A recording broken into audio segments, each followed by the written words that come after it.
What's up, guys? I think I'm live right now. I'm sorry, I'm in the middle of.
All right, guys. Sorry about this. I'm trying to.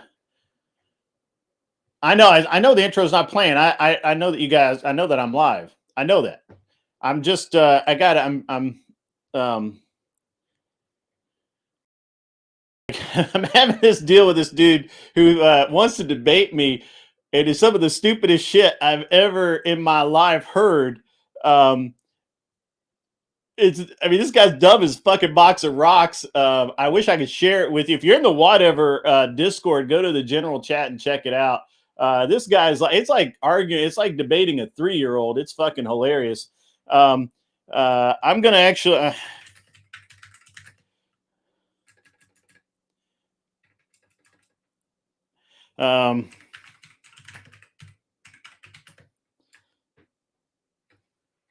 So it's very interesting.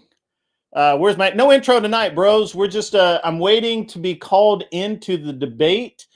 Um, the we're No intro tonight, guys.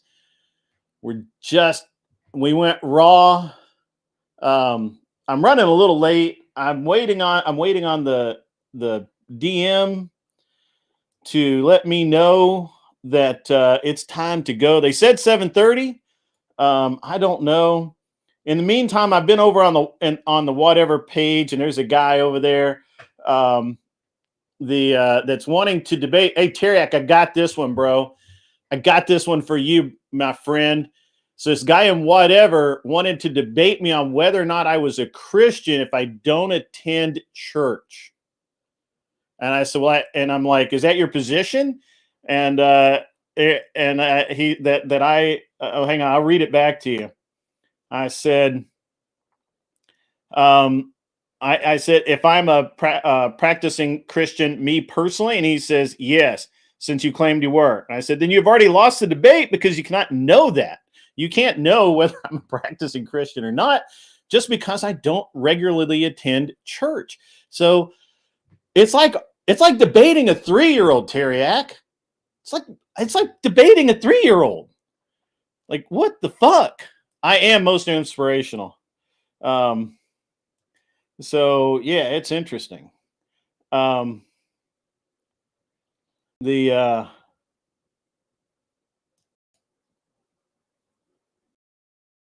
Yeah, stand by. I'll be yeah, it's like taking candy from a baby. And I told him, like, dude, come up with a better prompt in an actual fucking position and don't waste my fucking time. And he's like, well, I just wanted I'm like, no, I want to do the debate. I'm like, I just beat you with a single sentence. So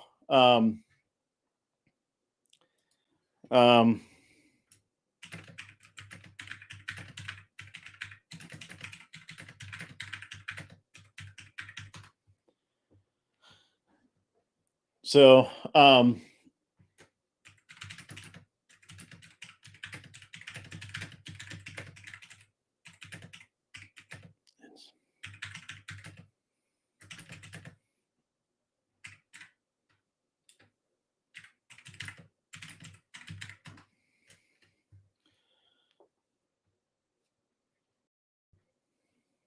Anyway, um,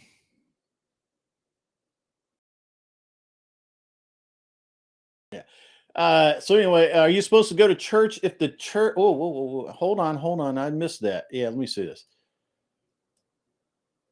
Are you supposed to go to church if the church has a female pastor? What about all those churches? Are the people not attend? Are the attending people not Christians if they choose not to go? Well, that's interesting. Yeah, ortho bros can say that. Yeah, look, that's their deal.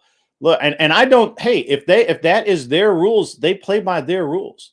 The thing is that first of all, I am not qualified to debate actual religion. Now, you can debate whether or not you think I'm a Christian or not. Um, the you can debate whether or not you think I'm a Christian based on me not going to church personally. But since you can't know me, because I barely know me, then you fucking lose the debate. You can take that position. That is a position you can take, but you're gonna fucking lose. You're gonna fucking lose. That's what's happening. Dude lost. I literally one sentence, bro. Like I told him, like, dude, you gotta do better. I where am I at? I need a link.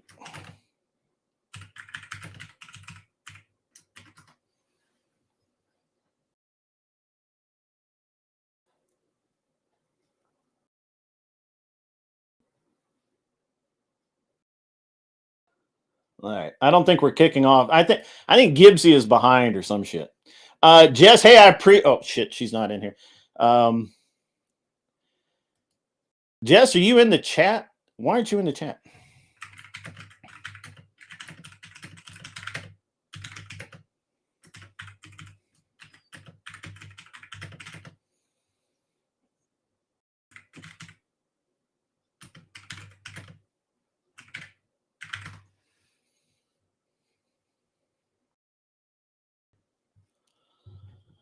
Do do do do do do do do do.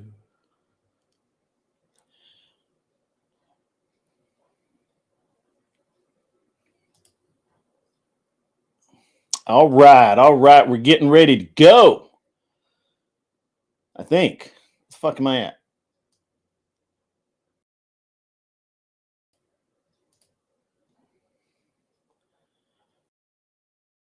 Son of a bitch.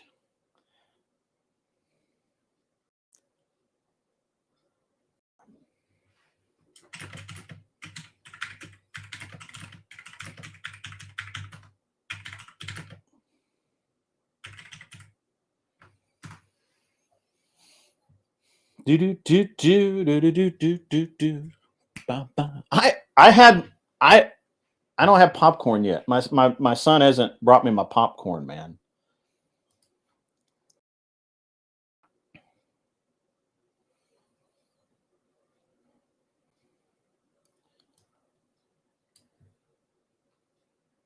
Is it this room? The fuck.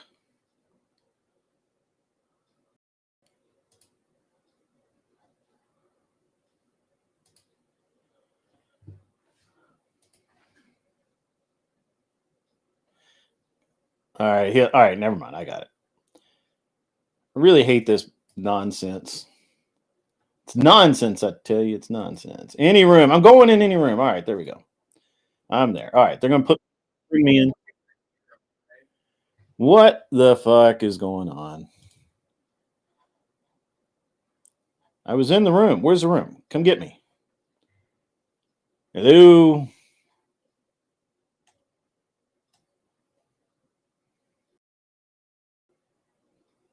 All right. While I'm waiting to be drug in to wherever the fuck I got to get drug in at, um, let me. I need a link. Ah, there's non-fawn. What's up, non-fawn?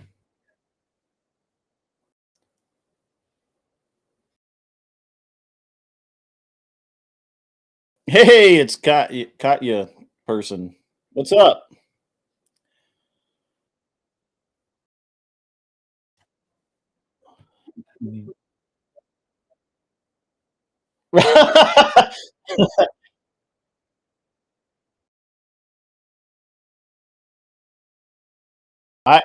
I've never had COVID.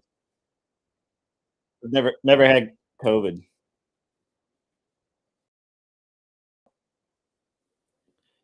Where's the video link at? Am I missing something?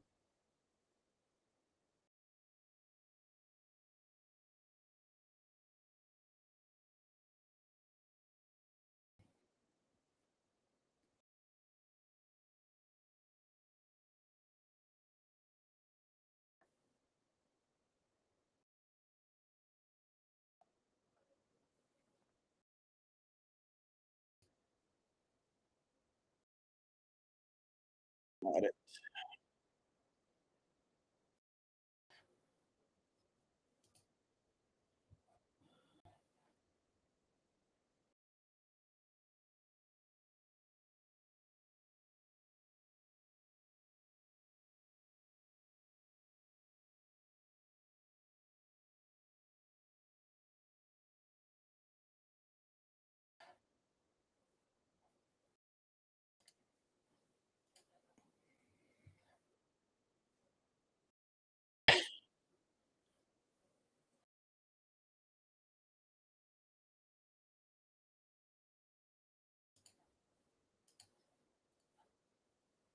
An individual abandons their property, and when they have kind of intersubjectively communicated that they have abandoned their property, then it's not really a squatter so much as anyone is capable of homesteading said property.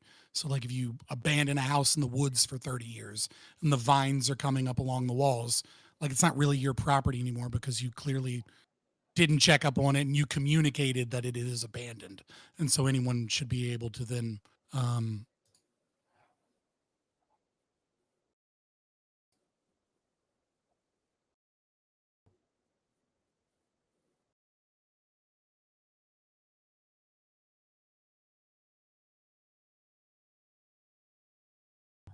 Oh man, I'm good. I'm good. How are you?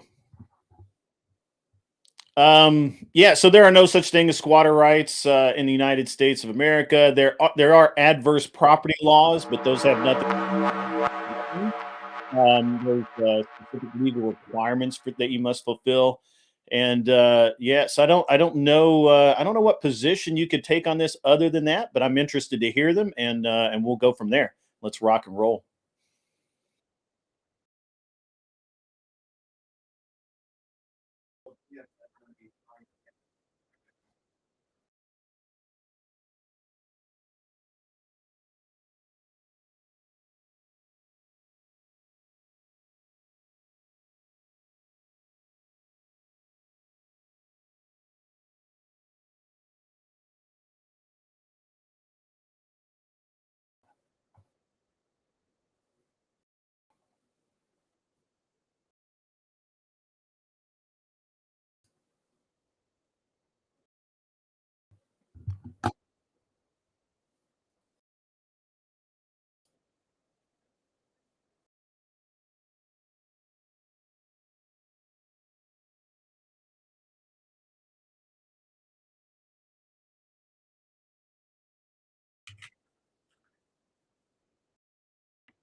thing. As mentioned, adverse possession is what it's known as in the law, colloquially known as squatters' rights. I think generally speaking, they're used as a weapon against property owners rather than what I think they were intended to do, which was to provide a use for unseized and unowned property that was just laying unclaimed for a long amount of time. If there was a way to make it so that that was the only way that it came into play, like if you were dead and you had no relatives and somebody wanted to move into your house and they were there for long enough, like if that was the only thing that happened, that'd be one thing. But as I'm realizing through personal experiences, that is very much not the case most of the time.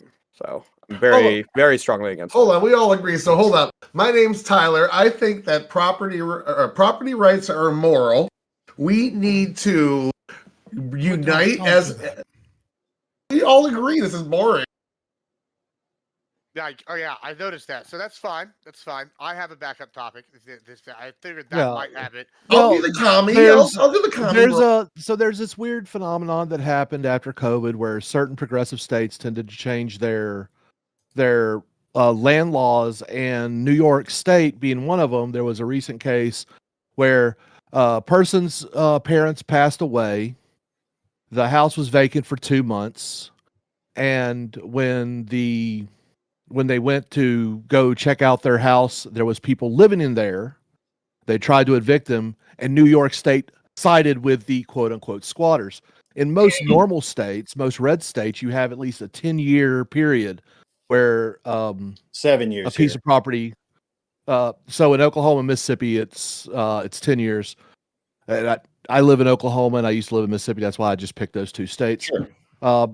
But when you look at it, there's a period of several years where, like in New York, I think it's 45 days that someone has to reside in an area for them to be able to claim squatters' rights, if you will. And that's really the ridiculous deal about it. And Texas is probably swinging that way because they're turning blue because they're allowing all them fucking Californians there. Well, Also, Texas is hella gay. we've turned more red, just to clarify. Although on this issue, we seem to be the most left state because for some reason you get squatters' rights after 30 days, and I only know that because I worked at an eviction law firm for 2 years. Did anyone ever watch that Chinese dude that had his sister's apartment? A squatter moved in, and it was like he vlogged the entire fucking thing. It was like Asian going on. Andy. Asian, that's it. Yep. Hilarious. But Well, squatters aren't people that just didn't pay their rent. These are people that are intentionally abusing the laws of these Right. specific areas. well, okay, just to Well, play devil's actually- advocate, let me give you a scenario. Incinerate them. Let me give you a scenario. All right, because this is a scenario. All right, I'll give you the reason why I wanted to do this topic, and then we can, if it's still fucking, we can move on to a more exciting current events one. I worked at an eviction law firm for a long time. Yeah, listen, content. I don't want to sit here and have a circle jerk. That's no fun. I want to hear some argument. But I worked at an eviction law firm, and then when I started with law school, the first thing they've had us do was read a book called Evicted. And the book slant is let's just go with left. And basically these people would they would spend all their money on drugs, and then they would say, shouldn't get evicted. Now, if you look at our plight, yada yada. And I said that this is crazy in class pretty recently, and they just all started laughing at me. I was like, oh, okay, interesting. I was the only one that thought this, and I just kind of wanted to take a poll. But it seems like this has really shifted since COVID. People's ideas on who deserves what. I mean, on the property rights here. I don't know. I wanted to see how we're going, but that's not exciting. All right, let's just fucking move on to the more exciting one. LA fires. Whose fucking fault is it? Oh whose my fault is the LA God. fires? Yours, Gibbs. Mine. I think that saying whose fault is it directly, besides, I mean, there have obviously been, changes due to climate change that have kind of like exacerbated the conditions that result in fires. This fire, what exactly started it, we don't yet know. Well, it doesn't matter. I mean, Joe Rogan said, like a year and a half, 2 years ago, they had that guy on there that said that all it takes is the winds shifting, and you would not stop a fire from the edge of the desert all the way to the coast in Southern California. And it fucking happened exactly the way they said it was going to happen. Now, I lived in NorCal, and I was talking about this on my show today. I was in Hayward, California, had owned a house there while that we had all of those really ridiculous forest fires or whatever up slightly north of there. And we had they were closing schools because the smoke was so bad. It's the most hilarious thing I'd ever seen. But that was all of it Jesus.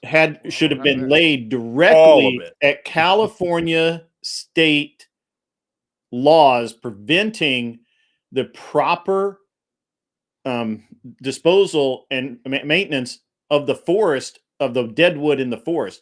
They had that shit piled up, and the Forest Service actually knew this, but California state law says you can't remove any of that. You can't cut down dead trees. You can't do all this stuff, and it's just a very poorly written law. Now, at least one of the fires was they know for a fact was arson, and they caught that guy. Well, that's interesting because that leads to so what we've seen a lot of lines. So I guess there's two places I want to take this right here. One, are the conspiracy theorists right? With why this stuff's being burned down, and two, whose fault is it? Is what Trump's criticism and Musk's criticism of why this is going down accurate or not? Okay. By definition, the conspiracy theorists can't be known to be right yet because all they have is a theory based on fragments of evidence that they've pieced together to form an already established conclusion. What do you mean by definition they can't be right? And sadly, more times than not, the conspiracy theorists have been right. It wouldn't be a conspiracy theory. It would just be fact. Not really. Yeah. So hold on. So one of the biggest problems theory when people said, the China virus or whatever you want to say, Jewish space a Chinese bioweapon designed to kill Americans is not what coronavirus. Yeah, that's different than it came from China. It started in China. Those are two different things. Right. Well, shush. Wow. What I mean to say is, right. It is either true or it is either false. I won't say which is true or false, but it is either true or it is false that the virus came from, was a zoonotic spreading virus from, a large distance and ended up in the wet market, or it is either true or it is false that there was a leak at the Wuhan Institute of Virology. Now, let's say the former is true, then the conspiracy theorists, presumably, that believed it came from the Wuhan Institute of Virology were always wrong, whether or not it was an established fact, whether or not it was or whether or not it was a conspiracy theory.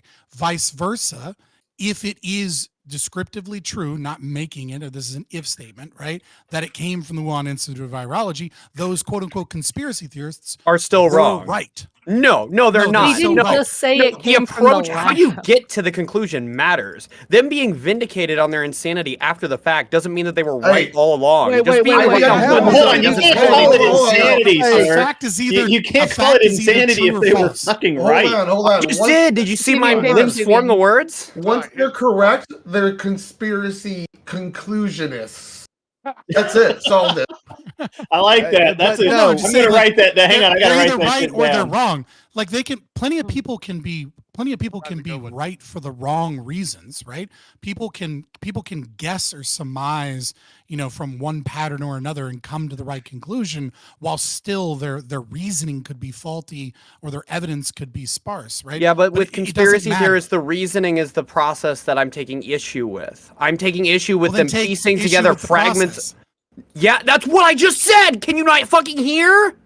The conspiracy is a reason why something happens, not the conclusion. If you're going to explain logic to me, explain actual logic. Don't just say a bunch of words and then repeat what I already told you. Well, you said by definition their conclusions are wrong by being a conspiracy theorist. Wait, hold on. So, I said no. What if? Okay, let me ask this to the people that are saying that's dumb. They guess right. Let's just say, does it matter if they came to a conclusion with the wrong data, but it's the correct conclusion?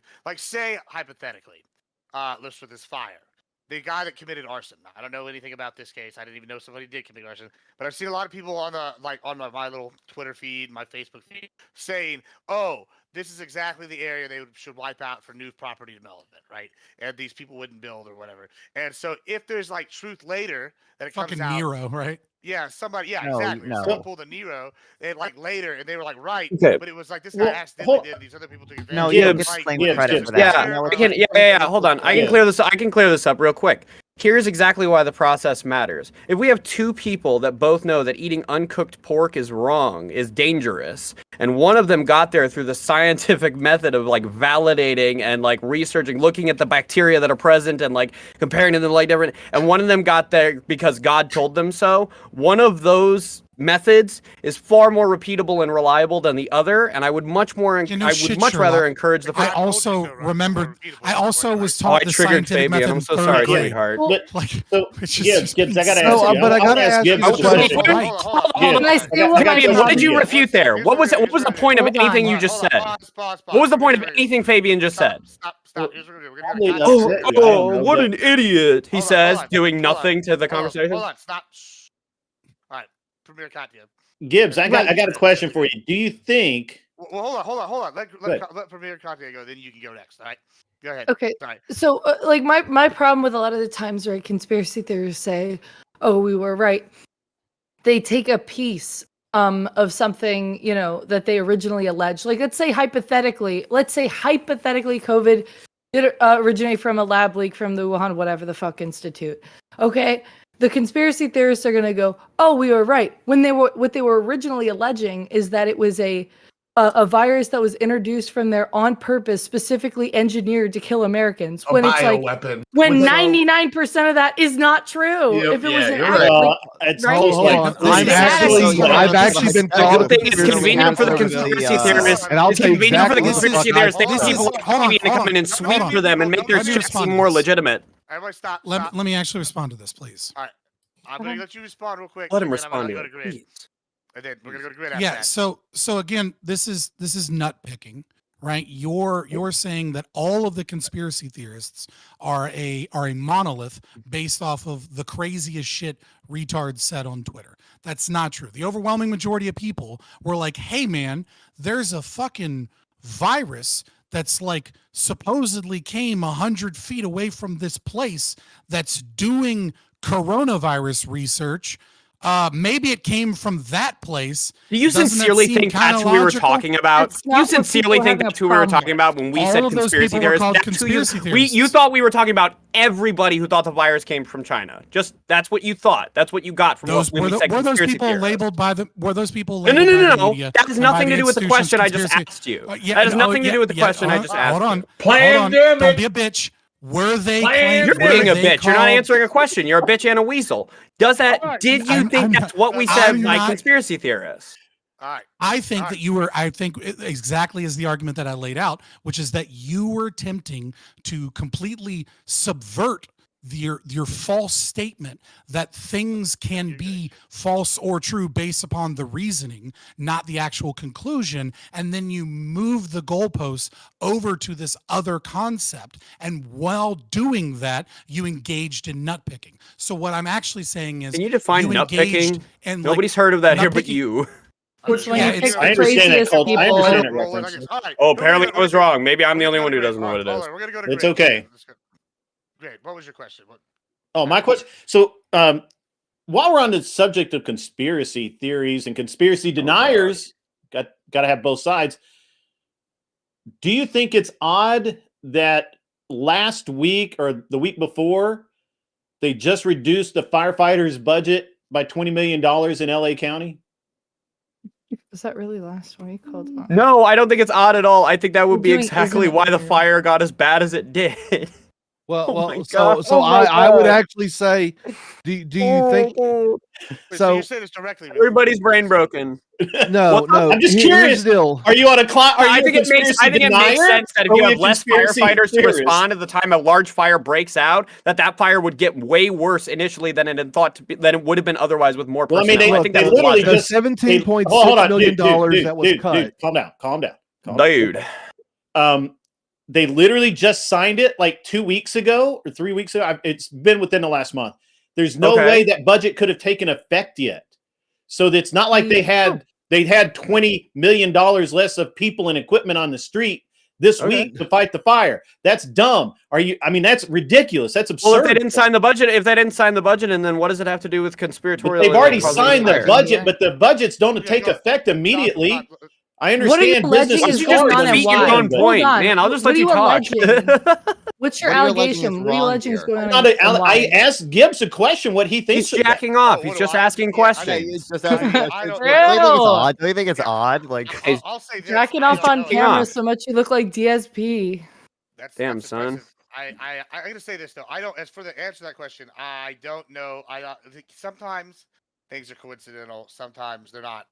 But it's just like I don't have enough evidence to support this. Do I think it's odd? I think a lot of things are odd. At this point in my life, nothing would surprise me. If tomorrow the aliens invaded, I'd be like, it's Tuesday. You know, whatever. Like at this point, I just it doesn't. Damn, I would don't you know. really? But yeah, Let bro. me, let me just Hold on. first Hold on. Non-fi, did you want to say something? Then I'll go to you, Tyler. I was just asking, what is he alleging that that was wrong here? If he's saying, like, don't you think it's odd that, you know, they passed a budget with $17 million in budget cuts if this budget obviously hasn't taken effect yet? Like, what's the Nothing. wrongdoing here? He just Well, brought something isn't up it and then he weird? knocked Do you it think that down. maybe a disgruntled employee might have set a fire to prove that they're valuable?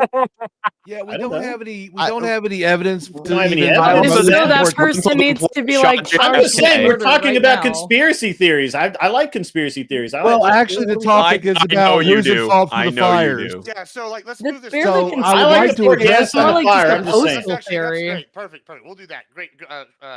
Sparky, let's go ahead and go. Okay, look. So there is the I would call it the intentional mismanagement of forestry areas by not cleaning the forest floor of the deadwoods, but there's also the problem of the power companies which have not been maintaining their lines, keeping them clear of vegetation. What about the They're Trump supposed stuff? to be What'd he doing say? this kind of stuff.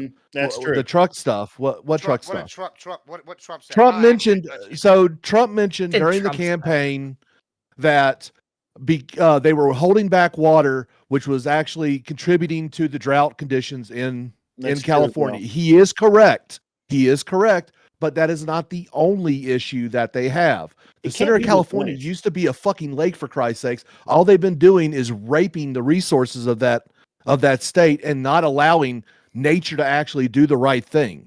This entire time, the majority of their water comes from out of state these days through the Hoover fucking dam, and also most of their power. The state needs to be allowed to fail because it's been mismanaged for multiple decades by a single party, and just let it fucking burn. You Let know it turn what, into a Sparky? little That's third world totally fine. We'll shithole let that all it of is. those rural red states drown that's- with it, okay? that's Since they aren't true. self-sustaining either. That's actually an interesting question. All right, who here actually would support like seeing a state fail in that manner? That's the Or- stupidest thing I've ever. Why? This is what an What? un-American I'm sorry, thing I to couldn't say. hear you over It's not the. un-American, I dude. Okay, well then we Gibbs, might I as well couldn't just hear let you, man. states secede too. Come on. I want to go to Fabian then. I couldn't hear what was. What did you want me to? What were you So, talking? with okay, so the question here I had was basically who is in favor, kind of what Sparky's suggesting is letting their state fail miserably. Oh yeah, absolutely. In that California manner. needs All to. right, It depends on the Go level ahead, of Gibbs. miserable you're talking Letting about. them Like, if- fail how? If it starts Well, to we get could- bad, we could just okay, turn but off all the once it tax starts dollars ruining that flow into people's lives, California, that would absolutely help. no federal well, government. let's go to. I'm let's go to sorry, Fa- what I'll did go you say, Fabian, there was- Grid? I said Like we Grid was could quit explaining. funneling tax dollars into California. That would certainly help. And Montana. California gives California's more in in that- than in they North take out, so I don't know Dakota. how that's gonna happen. Uh, All right, I think let we me need just to check take your it in calendar. order here. We'll go to Fabian. That's and then you wild. just raise your hand. And we'll go in order here. I have to respond to that. Fabian, I know you were. I really on can't the hear side of letting Gibbs. it fail. Maybe it's just me. Let me Maybe do crank me up, Papa. Crank me up. Just a I- second, I'll pull up the I know full list. I'm like the new age boomer here, right? By being a millennial. But like I remember kind of like, there was this time where we had this too big to fail kind of situation, right? Mhm. Where we had the federal government bail out so many of these banks and credit reporting agencies and hedge funds that were kind of like interconnected. And so the knowledge that you can engage in high risk behavior as a nation state with policies that can have disastrous consequences and know that you will be saved from this by the taxpayer in some regard is a corrupt incentive towards the very behavior that may or may not have led to this. Now, I don't know about this specific fire, how much blame percentage wise can be laid at mismanagement of the forest, right? California forests, not necessarily uniquely, but certainly it's an aspect. They have to burn. Like it is a necessary element of those of the biome there, that the underbrush has to burn away and then create new soil. And if you don't burn it, like, you can get fires started by like a single dewdrop, where the sun will then will then shine through a dewdrop and have like a magnifying effect and start like an underbrush fire. Like, if you have too much dry underbrush, like, you're just gonna get a fire. There's really nothing you can do. But also the almond farms and the irrigation systems. Like, you want to talk about like the Hoover Dam and how much water is brought in. A lot of that is because California has changed their agriculture into almond farms, which are, require a massive amount of water that wouldn't kind of like naturally be there. And so like there's just a lot of factors here. And so I just think that it would be a corrupt incentive structure to bail them out in this regard. Now I'm not saying like FEMA shouldn't like fucking save people and give them water, right? But like we shouldn't have like a large fund of money that is. Does anybody else given think to, that like, California rebuild should be things. considered a nation state? Because Well, that's yeah. not what a nation No, state it- is to me, it- anyways. It really can't Versus be. invasion. Hold on. What? To your point, Fabian, California receives $162.9 billion in federal aid. That's more than any other state in the union by That's a really more lot. than any other state. And New you York have is tax- They second. also have like one of the highest But you GDP acknowledge per that New capita. York is second. Texas is third. Florida is fourth, and Pennsylvania is fifth. Well, You hold have on. a Because they're GDP way bigger comparable to states. They're also some way bigger European taxpayers. countries, What do you mean? like The entire only time, countries. hold on, Hold on. I wasn't done. The only time that California comes out ahead, or as not receiving the most aid, is when they do it per capita because of the way they do the accounting. But when you look at the totality of the monies received, What? Wait, this is insane. What do you mean? They have the highest person. population in the Per nation. person. Yeah, that's obviously they're going which to is be an the most average, GDP. They're which is not- taxpayers. They are they're- the biggest taxpayers. This is What what do you mean? pseudo Like, intellectuals No. sounds like, by the way. That's horse. That's a horseshit way of accounting, because not every person receives that aid. They're just saying that they have for example, they have 3 million people, so $3 million comes in, and each person gets $1 million, and that's fine. But that's No, that not would be what happens. $1. You get Why do $3 that million in, and 100 people get the fucking money. That's how that works. And the only way they come out ahead is per capita. But total received, they have the highest amount of federal aid received. Period. So I'm gonna go That's non-bot great, here. but Let's- they've Conspiracy given- theorist math, hold on, everybody. I know It's not non-bot's conspiracy. fighting It's real fucking because- math. So hold on, let's go to non-bot. I know he wants to fight this on economics here. I know he does. yeah, I mean, I didn't prepare exact numbers, but my understanding is that California is probably the biggest, if not the second biggest, total taxpayer to the U.S. because they have the most people, and all our fucking rich, cool ass tech companies are stationed in California, and they pay a lot Yeah, of like, taxes. It makes It sense switches that they between get more California aid. and Texas, depending they on have Yeah, more they're all people going to and more Texas economic now. output. So the fifth largest independent GDP in the world that used to be California is going to go away because majority of tech Is going companies away. are leaving for Texas because California Or is taxing the Montana. ever living shit out of their own companies. Utah, And they're I don't mismanaging. Montana. They're mismanaging entirely everything, as you can disagree. see through the largest fucking fire that they've ever had recorded, and they don't even have water to fight it.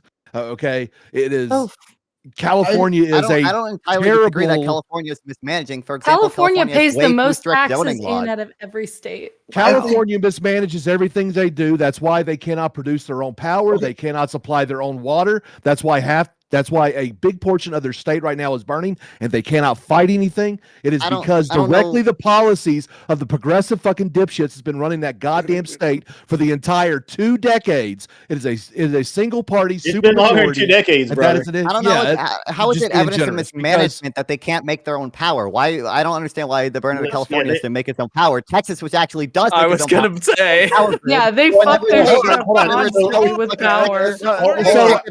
Actually, no. Let me address this. Do you remember Let me address this Enron? because I live Enron. I You live might in northern remember Enron. Texas, for fuck's sake, Enron. Oklahoma. So Smartest it's very president. simple. The reason why Oklahoma's a they different lost grid. power during that freeze is because Texas isn't used to freezing, for one. Yeah. Second, I hate I'm to break aware. it to you, We do windmills as are some of the Wait, but you most recognize they would have been able to non- get power if they Well, weren't self-sufficient on power, right? Well, Because they're on an It's because entirely they're on a different separate grid. grid. so okay, they are on a separate grid. Private grid, right? Oh, you recognize yeah. that it wouldn't have mattered as much if they weren't on that separate grid, right? Arguing about After they respond, I want to go to Tyler here. Tyler, go ahead. Yeah, you guys are going a real small microcosm here. I think what we're falling for a little bit here is Sitch's law that we're arguing over something that's not defined. When we say let them fail, it doesn't. I don't think anyone here is saying like let human beings suffer. What they're saying is let the policies come out. Let the result of the policies, if you want to go soft on crime and do police alternatives, defund police, and your crime spike, as long as people have the opportunity to pick up their things and move, that is letting them fail to a reasonable Yeah, you degree. voted for this shit. I'm fine with that. But I'm once fine made with your letting bed, people move, fucking and I'm love fine it. with letting people vote for Republicans. No, in no, no. We California. should Hold on, never hold let on. Californians leave California. once that Wait, yeah, crime, I'll what the make fuck that- I'll is make this that very insanity? This cannot be a real position once of that meme. crime No, becomes a they should crime not be able public to because interest, once they Changed fuck it to up, That's not 50 even it has to different stay there. countries. You are an Absolutely. un-American piece of What- shit. Once- Like, what are you Motherfucker, talking I've done about? more for this Shouldn't you country want than your ever fellow dreamed American do. to flee their terrible commie hellhole for the glory of the red states? No. Why do they? Why, if I'm born in California as a proud fucking God-fearing Republican, why do I have to suffer my life out because like 10 years ago, a dipshit ass governor decided that he was gonna fuck up the economy? Like, why should I have to suffer for that? Why do I have to stay there? Why should the rest of the country suffer your shit politics? Why don't you fix your And own fuck up? because we have to Because we're all tolerate in one little bro. It's country. called a democracy. We all have to Oh, we're tolerate not a democracy, everybody. you Welcome to dumb fuck. America. Can I ask a question? This is why I Let me say ask- you're It's a democratic un-American. I'm pretty sure the Republic. Constitution I'm guarantees mute travel people. between I'm states. jumping in. Stop. All right. Okay. So I do have a question. Like, so y'all brought up the power grid thing. I don't really. Maybe I'm not understanding why that's applicable because, as far as I know, Texas is the only one that has its own power grid. I mean, I could be wrong. Like, I haven't done any research on Yeah. this, but I think Well, I don't think that's a fair technically, comparison. Tennessee does. Unless you want to just say that the Lone Star Republic is better than the rest of the United States. Which I think the doesn't do it. comparison Like, is just I don't know what the y'all's- mismanagement of state funding by given Okay, lawmakers, right? Isn't that the complaint Well, about okay, the so, California? let me- Is that let's- they let's- mismanage That- funds? let's- that Wait, what and a about budget Texas? hasn't What passed about yet? Texas's mismanagement? If you're going to be on your own grid, your grid should be able to withstand weather conditions because you know that you're going to get fucked if anything happens to it. On that note, Texas has fixed that problem. We are now experiencing the freeze at a longer period of time than we did last time. How cold our is it grid- there? Our grid is It's fine. Our not. grid is great. It's not cold, but it's fine. So like, I'm not worried, and it was fine last year. And that's not really the point I want to go with this. But if we are going to compare Texas and Los Angeles, California, all right, y'all remember Ted Cruz? He fled during the Great Freeze, right? And he's at senatorial level. I've always been confused about what he was going to do. I mean, was he going to get out there and start plowing snow? I don't know. But Karen Barr is going to have to reconsider her decisions after she went to Ghana. You know, like I was a terrible attempt at a pun, but either way, she's over there in Ghana. She left. Should she have canceled a trip? Is this an example of mismanagement by the Democrats? Is this adding to the flames of the fire? Okay, I've so first of all, noticed. you're talking about two different areas of responsibility. You're talking about the mayor of LA. Yes, the mayor of LA should cancel their trip and go handle the disaster happening within their own city. Where a senator, honestly, Ted Cruz didn't have a reason to have to end his vacation. However, it would have been a sign of good faith and show that, yes, he's supporting his constituents by, pushing for more funding from the federal government or whatever.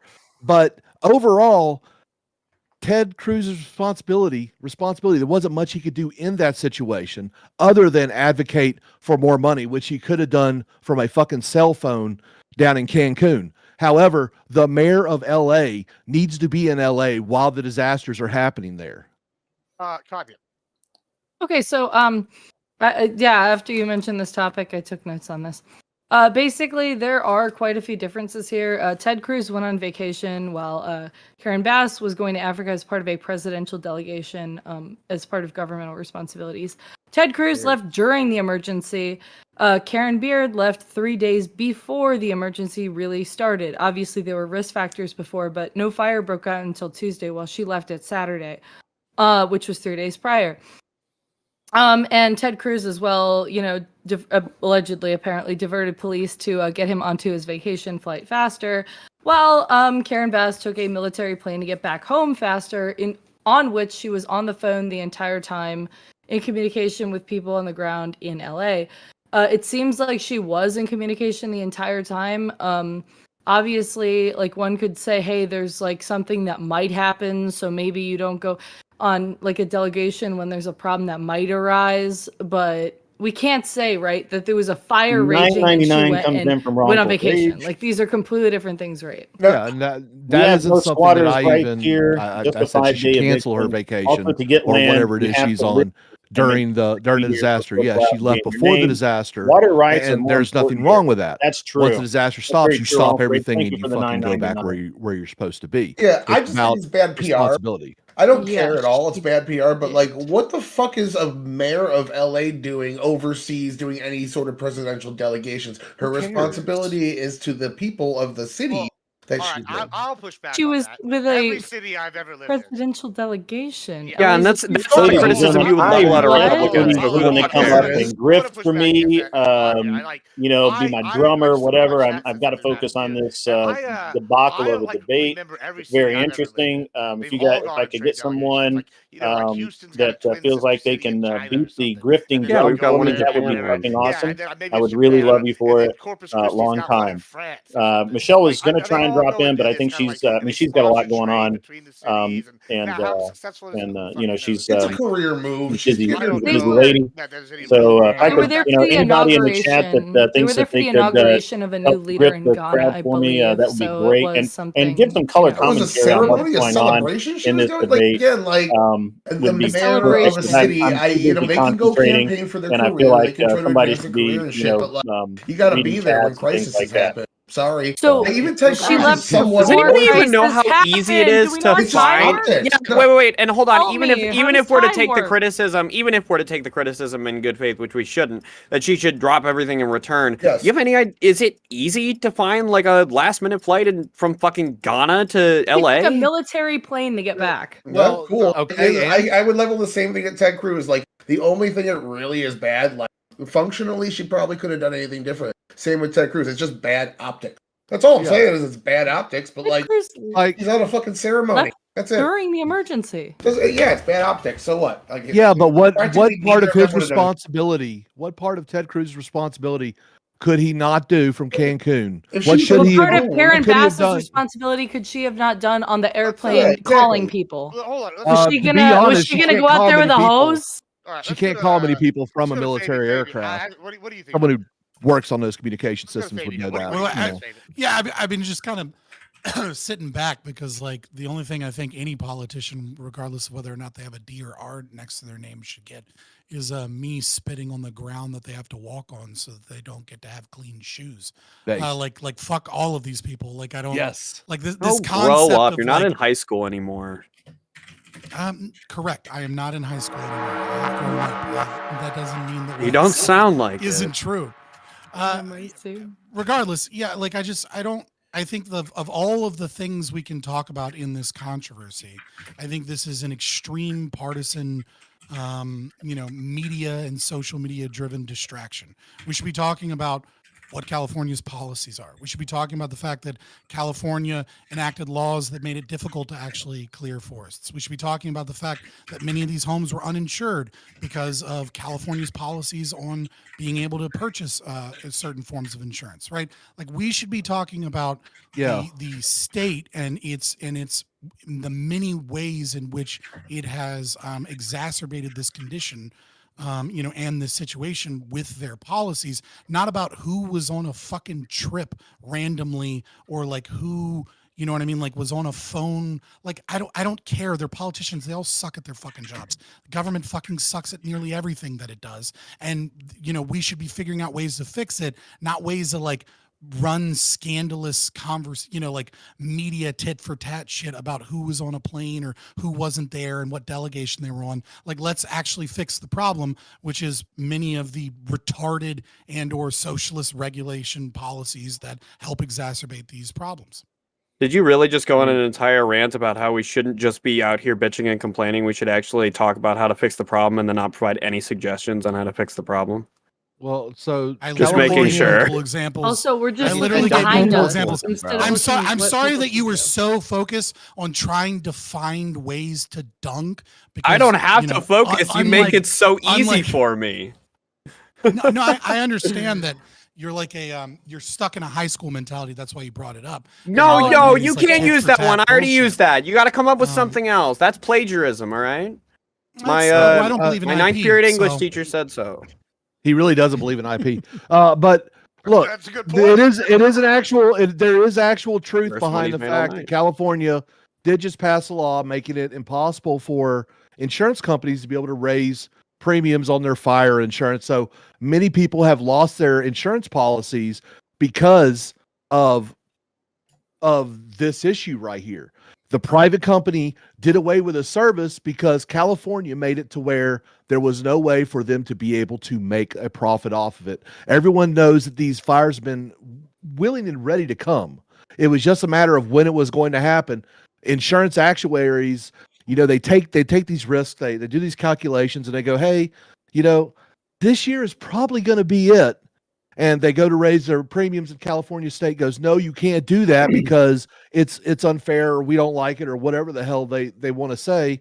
And they go, cool, then we'll just drop all these fire insurance policies. And oddly enough, all these fires start coming up. Well, it's and a, I'm so not it's saying it's a Well, dual thing, right? It's a to reflection as Scott's well, point- because like the largest homeowner, like the largest insurers of like homes is FEMA, right? It's well, it's not FEMA, it's another organization that's like connected with FEMA, but nevertheless, it's the United States government, right? Like and what we do as taxpayers is we subsidize wealthy people to live in beachfront property and to live in areas that are beautiful but dangerous and expensive. And then you have this kind of problem exacerbated by having price controls in the insurance industry. And so you, the taxpayer, are going to have to bail out rich people living in nice neighborhoods because it's Well- gonna be us that are paying to have these homes rebuilt when it should be Interesting insurance you companies say in the that, private Scott. market. I'm gonna agree with Scott really quick. I'm gonna really agree with Scott really quick because that's actually a problem that we've been facing in Florida as well with people who live on barrier islands, and then their shit gets flooded freaking 24/7 whenever Yeah. there's a Right, hurricane and then because the it's government right comes and setting out bails them out. there. Yeah. It's like, no, and fuck you. You these should have to pay companies $3 all grand a month leave. for fucking insurance Right. if you want to Well, live there. Scott, to your- Literally everything that happened in California with the insurance has happened in Florida except the price Well, controls. Florida's- But basically, Florida's we've been fucked right dropped off of 20 as well. Do we So, think that all this is attributable they to just had price two controls, which I insurance agree are companies- bad? They just had two insurance companies walk out of New York completely. Like, I mean, not New York, Florida. They are not insuring in Florida anymore, and at all. Like if you had I've insurance, had my homeowner's insurance drop 2 times. Yep. yeah, they literally just sent out letters to everybody saying I you're was no gonna longer ask to insured. clarify. We're out of Florida. And to Scott's point, that right now, today, this morning, there are people in North Carolina that are still living in tents, having to draw water from pump houses after the hurricane. I hope and pray with every ounce of my being that those are the people who believed all of the bullshit about FEMA coming to take their houses because of the lithium underneath it. Natural selection needs to come back, guys. It needs to come back. America is too far gone. We need natural selection. Darwinism, baby. The big JC. Darwinism. No, I agree. I agree. Hold on, real quick. Like, Don't natural agree. selection does need to come back, right? We need to have market mechanisms instead of all of this socialist intervention, so that people that live in dangerous areas will be disincentivized by increasing insurance premiums, and people will live in safer areas so that we have more homes, so that house pricing can go down, so that people can live in more reasonable places. True, the safe areas that are owned by Jeff There's Bezos and still his warring subsidies clan that are even all armed within with the the most advanced private weaponry on the planet corporation. because That's nobody a can surmount problem. them. But I Jeff agree. Bezos gives Agreed. all Agreed the about things that. that you Hey. love, buddy. He's Alright, your hero. All right, 1 second. All right, taking control here. All right, we're gonna come back to a lot of this here in a minute because I think we're gonna talk about FEMA. Why is your mic so low? I don't know. Maybe crank me up or something. Here's what we're gonna do. I'm gonna go to non-fun. I want to ask this question. We'll go to the FEMA thing in a minute because I think this is the natural progression of this topic. But what were you just asking here, non-fun?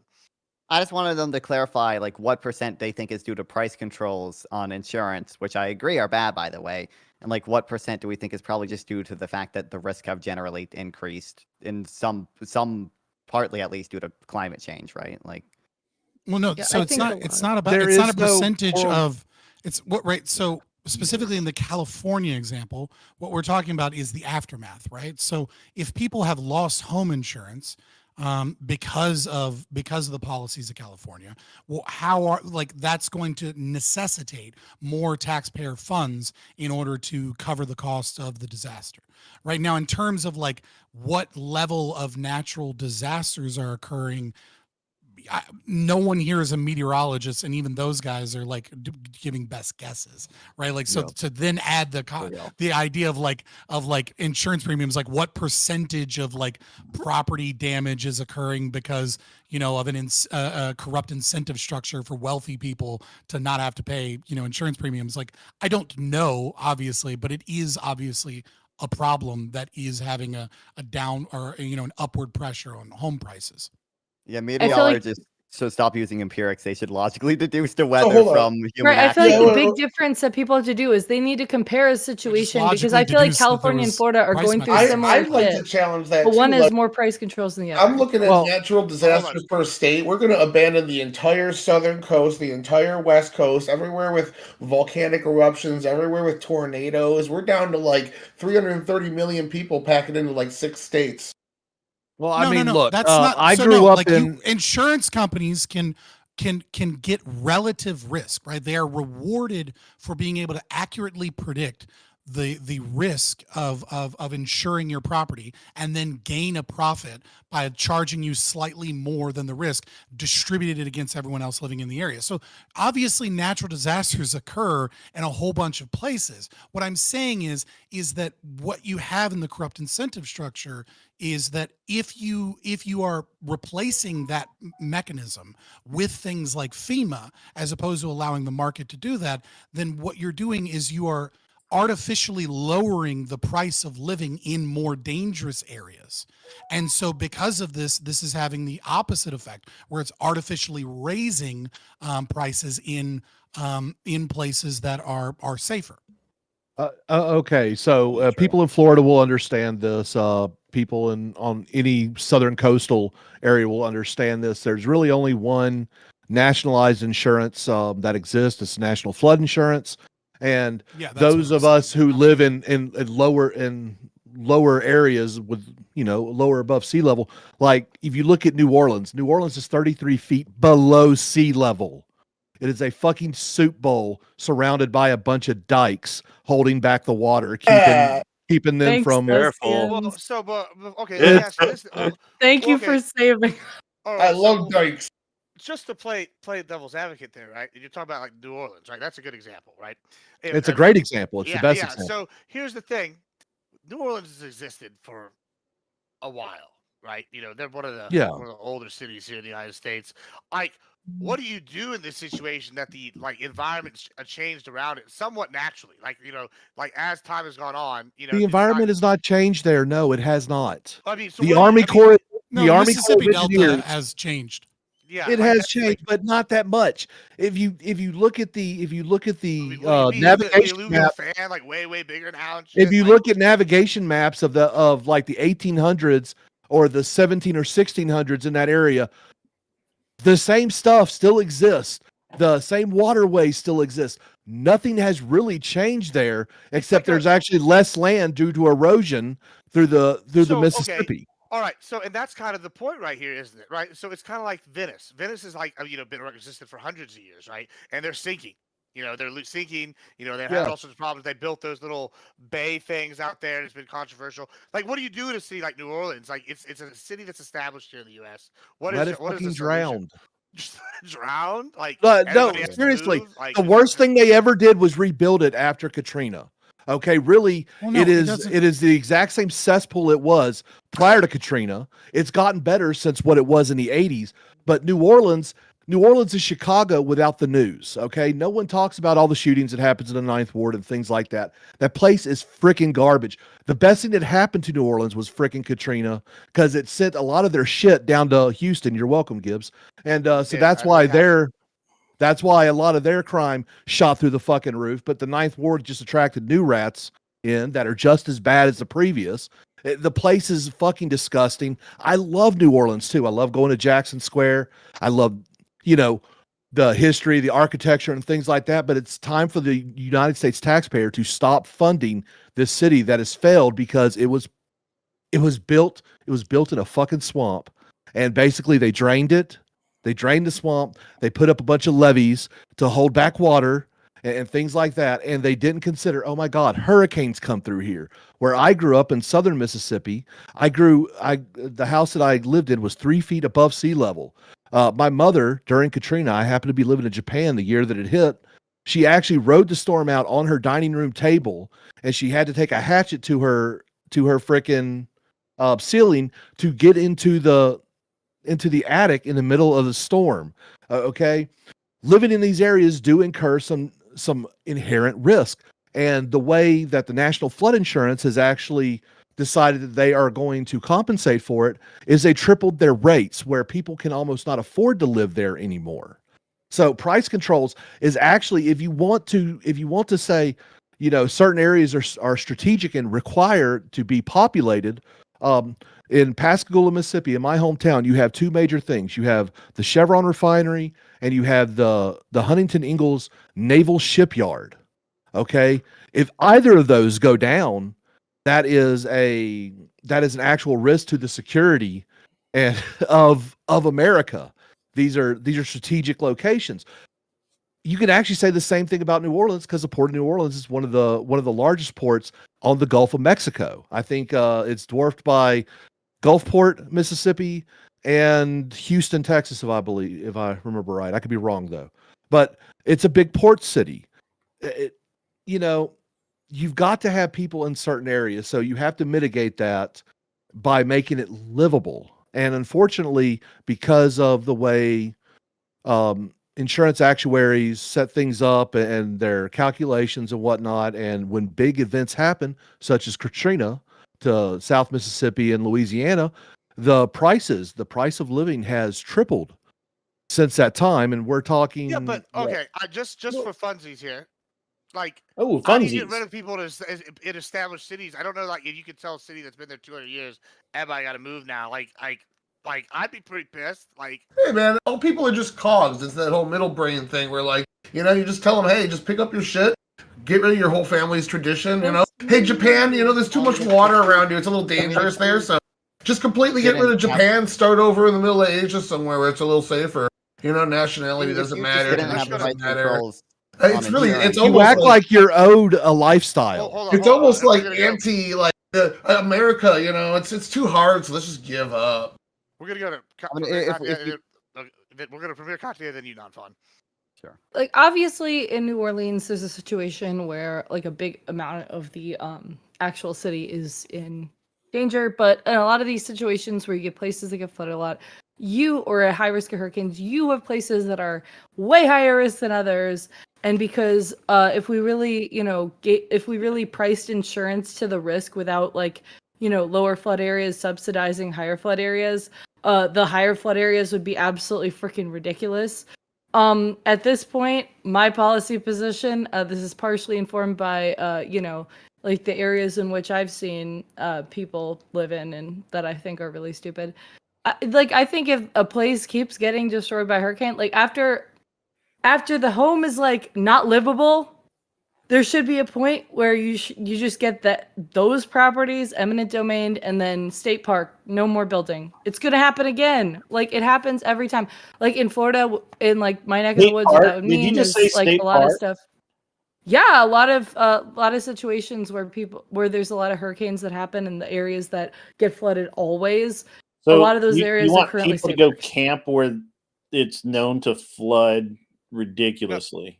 That Oh, seems During a During a hurricane, hurricane. you know about a hurricane like That 4 or seems 5 days bold. ahead of time. You're not gonna go to Yeah. the. You're not gonna Yeah, go to the yeah, park. yeah, and all there's those gonna be a people that hurricane. died in the Surfers hurricane might were not like, go do that. They like Well, to then surf. that's their No, problem. They can do whatever they want. Let's go to non-fun here. Yeah, I mean, I was just gonna say, like, we don't have to use like the force of the state to coerce people into moving. Like, if you just don't have price controls on insurance, people will be incentivized to move. I'm not in support of the price controls that we have. I don't.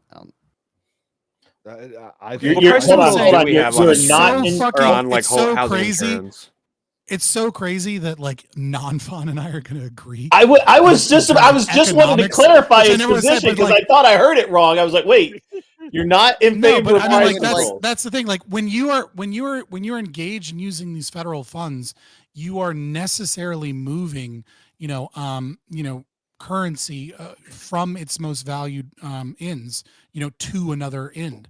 And the presumption is that like other people in the state, other citizens are going to value New Orleans or value these other places to such a degree that they're willing to have their resources taken from them in order to do that. But there's a just much easier solution here, as Non-Fon pointed out, right? Which is just remove those funds. And if people actually value, if New Orleans actually is that valuable of a port city, if it actually, does produce something that is so valuable, then they will, build it. They will maintain it. They will keep it. Businesses will sell. What if it's okay, just for, I don't know, this is not. Well, culture has a value too, right? Culture, blood and soil. Right, but it has a value in price. Right, it has the history. Right, but it has. Right, but it has a value in price, right? So like if let's say New Orleans costs 10% more and I can get the exact same job with the exact same salary. And then like Shreveport, right, is 10% cheaper and I can get the exact same job and the exact same salary, right? If I value New Orleans culture and the architecture and the food and all of these things more than I value that 10% cost of living, right? Then I will move to New Orleans. And if I don't, I'll stay in Shreveport, right? So that cost is actually calculated in market mechanisms. Like if people value those things, then it's what's, like Austrians would call it psychic profit, right? It's like, it is what I want. It is satisfying my need of my most valued kind of like desire in that regard. I value that higher than I value that money. And if I don't, well, then I won't fucking move there. And obviously I didn't value it that much. But your argument isn't like just that we shouldn't have price controls. Like I would agree we shouldn't have price controls, but you also like you want California to fail. You want to. I don't know how unironic the take was, or I don't know if you. Hold on. If you want to restrict people from moving out of California, like no, actually, I would just like financial reform. That was Sparky. No, that was me. That was me. Yeah, no, I'll own my position.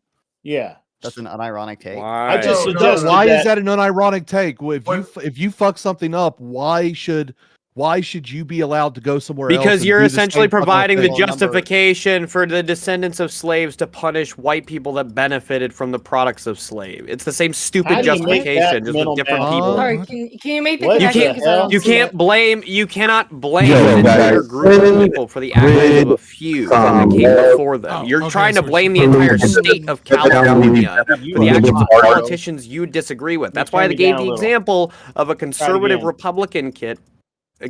Who are you talking to? Yourself? Are you going crazy? Hello? Do you need help? No, I got a guy on my channel that's taking care of my audience, bro. Just chill. Oh, when I need to talk to the audience, I mute the mic. That's pretty weird. Are you okay? You okay? No, I'm not. So I didn't think so. Allow me to steel man Fabian real quick for shits and giggles. Good luck. So what he is arguing here is we make it so only the 1% can live on the nice oceanfront property, and then everyone else is impacted for mega city states. Awesome. That we practice. Yeah, that's your what I mic said. was like mega. That's definitely steel man. I'm just fucking around. It's all right, man. It's all right. All right, I'd hope so. Don't be an asshole. Yo, check. Yeah, I think that a lot of these solutions for being in a high-risk area really depends on the area, and I think a lot of these, like what we think should happen, can't really be discussed on a broad scale because you have situations in one area that don't exist in others. Like again, I'm going to keep using Florida's example with our barrier islands.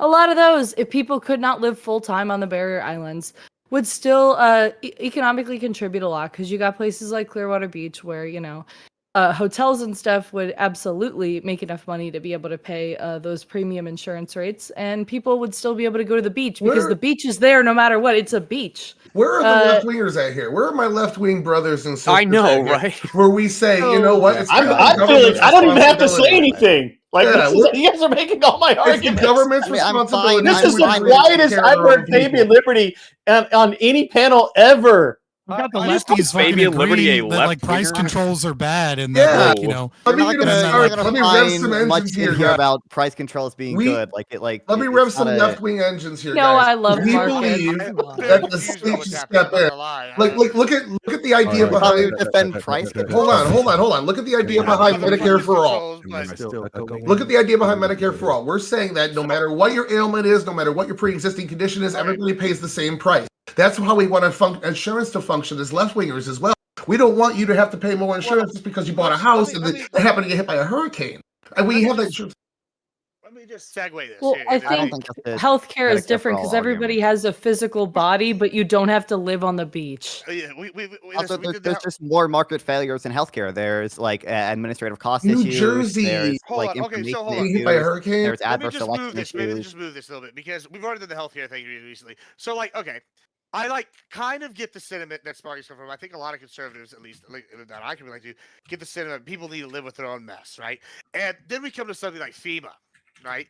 Trump is alleging that FEMA is broke because of the way Biden managed it. And so when we go to this, like, well, this is the organization that's supposed to like fix like shit when shit goes south for like somewhere randomly. You know, how do we fix this? Like, whose fault? Or do we just let them, you know, wallow in their failure and chalk it up as a loss? Like, what's the situation here? Who's at fault? What do we do here going on forward with FEMA? Like, Well, FEMA has been historically disastrous in every action they've ever done. I mean, if you really want competency, the last place you should ever look is the United States government. Okay, government is bad. Take it from a government employee. Nothing works the way it's supposed to. Not even the goddamn military. And it's because the bureaucracy has become so corrupt and so fucked up that no matter what you do, it'll I don't even always gotta get flex messed up because of all the libertarian red shit tonight. tape. Everyone else is doing Yeah. it for me. We're pointing out the problems and we're not able. Like, what is this? So I work for the DOD. Okay. That's great. I see all kinds of policy failures that happen all the time. Like the DOD has not passed a fucking audit. The past 7 audits they have failed. Oh And my somehow god, you can't they're keep pulling out missing that billions of talking point dollars. like everybody doesn't know the response. I got accused of it being a Destiny response. It's so commonly known at this point. The deal is everybody. the deal is Jesus. people Wait, also, people none of on the knowing- left wait. tend to want to lean. People on the left, people tend to want to lean on the government for the answer. But the problem is the government is never the answer. In fact, the government is usually the problem. It is, you'll find more Times where answers the in government private is the industry. answer. You'll find more None of what answers you within said- private what you said industries is, like, and things like the government that. has problems. That doesn't mean that the government is not a net benefit. I think the free market has problems. I still think the free market is a net benefit. So you just saying like, oh, It's I not work a in the free government. market. I see the No, DOD I am has telling you, administrative You believe issues. I in the am free telling market, you, you no, can't be they a don't have libertarian like administrative I am. issues. They have an Well, everything you're issue. one The drop way rule that is- they carry out their policies is fucking flawed. Their purchasing, their acquisition programs are horrible. Okay, when you have to pay $35 for a single You're fucking flawed, bolt horrible. that you could We get don't it, know that- how it's gonna be without any of that shit. Like, where would we be? We don't live in that world, right? So Well, in I that mean, have the situation, economic calculation let me problem. take something That's what away we're- from Yeah. what Sorry. Sparky's talking about. So I own airplanes, and so I have a certified airplane that costs me a fucking fortune to maintain because every single bolt, every item on it has a specific part number, and it has to be bought from FAA a stamp. specific manufacturer, Mhm. and they don't play. Excuse me. However, I can buy literally the same fucking fuel filter at Napa for $7. It costs me $40 because the government's involved. Yeah, all you Same need is an part experimental number. plane. You don't have to worry about it. Same Wait, everything. so I did the have an government just experimental arbitrarily airplane. decide Hold on, that I part was wasn't going to done. cost more? I wasn't done. I have an Yeah, they're experimental controlling. airplane where I get to do fucking everything on it, and it's cost me. I can build a whole fucking airplane for what my yearly maintenance is on the other plane. We're just arguing opinions. Okay, can you answer my Generally, question now? people- Did the I government didn't just hear your choose that question 'cause part? you were talking while I was I'll talking. ask it again. Now Okay. you need to shut up so I can talk. Okay. Did the government just arbitrarily decide that part was going to cost more than the other one, or like why does one cost more than the other? So I can actually answer this. Is because it has FAA certification stamps. It's built to a certain quality deal, and Okay. it's the cost of the In stamp theory. is what you're actually paying for in the end. Okay. Um, Well, but there's a certain level of production quality that's required to attain that Definitely. stamp, right? Definitely. Yeah. Okay. So it's not that they deal just. It's is- not that the only reason that part costs more is because the government's involved. Is because it's gone through a It lengthy literally process of is, though. approval to determine it more safe to use than other parts. Sir, If maybe you Some- understood Not- how You're much paying red for that tape process how on the back slow end. the Literally, government was. I don't You think there's understand anything how wrong with that. ridiculous that's Yeah. To a degree, I understand how Hold on. ridiculous it might sound to someone like you. Yes. To a degree, he has a point because, like, governments when we were working on Vogel down here, Plant Vogel, the nuclear plant, they were hiring all unions. So you're hiring unions, you have to follow every single fucking OSHA rule by the book. On top of that, you're on a nuclear site, so every weld has to be inspected by somebody. It takes a long time. Ended up going super over budget, but it's because they brought on literally the best people they could in the country, being the union trained guys that have to go through their 5-year apprenticeships and all that before they can even start working. So government jobs do tend to cost more, but at the same time, there are things that government does pretty well. We usually want government to handle the sectors that we want to be blind in the terms of like the justice system. We want the justice system to be blind and not judge based on a for-profit motive, because then it's just going to be the people that have the highest Then it'd be amount of money. It could, in theory, it could be, but Yeah, I also, don't think like, so. just to be clear, like, the position is not what the government does doesn't have a cost. Like, obviously, regulating something is going to make it more expensive, but, like, that doesn't mean it's not a net benefit. Like, you still have more work ahead of you. You'd have to, like, prove to me that the added cost isn't worth the added benefit of safety, which maybe for some things it isn't, but I would suspect that overall it is. For a nuclear plant, I'd argue it is. I'm So- gonna go to Oh, yeah. Hold Yeah. on. Let me go to Probably. Premier Content real quick. I should be trying to You get. can't just say that he solved the ECP and then just like let that go. Right? Every single piece of Right. I don't every think- I single don't piece think of it's an information problem. every I don't think it's an information regulation problem, that's why it makes it less requires efficient. Okay. right, every, Fabian, like- hold on, Fabian. Let Kanye go. You Well, respond. all right, You're let me ready. hold on. Let I me. know you're ready. I So just go- Tyler, think so they help Tyler out. made a really good point here, right? It seems like one thing that really happens with regulation and with these standards are often higher in industries in which accidents are That's way the broken less window tolerated by the fallacy. public, That- right? that- that's a So, broken So window it's not. fallacy. Can I please speak? It's yeah. Sure. So, right in industries where sort of mistakes or like failures are not as tolerated by the public, which matters because we live in a system where people vote. Like stuff like obviously if there's a nuclear accident, right, that could set back the nuclear industry decades, which I hate so much. And if there's plane crashes, right, this is terrible You hate the optics, nuclear terrible industry, or fucking. I or hate it so getting much set that back? one accident can like set the nuclear industry back so much. I loved it, like the whole concept of nuclear energy. Like that is what I advocate for, literally beyond any other like green energy or whatever. Like that's kind of the number one thing I advocate for as far as power. ICO. Yeah, I was just gonna say that. Recently. We were just talking about that. It was it was enlightening because I'm less pro nuclear than I was before after talking to ICO recently. But he was pro nuclear and found out some interesting stuff. But go, you keep continue. I think that'd be an Right. entertaining. So it's a situation where And then we're gonna go to Fabian after her. Okay. obviously if there are accidents here, this sets back a ton of shit in these types of industries, and it sets back a ton of shit for the government. So the government's going to make sure that everybody's crossed their T's, dot their I's, which does cost money, which sucks. But that's kind of like the reasoning behind it. It's not really as much arbitrary as much as like kind of, I'd say partially at least, a reaction to how people react to these situations when care is not taken. So yeah, go ahead. Sorry. So Right, that's so a there- broken. there- That's a there is broken. this- Go ahead. Sorry. Broken windows is not necessarily a fallacy. But yeah, let's go. We'll go to Fabian, then we're gonna go to. I know. Yeah. Go ahead.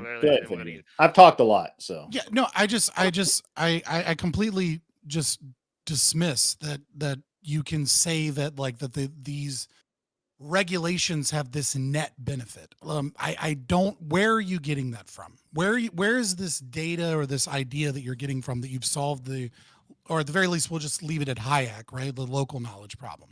Like where Can you pull I up don't a think study there that is a local shows that knowledge fewer problem. people die from like random medicine than used to in the past? Can you pull up a study that shows Yeah, how the like, USDA has made Yeah, food that's more not- safe, please? I'm I'm sure gonna I need could a find that with source reference. on that, that's- please. Yeah, no, that's You're gonna I trigger understand that you don't Gibbs, you're gonna understand basic trigger- economics, Oh, God, right? But like, I'm asking. No, Rob that's for it. David, fine. I know Because he the actually has local some knowledge idea. problem. I know the economic calculation problem. I know the information problem. I Gibbs, don't I think those triggered things on exist. I just purpose. think There was that a those point don't to it. necessarily preclude a regulation being a net benefit. So like the government can cause an inefficiency because of the local knowledge problem, but still have an overall net okay. benefit because of savings in other areas. Right, or but benefits so the in other areas. presumption is that the market would not step in. What do you mean? I mean, I don't think the market. Okay, so if you always leads to admit net if you benefits, no. admit that there is some loss, right, due to the need to gain information to presumably have effective quote unquote regulation here, right, and that it doesn't have the price mechanism and competition as a means of incentive, but instead has like, this bureaucratic chain of employees and then uninformed voters, et cetera, right? If you admit that that is an issue, but you're still saying that you can still have a net benefit, then the presumption must be one of two things. Either it would cost more money than to have a market mechanism here, which I don't think there's any evidence to suggest that, or B, that this would be a market failure, a market void. And again, I don't see how, getting back to the original situation which we're talking about, right, which is disaster insurance, that there would be some kind of fucking market void there, because there's no evidence to suggest that market void would exist.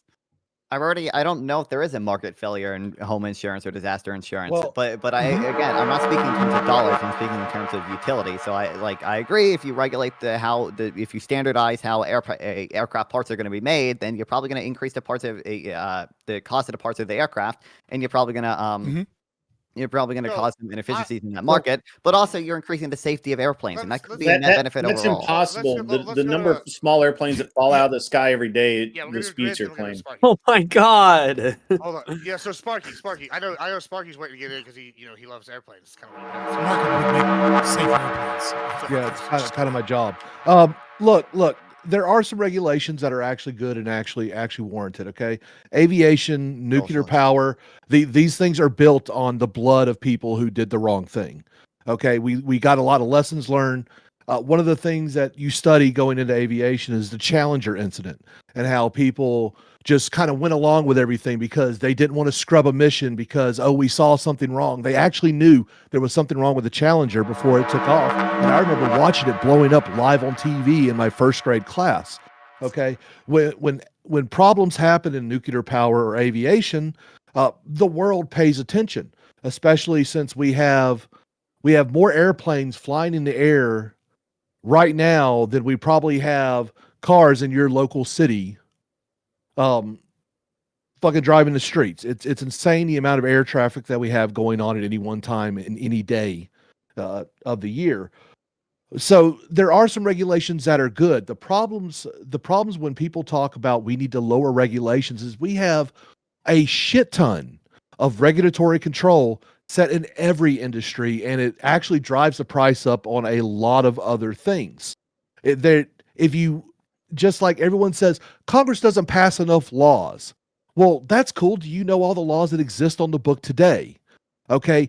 Doing shit just to do it isn't actually getting anything done. Can you give an example of a regulation that just arbitrarily increased the price of something like you're describing? Anything Yeah, involving yeah. aviation. There's Yes. certain licenses. It's Civil law. arbitrary. You Wait, just said you the can't hold on, opposite, real bro. quick. You can't use that as an example. I already beat that one. I already Well, said you there's a didn't reason beat for it. I already demonstrated that. Like, So you try a didn't different beat one. it. You didn't Just actually But demonstrate it. you made said a name me statement. a regulation that arbitrarily Yeah, raises arbitrarily, the except we price. determined it wasn't So I can arbitrary. buy. correct? Hold on, Anything that no, has to do with wait. aviation.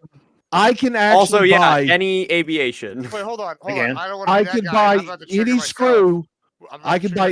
myself. Hold on, Gibbs. No, I can buy the exact same goddamn metal screw at Ace Hardware for $1.25 a pound that I will have to pay $1.25 per screw because How do you it know has it's a the little same? FAA. Because you can actually buy the two things and you can do a metallurgic test on it and find out the composition. You Right, can I test the understand shear some strength we're and going to You be everything else. gave me testing the the counter composition argument to hardness. We're this. going to be I'm testing the telling tolerances you- on these things, and they're the same. But I guarantee that there are a lot of these situations, there are probably some parts where it's Ghost not the same if you get an A partner versus Not a for every $178 part. Super chat. So what I am saying is there are some spend things such as your hydraulic system pumps and things like that you need to have extra fail-safe proof for aviation purposes. Yes, those should be higher cost, but certain things such as common fasteners like a rivet or a sheet metal screw or a bolt that is designed to shear at a certain amount of tension, okay,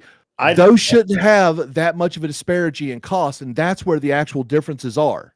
We're gonna go to Tyler, Actually, and then hold we're on. gonna- It's hold on, the hold on. insurance that the companies that make the parts have to carry. That's what you're missing is that if you put, and not with bolts, but like the reason that there hasn't been a major power plant change since 1970, actually closer, it's probably closer to like 1955. The reason there hasn't been a major change is because it costs so much to prove it out to the FAA to get certified. Once it's certified, they have to carry a massive amount of insurance on it. So do you understand? You probably don't, but I'll help you. If I go out and buy a new Cessna 172 today, it's $575,000. $300,000 of the cost of that plane are the insurance that Cessna has to pay for the time period that they're liable for it. For me, why is that a problem? If they did that to your car, that you are far more likely to crash and die in, nobody could afford a car. Yeah, but plane crashes, I mean, come on. Like, what are we even talking about here? Plane crashes are way more devastating. A commercial airliner crash, is that not worse? Time out. The only reason that it's less likely that you're going to crash is because so few people are flying. If we had every retard that was driving a car flying a plane, guaranteed plane crashes would go up substantially. And then that high insurance rate would be justified because it's more dangerous, and we want to deter people from those actions through high insurance. Also, is our issue the cost of the regulation or the regulation itself? It seems to be oscillating between the two. That was going to be my next point. It seems more like what Scott was arguing was against regulations more in general, and what Crop Duster was arguing here is against overregulation on certain markets. And overregulation absolutely exists. And you asked JC for some examples. In certain states, you need to get a license to become a florist. If that's the case, a lot of people aren't going to go out and get that license to become a florist, making those florist jobs less common, making florists get paid more per the hour just based on simple supply and demand of that particular skill set, thus making the cost of florists go up. Just to fucking put flowers in a vase. Yeah, so Tyler, just to piggyback off of what you're saying a little bit, right? Obviously, I have the more radical position here, but nevertheless, when you say, look, government spent money and towards an outcome and then achieved the outcome, therefore the regulation was good, or therefore the regulation was effective. The problem is that you're not calculating whatever money was spent towards enforcing that regulation, or whatever money is lost in the market and increases the prices, ongoing cost that would have gone to other things, right? So literally every regulation that the government does is going to have an economic impact. And if it costs money to engage in this regulation, if it costs money to enforce it, and if it increases prices in this, that someone doesn't have a job. Somebody is getting paid less somewhere in America. Some business wants to expand but doesn't quite have enough money to hire 10 more employees. So like even if you, I get that people aren't going to follow me, all the way down the rabbit hole in a giant panel and being like, sign up to be an ANCAP tomorrow, right? But just like basic, like just thinking about it, you have to understand that every single regulation, every policy.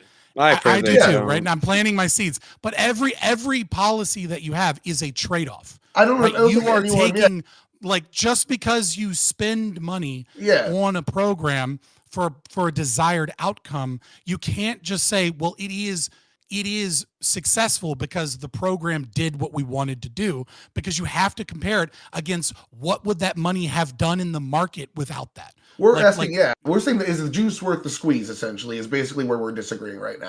You're saying the juice isn't worth the squeeze because GDP could be higher, someone's income could be higher. and we're saying we don't want 13-year-olds to be employed at Well, a okay, factory. so let's just I want reframe 13 this. Let's employed. reframe this. That wouldn't happen anyways, but Hold yeah. on, let me reframe Child this. labor laws had almost no We- effect. Yeah, I'm just trying to- throwing that out. I I love was Child just labor like, laws. hold on. You're an anarcho-capitalist. Well, all right. You know what? Law enforcement. What is that?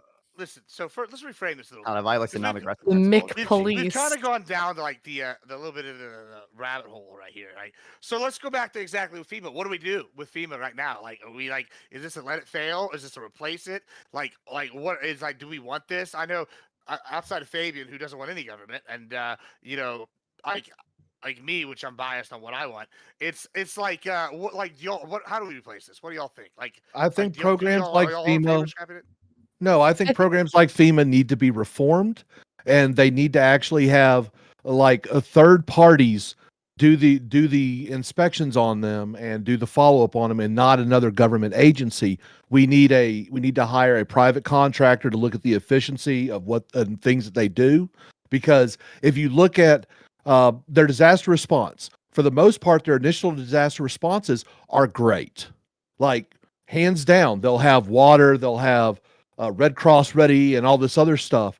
But it is the follow through where they usually drop the ball, talking about getting people money so they can, get structures tore down so they can start to rebuild and things like that. That is where FEMA usually has their big failures. Their initial responses are good. It's the rest of the response that is usually lacking. And that is policy issues. That is not incompetence, because there are people who could be more than willing to do their job properly. But the problem with government agencies is too much bloated bureaucracy. You have to do 15 steps to accomplish one task, when really you only need about 3 steps to do this. But we have to make sure that Johnny and Jim Bob and Clem and Susie all can justify their jobs, because these agencies have become overly bloated. This is why I'm not an ANCAP and more of a conservative. You know what? Nice Actually, belt you know how we time. could reduce the bloat of FEMA is if we just had Trump continue to tell his followers to like turn away any sort of disaster aid. Again, No! bringing back in natural selection into play. Then we don't have to fund it nearly as much, because only the intelligent people are going to seek disaster relief, right? There we go. I mean, Yeah, that's well, so something. like I'll make the like non-ANCAP argument here, where I'm like, dissolve the state. I'll just make the argument in case of FEMA, right? I mean, FEMA is spending like somewhere between 20 and 40 billion dollars. Like we don't know the exact amounts because they pull money from several different sources, so it's not just FEMA funding, right? Like oftentimes other places get that, so, like they pull money from other places for disaster relief. If we just abolished fucking FEMA and we just put $40 billion back into the market, and then people paid fucking insurance just like they do on disaster relief, there would be, number one, it would cost us less money, which would mean more jobs. But also, number two, one of the biggest problems with disaster relief is the regulations and rules around price gouging. Like, we need to allow people to fill up when they see that a fucking, some disaster is going off somewhere. We need to allow people to fucking fill up their van with cases of water and drive down to some place and go, hey, water bottles, $10 a bottle. And people go, that's evil. How dare you do that? But it is that incentive that makes Joe Schmo sitting on his fucking couch going, I can make a bunch of money, that then moves water from one part of the country all the way to where the water's actually fucking needed. And the only people that will buy that water are people that have the means and desire to get that water, which means when charity organizations come in and like only the rich people could get water, well, now the charity organizations and the presumed FEMA that would have been there doesn't have to give water to the rich people. The rich people got their fucking water first. Those guys moved water because they had a profit desire motive to move water to those places, and now charity organizations have less that they have to do in order to successfully move resources towards disaster areas. But FEMA so really doesn't have absolutely anything to get do with rid of that. fucking FEMA. So wait, hold on. We'd have more jobs, we'd have more money, and we'd have better disaster relief, both from the private side and from individuals. Just to Stuff be like clear, though, FEMA covers an externality. A lot of these things like disaster relief, that covers an externality that isn't An naturally externality that provided or only wait, exists because the supported by the government market. steps in and says that you're doing something I wouldn't illegal when say you bring only. in fucking price gouging. well, so okay, hold on, wait. You're pro price gouging, like you're I'm okay pro with price price gouging. Hey, Price gouging is amazing. base. Every form of price Short of gouging that. is literally just price. Price gouging is a made-up socialist fucking term. Big It's fan just of that. price.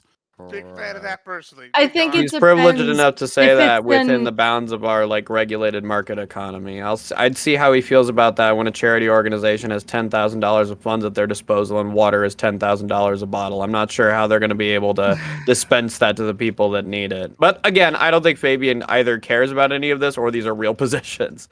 They yeah, I sound think pretty there's juvenile. a difference between Well, yeah, like it's if not a real something is position an that I think elastic that good versus water an is going to be elastic good. $10,000 and charity organizations are Well, gonna be how able would to you do it. stop I that? How would you explained the prevent that mechanism- from happening? I explained the mechanism by which it's cheaper. Yeah, because you the also profit explained, motive you gave allows me those the resources setup to for move what I'm by asking the you right now. volition You of those established people. all of that.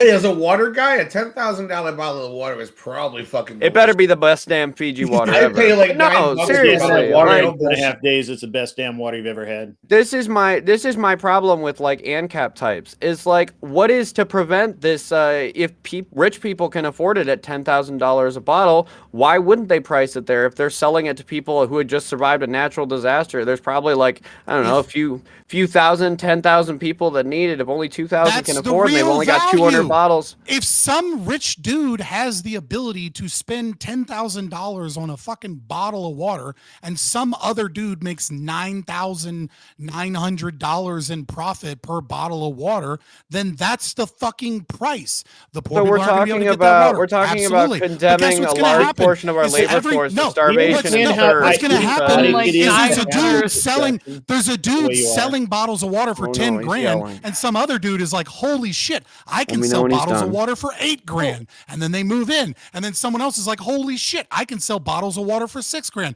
And what ends up happening is Exactly. that people keep moving water to the disaster relief area based off of a profit motive until it's no longer Okay, valuable to them. That's Hold on, super hold on. awesome, Also dude. a Except what happens if the frictionless human system. body dies without water after like a week? Hold What on, hold on. happens when 3 the days. $400 water bottle people get in there and everybody's already dead? Hold on. Also, yeah, people starve days. and people die, but capitalism Hold on. is what Yep, saves okay, the that hold was on, most. about hold what on. I expected, I Somebody guess. found a way Okay, to so sell hold on, water hold for on, 5 hold on, cents a hold on. bottle, but it was poisonous, and we had to wait 2 generations of people being poisoned to find out because we didn't have a regulation in place to catch that poison. All right. What poison were you talking about? Sorry, I was looking Yeah, at How chat. about this? Careful, How Tom, about that sounded like a good point. Water at all Do you see a because difference? they're not making $10,000 for that bottle of water, and everybody fucking dies. Oh, okay. Let's go to Peter Copy real quick. Do you see a difference between like, goods that are obviously like, elastic goods versus inelastic goods? Because there are situations, right, where I can be like, price gouging, that's just the price. Like when people complain about the price of like concert tickets or stuff like that, or like luxury items or this, that, and the other. But I do see a difference, right, in stuff like that are a luxury item that if it's too expensive, just don't buy it, versus water after a disaster where if you don't have it for 3 days, you literally die. So do you see differences between these as far as price gouging? Because like in a lot of these situations, it would have to be a frictionless system for stuff to decrease fast enough by more people getting into the market. Because obviously people don't act instantaneously. Like with stuff like inelastic goods, especially stuff like water. Well, right. We can't afford So to the wait. capitalists. hold on, right, so Scott, when you Scott, understand, can I- hold on, I'll Okay, answer go this question, right? Like Go she ahead. asked me, Go right? ahead, Like, so and then we'll when go the to capital, so you have to ask yourself, what is profit, right? And what profit is not like, I mean, yes, you could say it's the money left over after all my things are paid for, but when you actually look and realize that there's land that goes into, in order to produce a commodity or a service, right? You need land, you need labor, and then you need investment, because there's the universal time preference, right? People want the thing they need now more than the exact same thing later. And so Right. what profit is, right? What profit is the reward that the capitalist gets both for investing money and also for accurately predicting the market in the future.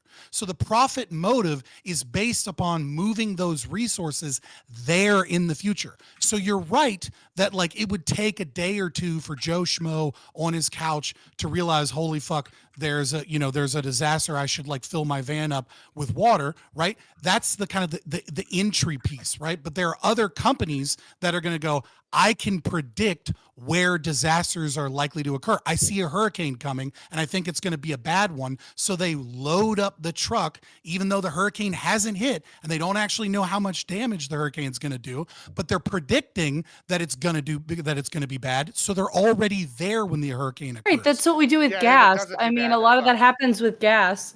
But stuff like gas, obviously, a lot of people get stranded. Imagine, obviously, without FEMA or any disaster relief, where this sort of similar situation was happening. FEMA doesn't really with- deliver gas. No. Hate to break it to No, you. But you can- no, I know that. That's Like, have you not ever- what I said. Hold on. Let me respond.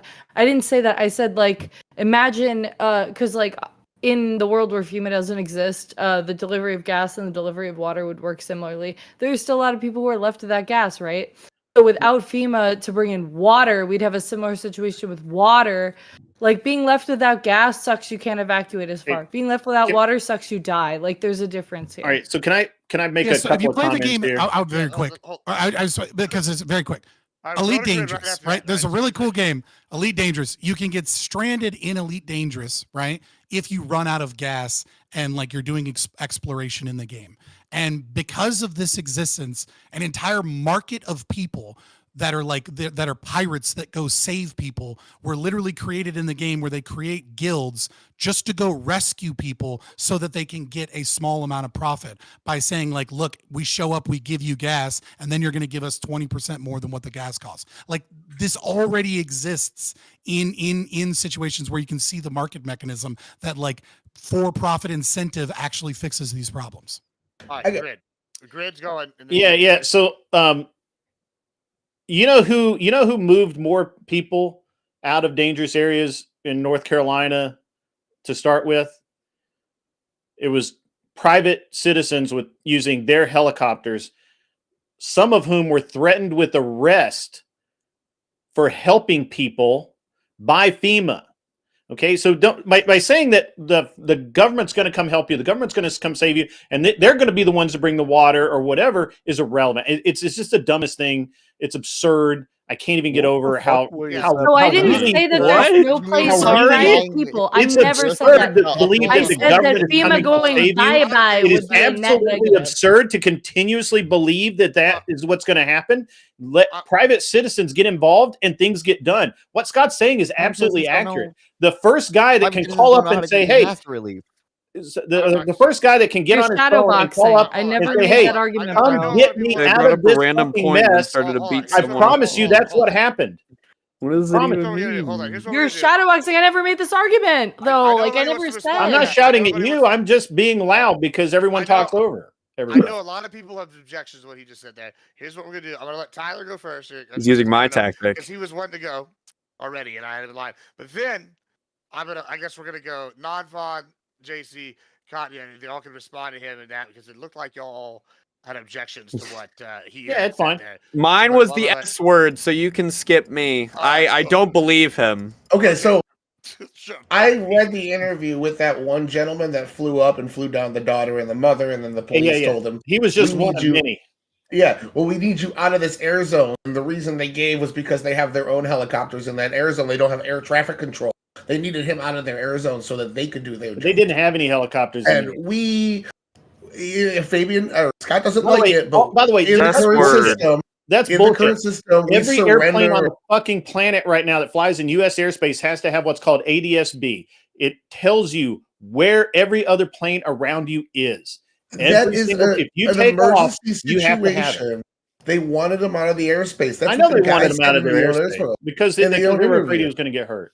Yeah, He so was threatened by the leave it to sheriff. the He experts. wasn't Leave it, threatened. yeah. All right, That but being said, it this wasn't was more just him; it was several people.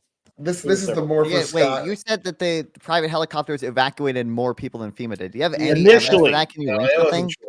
Initially, Hold on. I got a little more. The Hold on, hold on, the hold name is on. still the You have S to word, follow non-fun. aircraft Okay, be regulations. careful there. Hold on, because you guys keep yelling over me.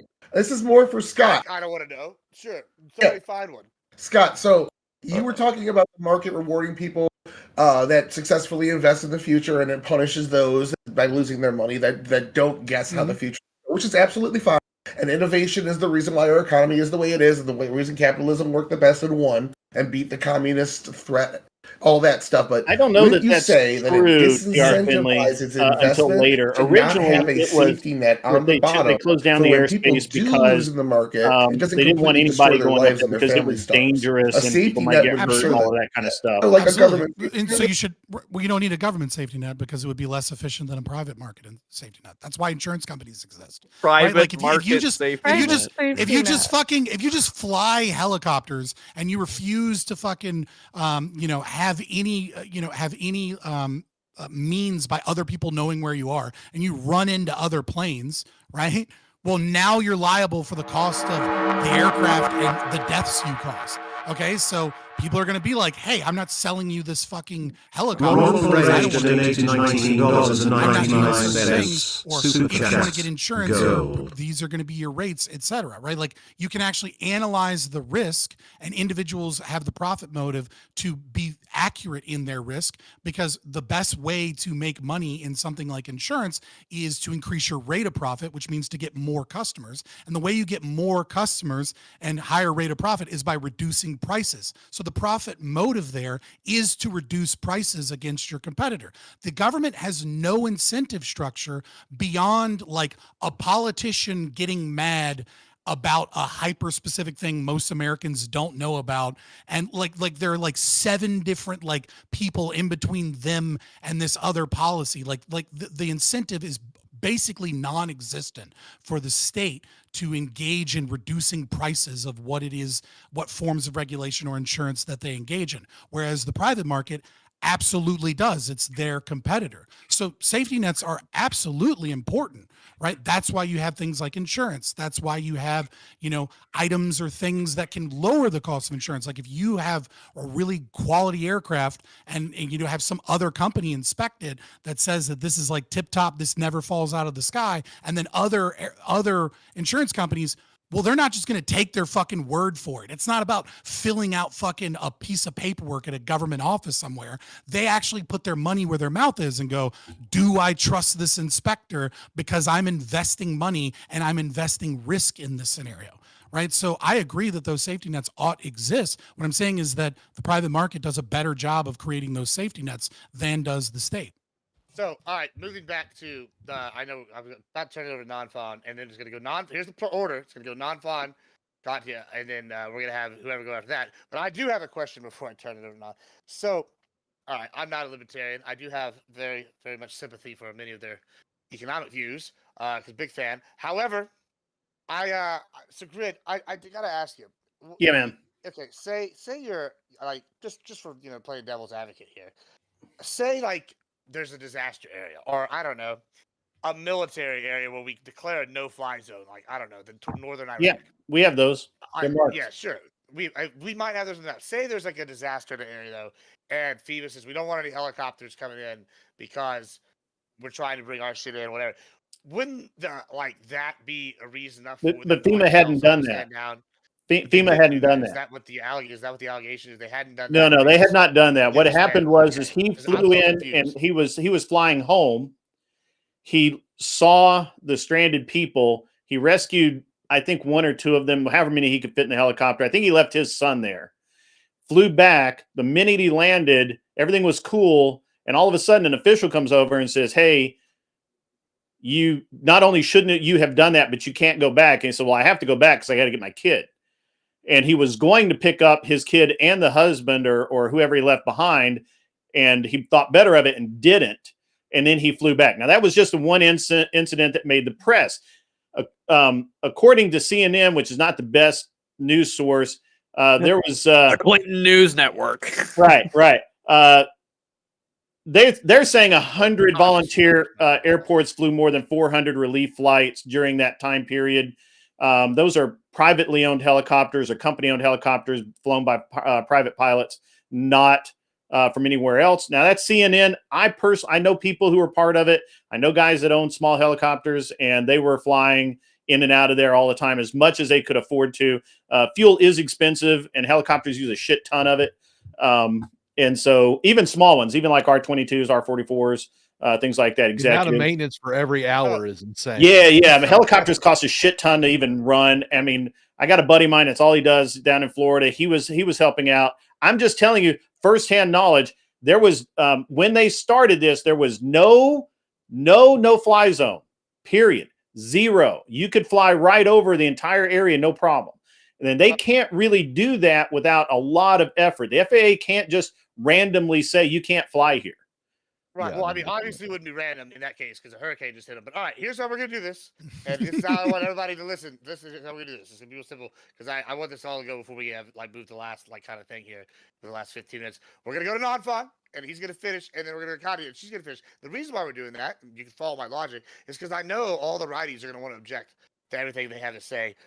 So we're gonna let them both say it, then you can all object. No, to I like everything they say. non-fun. Non-fun's cool. Yeah, And he so, he shocks me with his opinions. So we're gonna go to him, and then we're gonna let Premier Contia go, and then y'all can yell at him. All right, and then we can have some fun. Yeah, we go. All right, so we're gonna go. Go ahead. Okay. Oh boy. Okay. From my understanding, it's like all these like private helicopters. The ones that people aren't being arrested for are the ones that are like from volunteer organizations that were set up or previously existed and like FEMA. I don't want to say contracted, but allowed them to help. I think they had. My understanding is it looks like they had permission. The ones that were arrested are ones that didn't have permissions. I don't know why we would think that like random civilian people are not part of any organization or better at doing rescue efforts and don't don't obstruct rescue efforts by flying in an unauthorized helicopter. I don't think there's any evidence to suggest that. And also, I don't know, like maybe I don't want to straw man Fabian, but I don't. You guys shouldn't let him get away with saying like, oh well, I think my ideology like causes less deaths or whatever. Like I don't think he wouldn't. I don't think he would care if people didn't have a social safety net and then died because that's in accordance with the non-aggression principle, and the other cases aren't in accordance with the non-aggression principle. I think he cares more about the NAP than he does about go fuck people yourself. living or dying. All right. Like saying that I wouldn't care if people died is just such a Well, shitty and wait, dumb can you thing answer to this? say. Hypothetically, let's say acting in accordance with the NAP caused one more person to die than not acting in accordance with the NAP. Would you be in favor of the NAP still?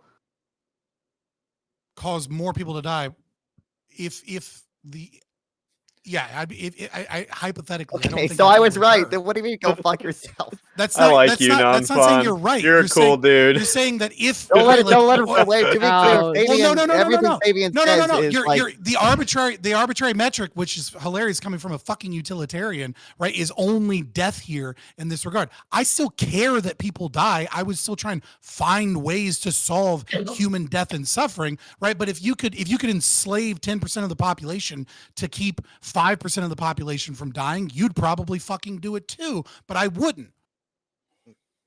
Yeah, Alright. what? okay. All right, Katya, go ahead.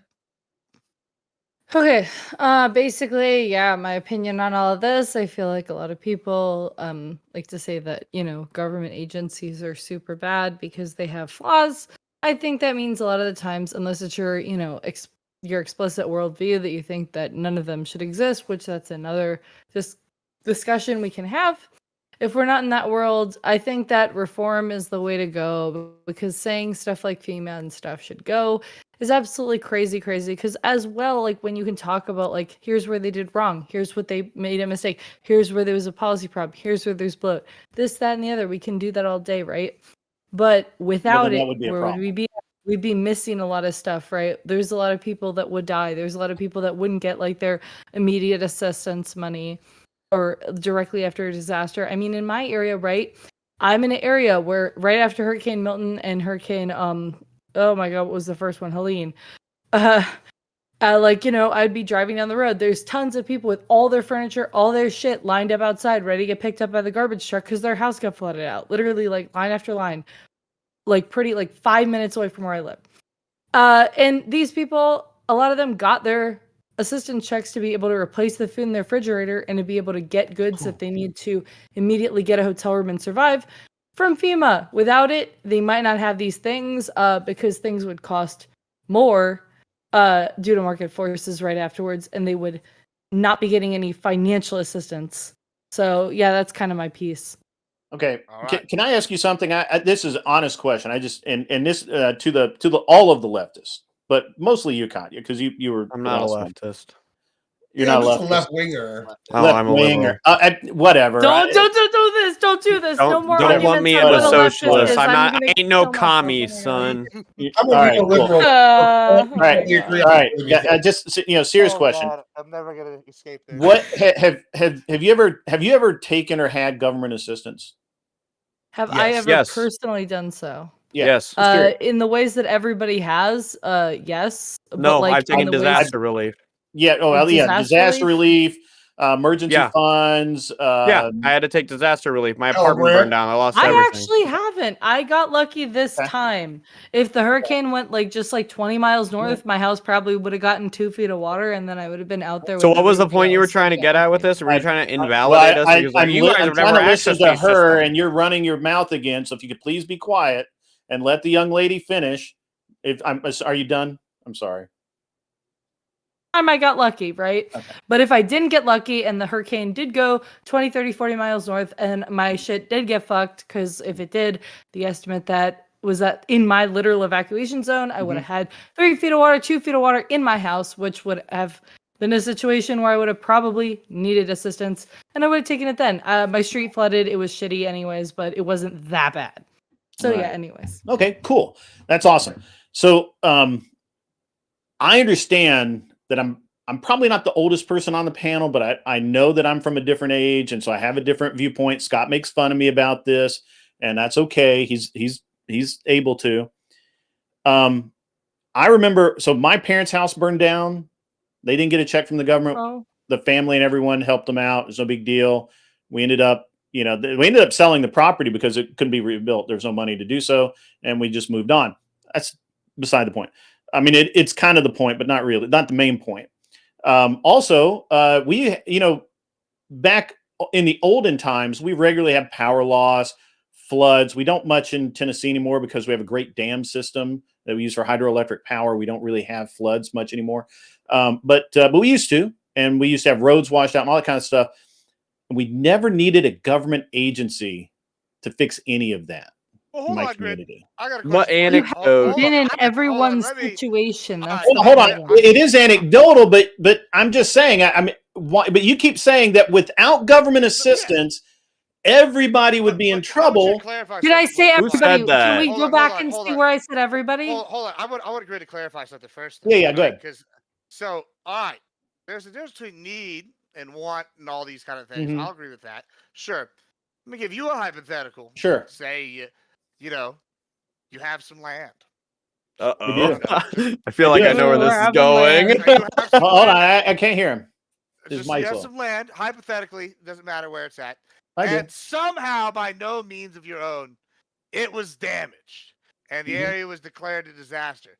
Sure. Now, I don't need the government to come in there, but if I have the ability to, I'm absolutely gonna fucking take that goddamn money because I've been paying fucking taxes. All these other fuckers have been getting my fucking tax dollars, and you'll be damned if when it's time for me to get some money, Papa Gibbs they gotta get his hand out too. Now, that being said, I don't like the idea of this in general. So like, are you saying you wouldn't take the money if like I've never. All right. So I've never taken unemployment. I've never taken a draw. I've never taken any kind of government assistance.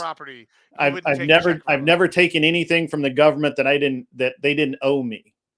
Ah, there we go. And by owe me, I mean tax There we refunds, by the way. go. Okay. Well, they owe me Wait. They're something. taxing you, Just so if you refund. qualify for Just age, tax they owe refund. you it. Yes.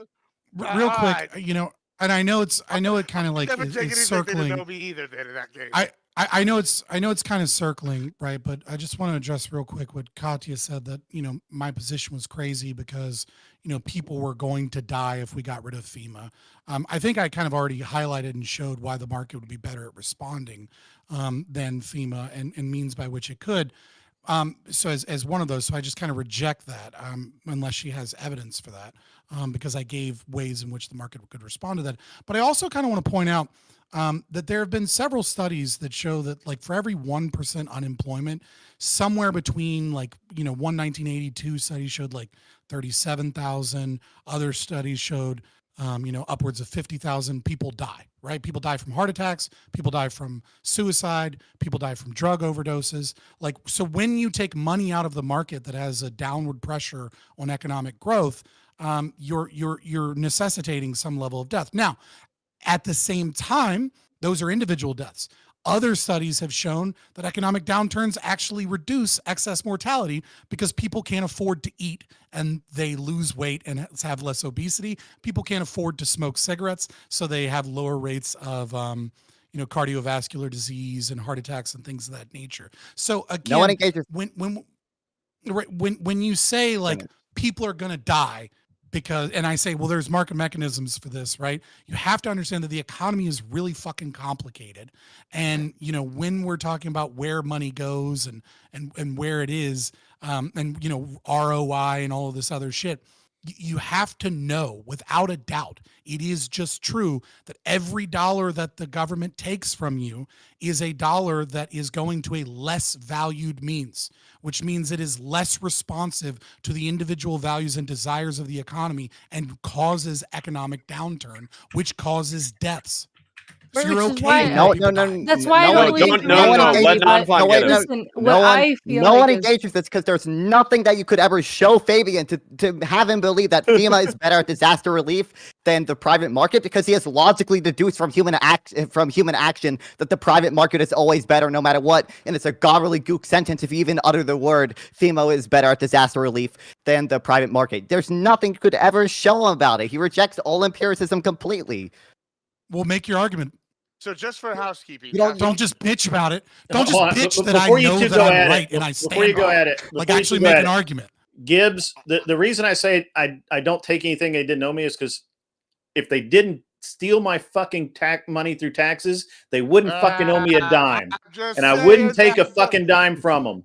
So now I you guys agree. can go at it. Yeah, Go and ahead. Fawn explained Go why ahead. Fabian would tax never revenue listen I to an love the argument, and then token Fabian already. said, "Give absolutely me an take the argument." benefits. You We're should gonna do do it. that. We've We're already gonna- talked about So empiricism. here's what we're gonna do. I know that Sparky's been waiting a while. I'm gonna let Sparky go, and then I'll let Katya go, and then we're gonna go to open. We're gonna go because that seems like a good mix of righties and lefties to close, and then we'll go to we'll just do y'all can do closing statements and shout out where y'all are at. All right, go ahead, Sparky. All right. So first of all, Grid One, you're talking about TVA, the only for-profit government agency that exists when you're talking about the hydroelectric dams. Yes. So I used to live over in the Chattanooga Kind of area. Amtrak too. No, they are government subsidized. I don't believe they actually make a profit. I'm talking about the only profitable organization in the United Oh, States government is profitable. I TV. thought you Yes. said Yeah, for profit. we export power. Yes. But that's because of your nuclear power, not your hydroelectric. But when it comes to organizations nuclear that have power done better work that are privatized than the federal government, I offer you the Cajun Navy. They have been more successful than any other group as far as saving people from disaster relief areas than the United States government. The U.S. government fucking sucks at it.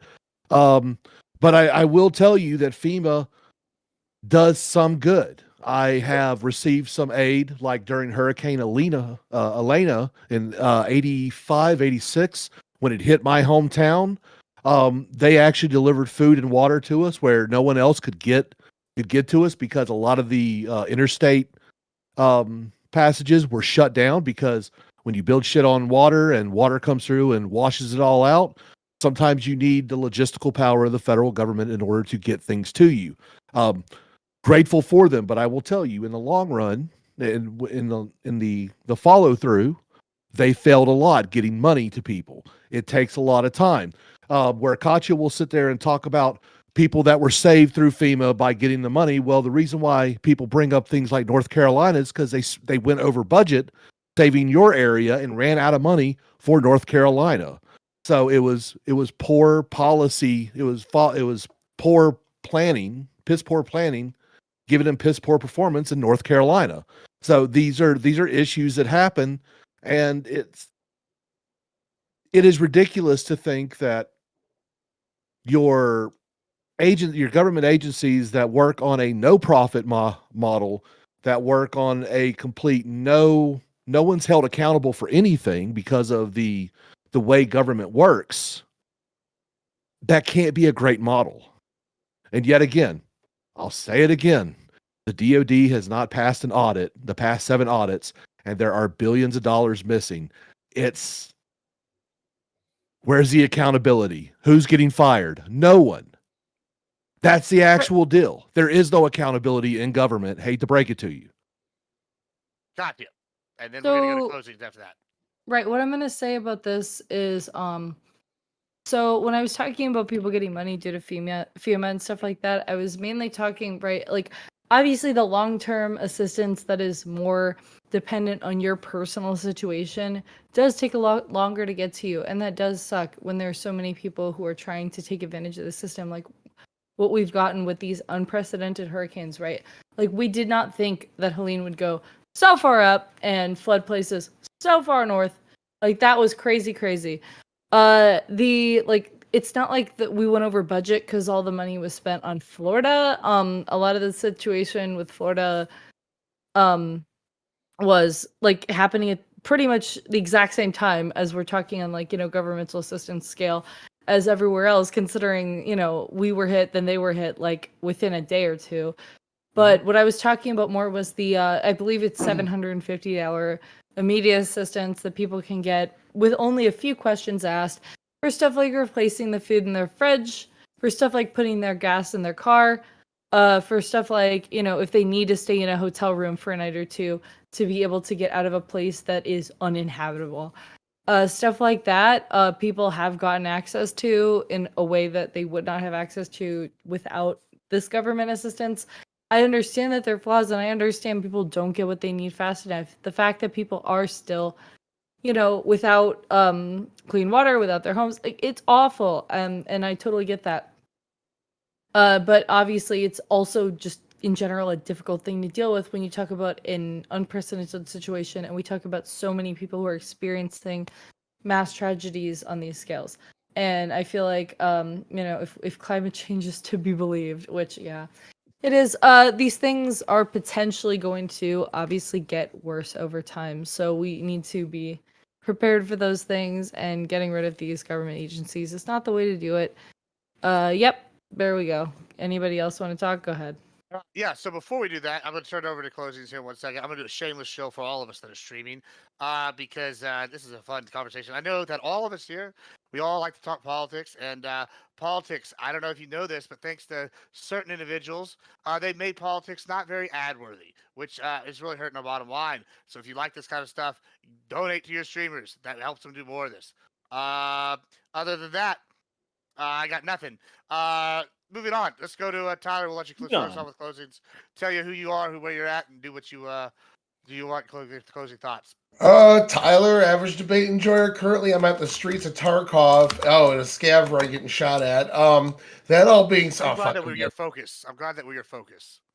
I was more just listening to everybody. That being said, I've heard a lot here about how government sucks at things, and you can give plenty of examples that they do, absolutely. But at the end of the day, all these groups we talked about have a higher approval rating with the general public throughout the last 5-6 decades. So I would say generally these things are working for most people. I'm somebody that was in Georgia for the hurricane recently. FEMA did great for me. Government functions did great for me. I enjoyed them. So that being said, in terms of accountability, absolutely there is room for government accountability and less regulation. That's what Trump is running on. If you voted for him, good for you. You found the right way to get rid of those things and to change them. So hopefully he does those for you and you're happy with that. But at the end of the day, I think also Scott made some good points. Every regulation does come with a cost. And that needs to be put into every single time we're talking about a regulation. It can't just be we're doing this for X, Y, and Z.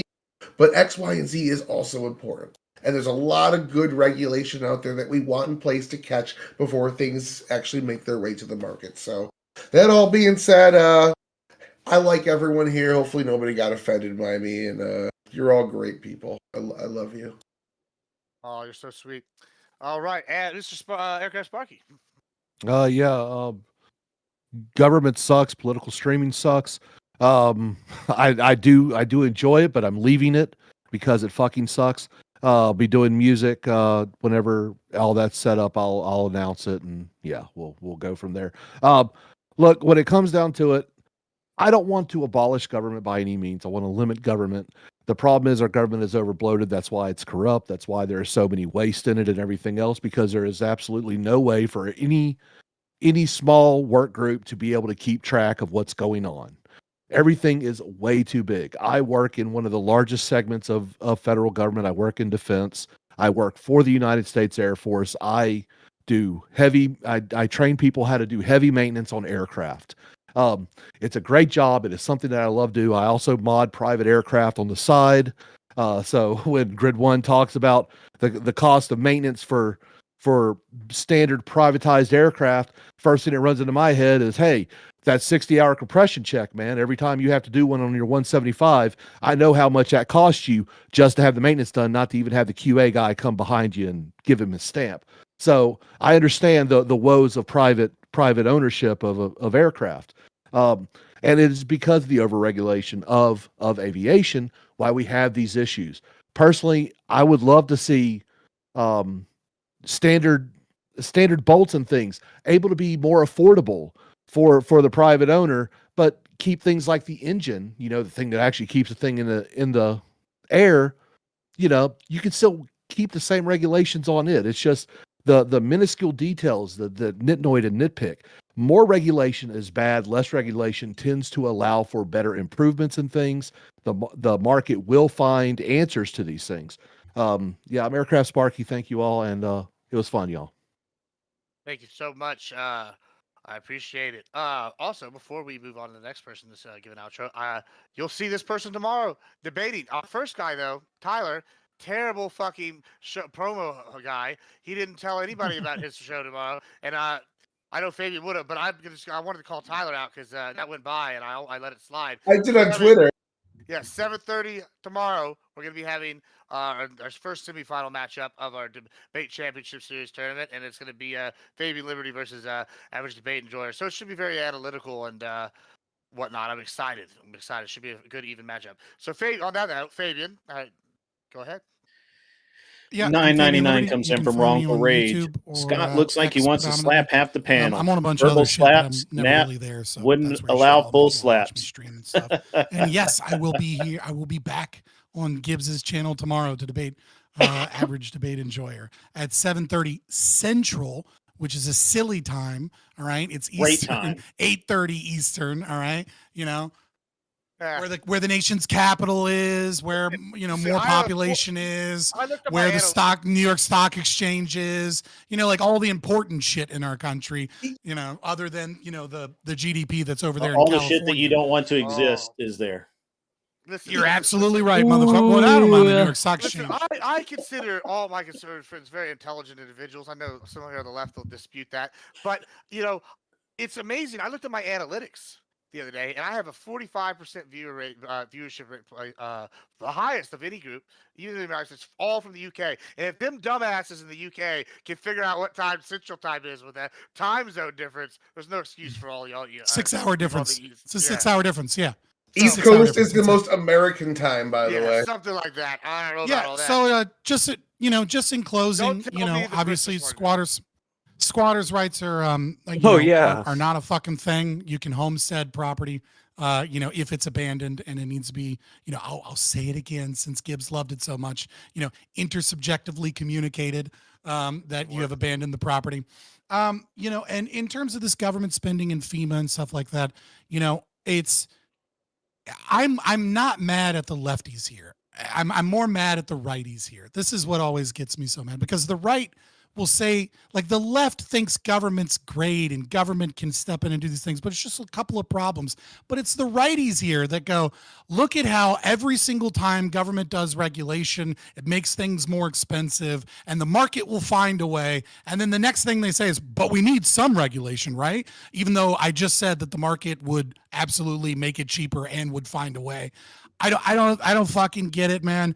But to the left, all right, listen, I get that you're not going to get on board with me with the economic calculation problem or the local knowledge problem, or, explaining the economics here, because you just fundamentally disagree with those axioms. So just one little thing, all right? When we're talking about government that you think is doing such a good job, did you forget that James Clapper went before Congress and lied in 2013?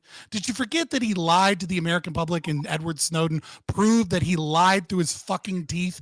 And then what did he do after that? That source that you think is good, CNN, he got a fucking job in 2017 at CNN and gets paid there and still is working there and is still working there in 2025. Okay, for fucking 8 years after lying to you all and saying that the NSA doesn't collect any data and that's all bullshit and that they don't collect any of your information, they don't listen to any of your calls, your emails. So if you recognize that these people don't go to jail, if you recognize that these people are above the law, if you recognize these people that they're lying to you through your teeth, why do you trust they're not? And you recognize, as Aircraft Sparky said, that the motherfuckers can't ever pass an audit. Why do you trust their figures? Why do you trust their data? Why do you trust that they're doing anything? Please, for the love of God, bring the market back. Allow the state, I know the ANCAP is saying this, allow the state to be able to prosecute fraud and prosecute companies and give them that focus instead of bullshit like FEMA, okay? Get rid of these socialist regulations that are causing the forest fires to be exacerbated in California. Get rid of the fucking price gouging and get the government out of shit like this because the market would do a better job. And don't trust these fucking 3 and 4 letter agencies. When the fuck did you stop being so based? When the fuck did you become nothing but simps for disgusting lying politicians just because you think they're doing something good? Look at yourself in the fucking mirror and realize that you're nothing but a bootlicker and come on over to the right side, the right-wing libertarian side. Nah, we'll stick with the majority. That was awesome. I don't Have know if fun I can following follow that. that Go shit. ahead. That was awesome. Yeah. Well, It's not fair, Gibbs, making me follow that guy. Anyway. That happens. I'm gonna tell you. I mean, everything Fabian said, except, all the 3-letter agencies need to go away. They just do. States should have absolute authority in their states. There shouldn't be any of this nonsense. FEMA, I mean, I get it. You want the white knight coming in on the horse rescuing you. But the truth is, you're not a princess. Nobody gives a fuck. So just suck it up, do it yourself, or learn to do it yourself. And if you can't, find somebody that will. Because you know what? There's a church on every corner. There's a helping hand around every corner that you turn in life if you just look for it and you're not a complete tool belt. I really don't have it much to say on the first subject because fucking Liberty he was a man from Liberty Valance. He just fucking crushed that shit. And really can't say much more than I agree. Less government is way better. They fuck everything up. And that's about the size of it. All right. Thank you so much. Non-fun. Yeah, well, I love talking to all y'all. If you liked what I had to say, you can check out my YouTube channel. You can watch over a ton of my debates. I'll end with a simple quote, okay? It is the libertarian who is committed to the grand claim that for some reason, intervention must always be avoided. The piecemeal social engineer, as Popper called interventionists, can concede a presumption in favor of private property while reserving the right to whittle away at its excesses. By means of state action, she faces no obligation to disprove the overall utility of property rights. The utilitarian libertarian, however, is obliged to show that the utility of property rights is so nearly universal that all government intervention with them is bound to fail when judged against a standard of human happiness. Fabian doesn't actually care about evidence. No one should engage with him on evidence because he's already logically deduced everything from human action.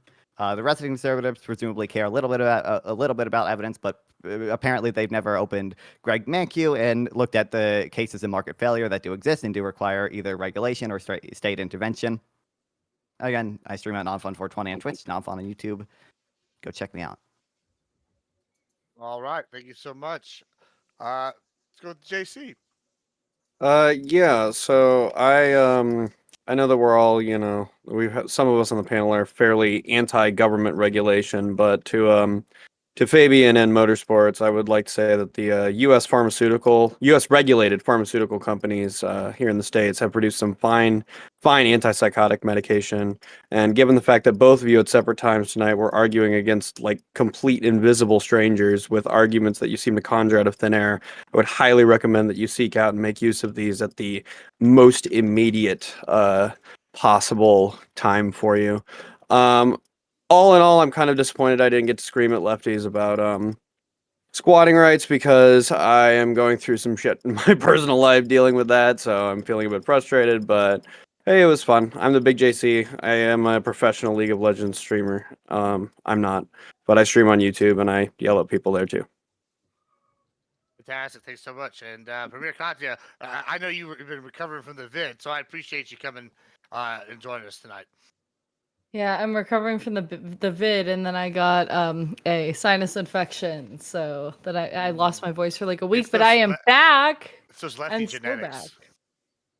I don't know if it's the lefty genetics, but you know what? It's the fact that I have autoimmune disorders. But those are not technically, well, some of them are genetic. Oh, damn, maybe it's my lefty genetics. Leftism is an autoimmune disorder. True. Yeah. We're gonna forgive that side of the family. That's super right wing, but genetics aside, because like that's a whole other topic. Yeah, thank you for inviting me on. It's nice to talk to you guys. It's been a while since I was on a debate panel. I was gonna have like debate panel like withdrawal syndrome, which is a thing now that I just invented. Yeah, I already said pretty much everything I wanted to say about the topic when I kind of spoke before we did closing statements. So I'm just gonna say y'all are great. Love talking to you guys. I'm Premier Katya on both X and Blue Sky. So hi. All right. Thank you so much. Yeah, I mean, in closing, I appreciate you all being here. It's fun stuff as always. And I gotta say one thing. Listen, if the government is offering handouts for any kind of property damage, them fuckers better come find me first. That's all I'm saying. And I want my goddamn checks. That's it. As soon as you said, let's say you have some land, I was like, oh no. I'm just like, You gotta get rid of that. You got to get rid of that Trump sign in your yard and put like an immigrants and refugees welcome here, so that FEMA can come give you your money. You know how many cattle get eaten? Like the day after I put that up, I would be out of business. You think it'd be that? I'll tell you what I will do next time. Just go put like a Beto sign out there or a Kamala sign. That'll probably maybe get me some of that government repair money. No, it's awful. Yeah, but that's great. Thanks for coming. It's good stuff. I don't know. I was hoping we'd have some more pushback on that first topic, but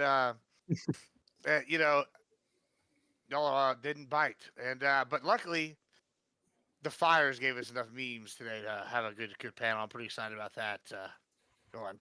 But yeah, closing. Yes, coming back tomorrow, 7:30 Central. Debate Championship Semifinals. We're gonna have an announcement how seasonal format's gonna run. I know some people have been like out; they're gonna want to get back in. We're gonna have after about 3 main event. Probably after the first season, I'll be able to post a ranking system, and I have designed an algorithm based off what I learned in my undergrad. I finally put my political science degree to use, and I have designed an algorithm with it and to do the ranking system for us. I'm pretty excited. So it's gonna be fun stuff. That's the big ones. Anyway, we're gonna have it. I think that's it. Yeah. All right. Well, goodbye, everybody. I'm gonna go play some games now. See ya. Bye. Anybody else? Anybody else Manny, mad they can't use SPSS? What's SPSS?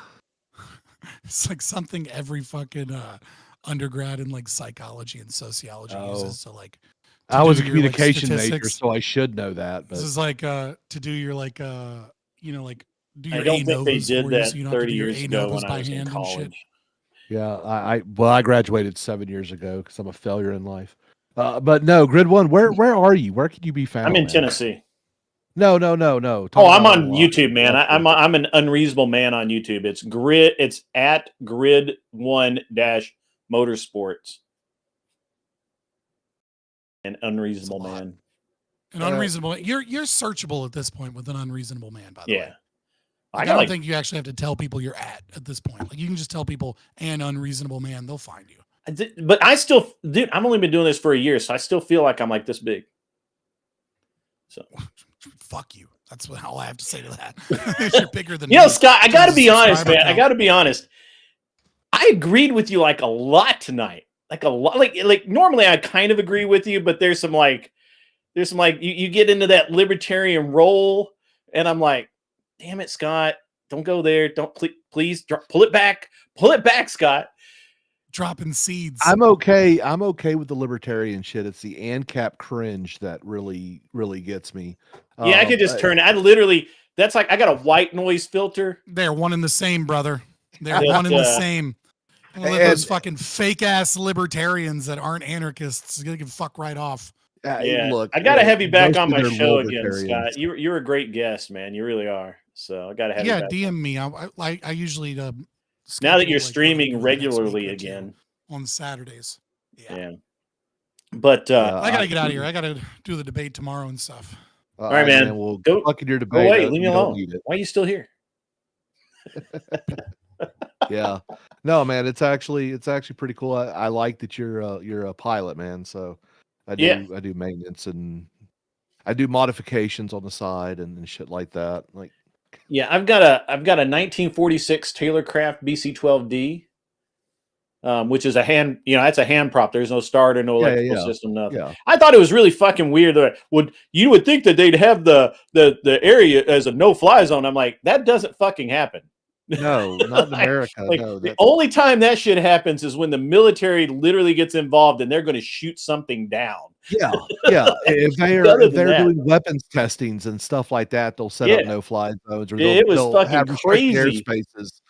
Yeah, they don't understand those type of regulations. They don't understand what has to happen for those things to like 9/11 was unfreaking precedented when they did the no-fly zone. I was active in Dude, the that Air was Force crazy. I knew people who had I knew people that lived out in the desert that they have aircraft with no radios, no electrical, just like my Taylorcraft, no nothing, and they fly without radios. Like, they don't give a shit. Like, they'll just take off, tool around, and because they're in a fucking desert, and they were getting lit up by intercepted. Yeah.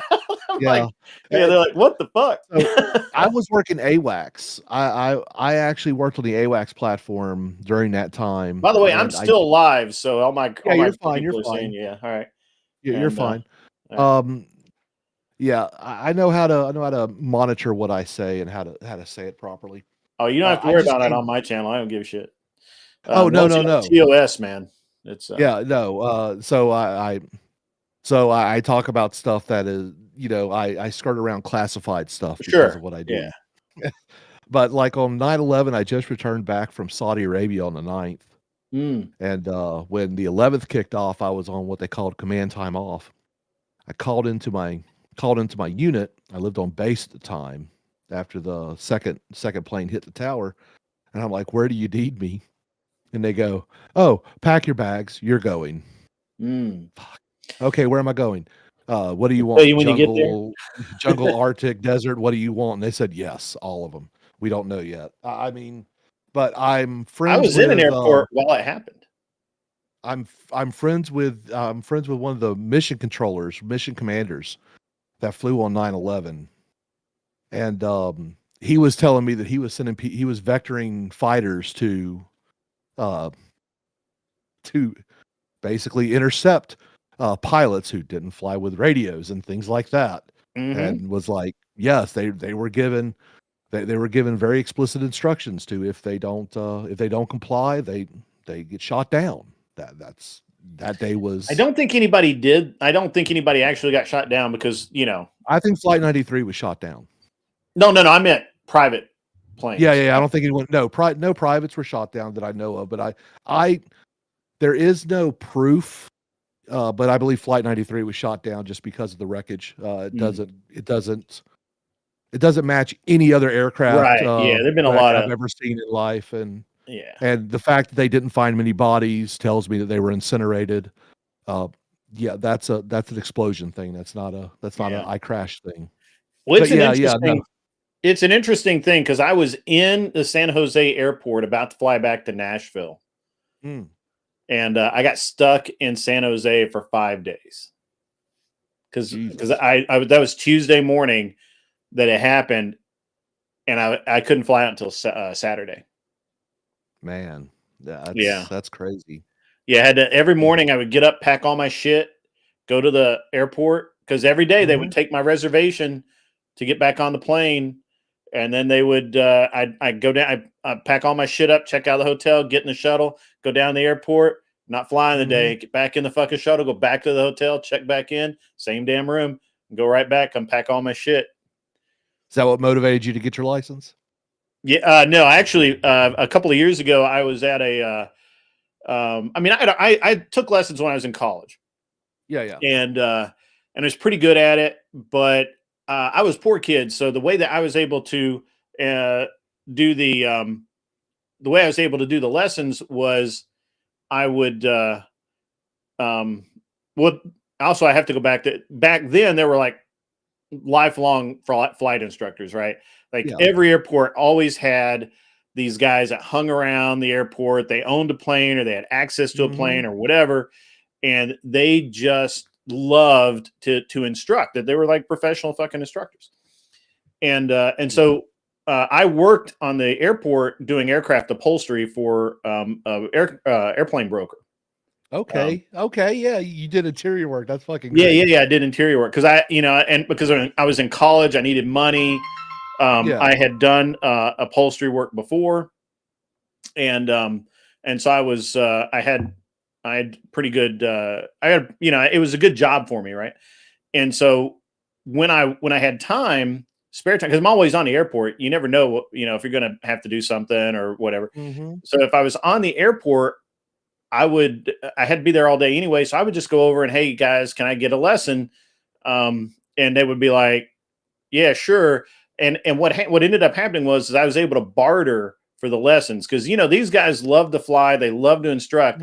They hated washing the airplane. They hated fueling the airplane. They hated taking it out of the hangar. They hated putting it back in the hangar. Oh, dude.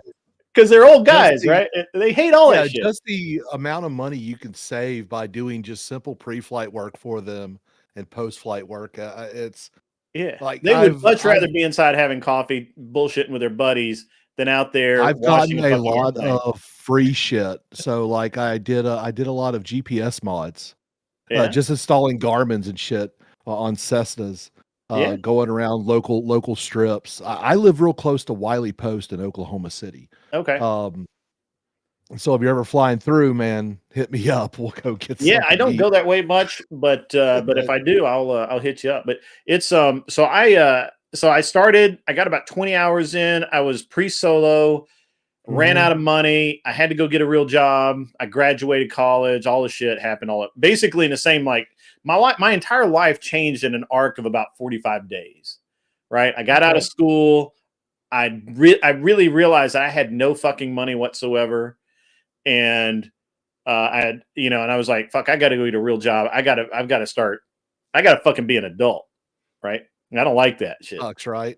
Yeah. I didn't like that shit. So I just gave up flying. I actually, and I tell people this all the time, I actually gave up all of my hobbies, flying, fishing, hunting, shooting, all of it for like 15 years. And all I did was work. So, and that's just the way it had to be. And my wife's calling me. Let me if she calls back, I'll have to jump off, but we'll see. Man. Yeah. But I'm about to have to go anyway. Yeah. It was cool to be on the stream with it. Yeah. Yeah, my life changed dramatically after 9/11. I mean, I joined the military to go to college, and then what was it? About 10 years later, I rolled out of bed and said, why the fuck am I still in? So I got out, and then got stupid and joined the army because I got addicted to war, and then got out, and now I work for the U.S. government. I work at a heavy maintenance facility, training people how to fix jet aircraft. Bro, have you seen the new PW4000s? Oh, amazing engines. Talking about revolutionizing commercial travel and you were talking about engines. So I have that Continental A65 in the BC-12D, which is a old, 1940s airplane. That's a rotary, right? No, it's a flat four. It's flat four. Okay, okay. So it's just a Continental A65. They made an A85 as well. But it's basically the same engine. And so I've got that. I've got that airplane, and then I've got a Long Easy, which is a really fast airplane. It's 200 miles an hour. It's a 2-seater. It's basically just a badass. And I made and so it's got a Mazda rotary engine in it it's turbocharged. So I'm kind of a heretic because I don't use an airplane engine in my airplane, but I don't have to because it's experimental. It's experimental. It's fine. Yeah. I was looking at building an experimental, so I Hey, you know. found me over there. Yeah. All right, cool. But no, dude, you want to know what the coolest thing I ever flew in was? What's that? C-47. The old DC-4. You know, the D-Day. I got to fly in one. I used to be a hurricane hunter. So I used to fly through hurricanes voluntarily because I'm fucking stupid. But it was a great job, dude. I mean, think about it. It was one of the few missions that I could actually get behind because we were actually doing it to save people's lives. So we'd fly through a hurricane and we drop weather buoys all the way in and out of the eye to track the movement of the storm and if it was building or shit like that. And then we'd go back to whatever island and shit we were flying out of, tell people what we do for a living and get free drinks. I mean, it was a great fucking gig. See, I never had that experience, man. Like I go everywhere. I have to pay everything. It's amazing. If you're in the Caribbean and you're a hurricane, if you tell them you're a hurricane hunter, they'll ask you what's going on with the storms because I mean it directly affects them. You give them a little bit of intel and they say, "Hey man, we appreciate your service." And it's like, dude, it gets us out of the house. We get to see beautiful places like this, and immediately people are buying you rum drinks. And if you like rum, that's beautiful. So we would fly out of St. Croix. We would fly out of St. Croix for most of these missions. Well, if you know anything about the Caribbean, you know Puerto Rico is literally just a 15-minute flight from St. Croix. So there was an old DC-4 that was hauling cargo back and forth between the islands. And I saw them prepping the plane. And I'm like, hey, man, can I just look at it? Because, I mean, you're staring at a piece of fucking history. And they're like, sure. So I go and I crawl up through the tail and I walk up to the flight deck and I go, oh, my God, this is fucking I'm staring at fucking history. Just beautiful airplane. And they go, hey, man, what are you doing for the next 2 hours? Nothing. Want to go for a ride? Well, fuck yeah. So I got to sit right seat during takeoff. You know, we got up. I think we got up to like maybe 6,000 feet. You know, we flew over just a little bit and landed over in PR. We dumped off the cargo, loaded up a little bit more, and just did the exact same opposite going to get back to St. Croix, dude. And I'm just sitting there going, holy shit, dude. Like, I was flying in C-130s at the time and the H and J models. Yeah. And so, I mean, the H models are kind of old, but J models are brand fucking new. They're beautiful for a C-130. I have a buddy of mine in, actually, he worked in Oklahoma. Okay. And he was from Nebraska. So he bounced between Nebraska and Oklahoma servicing C-130s. Yeah. Dude, 130, if a 130 can't do it, I would argue it doesn't really need to happen. I mean, think about it. The AC-130. AC-130 is a bad bitch. Artillery piece on the side of it, and they fucking just wreck shit with it, and 30 millimeter fucking cannons, 30 millimeter bushwhackers and shit. Just yeah. I'm sorry. I thought it was interesting how angry everybody got at the idea of private pilots helping during that. Well, it's because those people don't understand. They don't like self the actual. Well, they don't understand people doing something competently because they're all incompetent and worthless. Yeah. The majority of people who are on the left would be classified mentally retarded in the 90s. Yeah.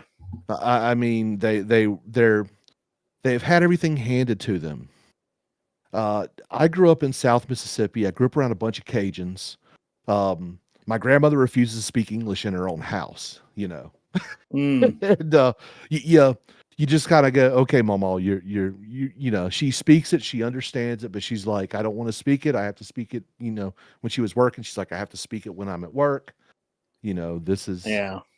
so I had to learn how to understand fucking Cajun, well, her dialect of it at least. Um, but hey, now she's 106 years old. Old bat won't die. Anyway, so C-130, you can strap artillery on it. Yeah. You can throw paratroopers out of the back of it. You can land it on a dirt strip. You can fly it through a fucking hurricane. Um, I argue, besides breaking the sound barrier, I mean, you can even they dropped the Moab, the mother of all bombs, out of a C-130. Yeah. You don't even have to have a bomber. The fact that it's hasn't been changed to jet engines is amazing. Oh, well, Yeah. no, that makes perfect sense. You Jet know, engines. But think about it. Okay. oh, I know why For they the- haven't done it, but it's just turboprops are so much more efficient for what they do. right. I know why they You do it. know, I get yeah. I understand that, and I understand that they can land it on grass strips, and jets have problems with that because of all the FOD, and you have Yeah. all of, yeah, I understand all of it, but somebody in the government should have fucked that up by now. They've had see, way more time than necessary. one of to the do that. good one of the good things, and so I'm a government employee, and I'll tell you government sucks. But one of Yeah. the good things about government acquisitions is normally when it comes to specific mission sets, they actually hire prior officers from that same mission set to be subject matter experts. Mhm. So a lot of these guys are they're sold on if it ain't broke, don't fix it. You know, the only jet aircraft I know that is actually short runway capable of landing, taking off, and can somehow mitigate the FOD deal is going to be the C-17. And the only reason why it's able to mitigate FOD is because of how high the engines are off the ground. And the C-17 landing on like a salt strip or something like that, it is a truly something to behold. Well, they ran the It's even they were able to get the B-52 on and off dirt strips, but that was because they knew that once they landed it and took it off, they probably weren't going to use those engines again. well, and also the TF-33s that are installed on them. I mean, honestly, I've had Hoover vacuums that suck more. I Yeah. mean, they are really inefficient engines. I hate that I hate that engine. I'm glad they're actually doing the testing for the new engines for the B-52 here at Tinker Air Well, the Force Buff will Base. never die. The Buff's never. Yeah, oh going. no. So they are putting They just Rolls-Royce keep upgrading engines. it. Yeah, they just They're keep upgrading. they're re-engineing them right now to Rolls-Royce engines. Yeah. And I think it's the same engine that's on like the G5 or something. So they're putting a modern engine on it, which will. I wish they would switch over from the 8 engine deal to a 4, because Christ Almighty, modern turbofans produce so much power, so much thrust, and it would save so much fuel. I mean, and I've worked on B-52s. The the entire length of it on the fuselage, the top half is a fuel tank. The wings, of course, Yeah. are nothing more than fuel tanks.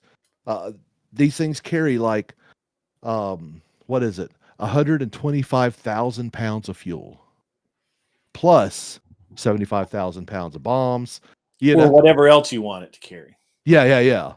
Missiles, bombs, Yeah, torpedoes.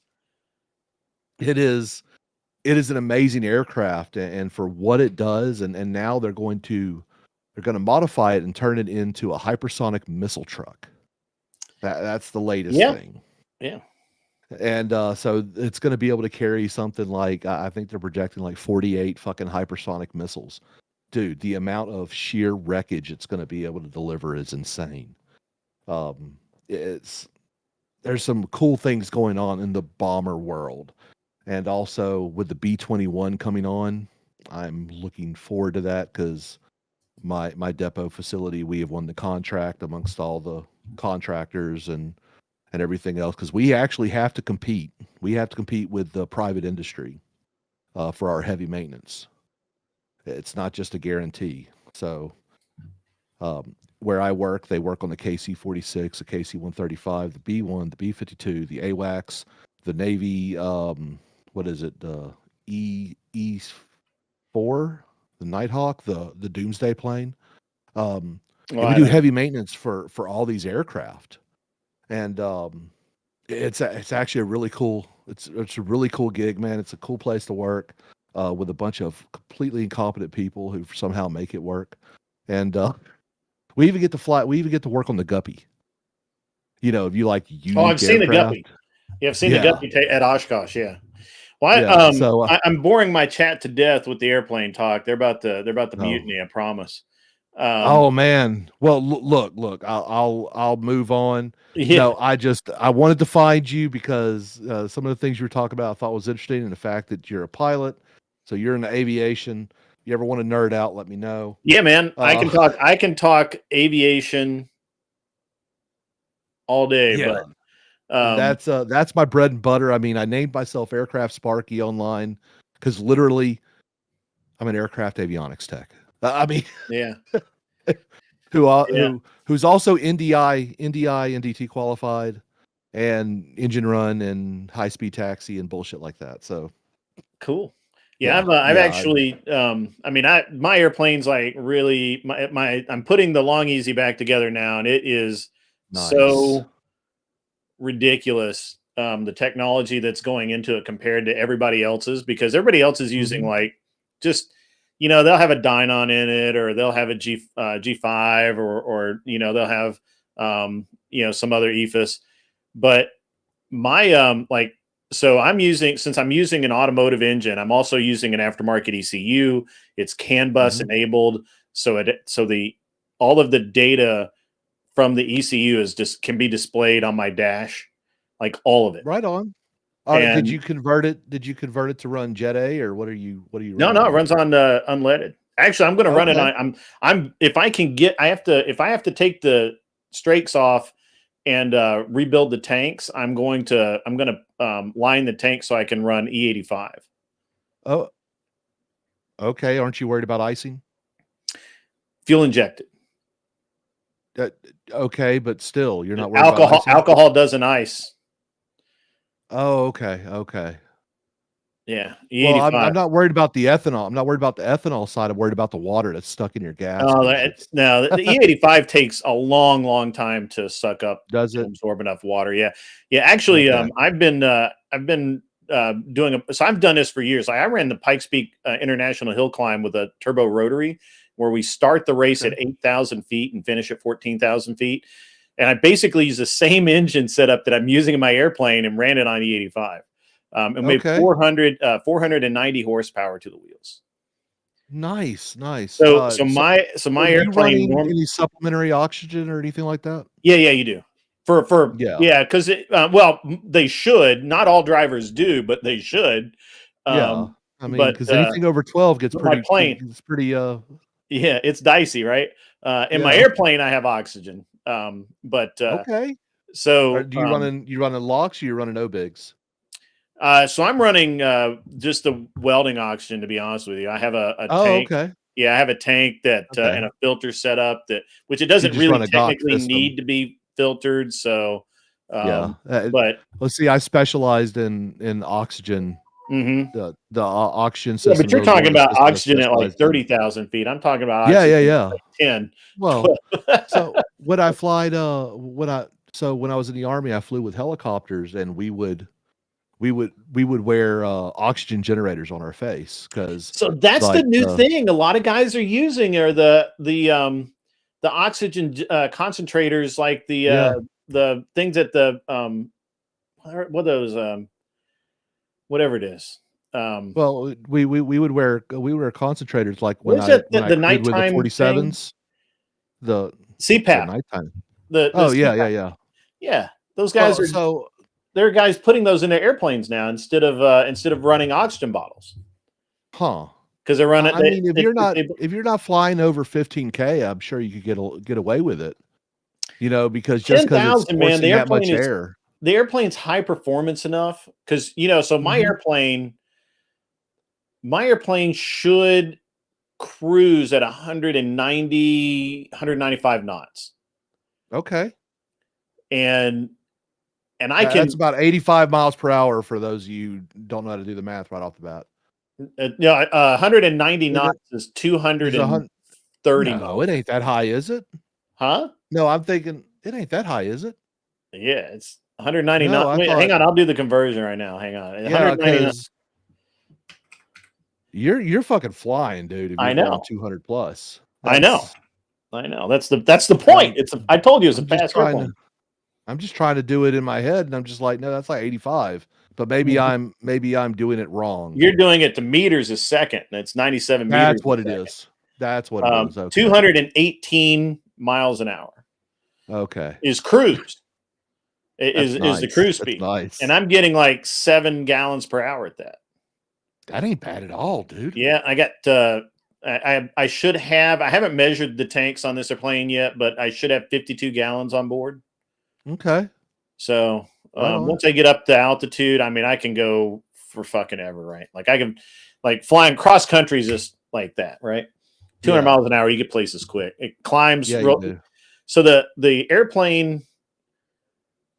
Now, are you running? You run pressurized or? No, it's unpressurized. Okay. And I actually went to the water. So I went to the water cooled motor specifically because the oil heating systems in these planes suck. Yeah, they do. They really do. Oil heating in general It sucks. just sucks. So because it's a canard, so the long easy is a Mhm. canard. So it's engines at the back, and so you have to run the oil up front and then duct air through that to heat the cockpit. And it just sucks. So I've got a watered air heat exchanger up front that sucks in air from underneath and runs it through the cockpit. And then I have heated seats as well. So it's a cool airplane. Okay. And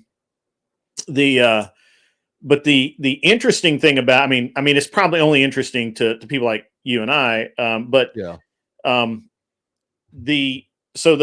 the airplane, those performance figures I gave you are on the old engine, which was an IO 320, which is 100 and I believe 160 horsepower motor. Yeah. My rotary, the lowest power setting is 200 horsepower. Okay. Okay.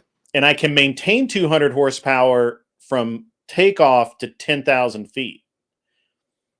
But if I need it, max emergency power is 400 horsepower. Jesus. I know, right? That's like vertical. But the torque associated that you're going to have to deal with, like. Yeah. No, it's the thing is that the prop. So I have to. So that's actually I have to use an adjustable pitch prop, which most people don't. And canards hate aluminum props. So you have to use a wooden or carbon fiber bladed prop. I've got a carbon fiber bladed adjustable prop. It's made by IVO, and it's a 68-inch prop. And so I can absorb the 400 horsepower, but we don't know how fast that's going to push it. Yeah, because I could probably exceed V&E, which is like 250 miles an hour in level flight. What are your wings rated at? You know, that's what I'm saying. Well, the wings are rated at 6 Gs. So okay. Yeah. So it's and I think I thought it was really funny when I first learned about having to give left rudder during takeoff. Right. Because you don't give it any rudder really, the engine. You don't really give it any rudder really because it with the canard there's no P factor off the prop. Yeah, because it's a pusher. Yeah, it's pusher. Yeah, it's a pusher, right? Yeah. Okay. So you give it. I've never flown in a pusher. I've never flown in a pusher, and I've only flown in a tail dragger like twice. Mm-hmm. And I've got both of those things. Those things are but they're so unique. They're so different from the traditional civilian aviation world. Yeah. I had a buddy of mine. He he owns a defense contracting company. He does security contracts nationwide. So basically, stupid wet work and stuff around. But he bought one of the old Turkish F4s that were on sale. I had to go through and rewire the whole jet for him.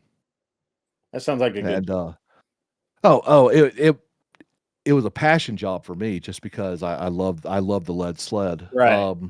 But I'm not an AMP guy. I don't know if you have one. But since I've worked defense industry, I don't have to have one. Right. And I know a I couple got of him. AMPs that helped me out. I technically this year, assuming depending on when Mosaic goes in, if Mosaic goes through this year, which I don't think it will, then that hurts me a little bit because I can't get my. There's a way to kind of shortcut some of the time that I need for AMP, but once Mosaic goes through, I may not be able to do that. And but yeah, my so my fast airplane is so basically I have the short field takeoff in 500 feet Taylor craft that flies at like 80 miles an hour, and it's just slow, cool plane, looks cool. You could basically just not break it ever. And yeah, and I've got the Long Easy, which is super fast, never grass strip it. It's a, you don't really want to fly it off of less than 4,000 feet of runway because it should be off in 1,000 feet, but you want to make sure you've got enough room if there's a problem to set down. Yeah. And they don't slow down. The thing is, it's such a slippery airplane that you will use 2,000 feet of runway to get it down sometimes. Because that's your tail dragger, right? No, that's the Long Easy's nose gear. Okay. So and then I have 2,000 feet. That's a long. I'm saying, well, I mean, look, you can put it down. I know people who get them down and make the first turn off, right? So that's like 800 feet. Yeah. But I'm saying that if something gets away from you, it's just not smart, right? Like because they don't want to stop flying. They just did you see the crash in Korea that happened last week, right? I saw some of it. I don't know that they came in hot, the gear wouldn't come down supposedly, and then they hit that barrier at the end. Right. So yeah. No one is asking questions. Why wasn't, if this guy was planning to come in or even take off or land, why didn't he have his flaps down? Why if he was fast? Really, yeah, why did he come in so damn hot? We saw no air brakes up. And I mean, I'm sure I don't know if any of your where they were talking about how, and maybe it was a different guy, how he came down a little too fast. He hit the reverse thrusters. The runway was kind of wet. And but his gear wasn't down. You can't turn on TRs unless your wow switch is engaged. See, that's beyond my. I don't know that. That's beyond my knowledge. So those aircraft, in order for the TRs to engage, the circuit actually goes through the weight on wheel switch. So you have to have your gear down. As fast as he came in, we didn't see any. He didn't engage his electric flaps, because you have your emergency systems. You can always do a gravity drop on your gear and then do a manual pump to lock them in place. These people didn't perform any emergency extension or operations of their flight control systems to ensure they could slow down enough to land. It is strange. They hit that barrier and they explode. I don't understand. I don't understand how it's a lot basic of emergency procedures weren't followed. Yeah, it's a lot of systems to fail, right? Yeah, because I mean, the 737, I think it was that they were flying. That has a RAT system on it, the emergency hydraulic motor that'll drop down, and we'll use the forward momentum of the air to push a prop to run the hydraulics. It has that. It has electrical extension of the flaps, and also works for their spoiler and air brake system.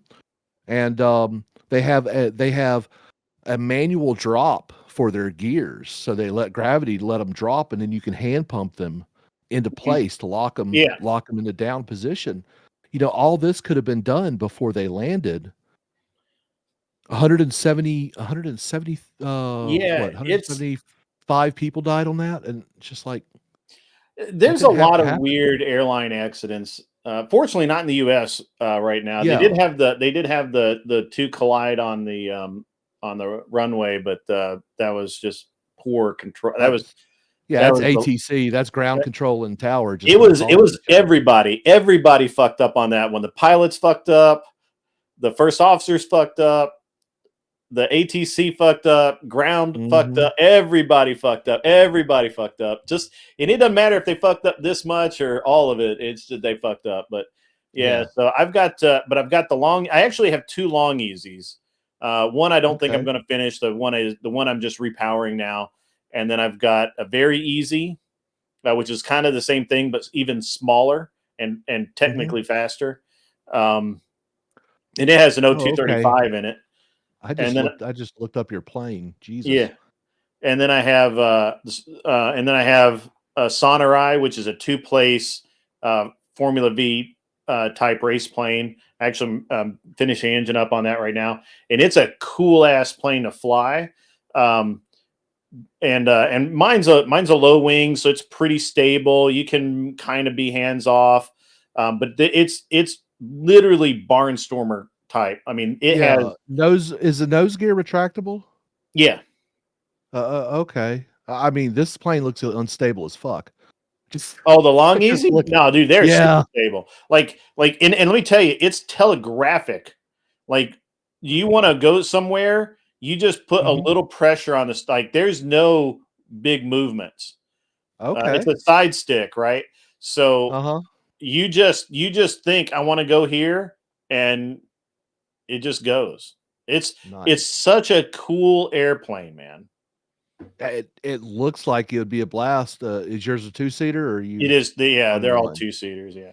Oh, okay. Yeah, I didn't know if they had because I've seen one where it shows a second seat, but there's another one that just looks like there's a void where it just looks like the guy just set it up to carry his luggage or whatnot. Oh, yeah. I mean, well, a lot of people don't put the headrest in, and a lot of guys are taking the headrest out and putting a steel roll hoop in now, because the way you die in these airplanes is they flip over, and it's a bubble canopy. So yeah, you have any issues with it locking in?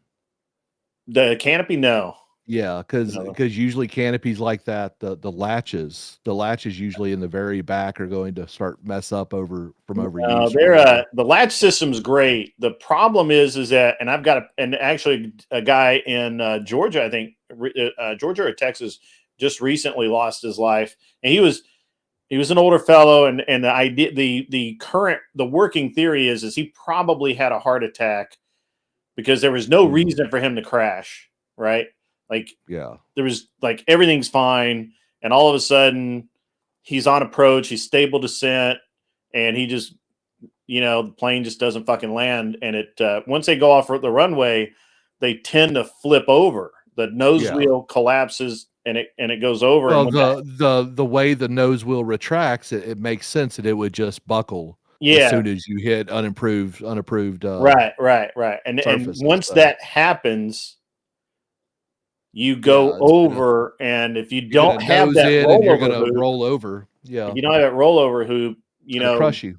Yeah, your head is in the wrong spot. So no, it makes absolute sense looking at the design. Yeah, that's actually something I'm doing on mine right now too. Is I'm cutting off. I'm not cutting off the original headrest. I'm modifying the original headrest, and I'm putting the steel roll hoop in.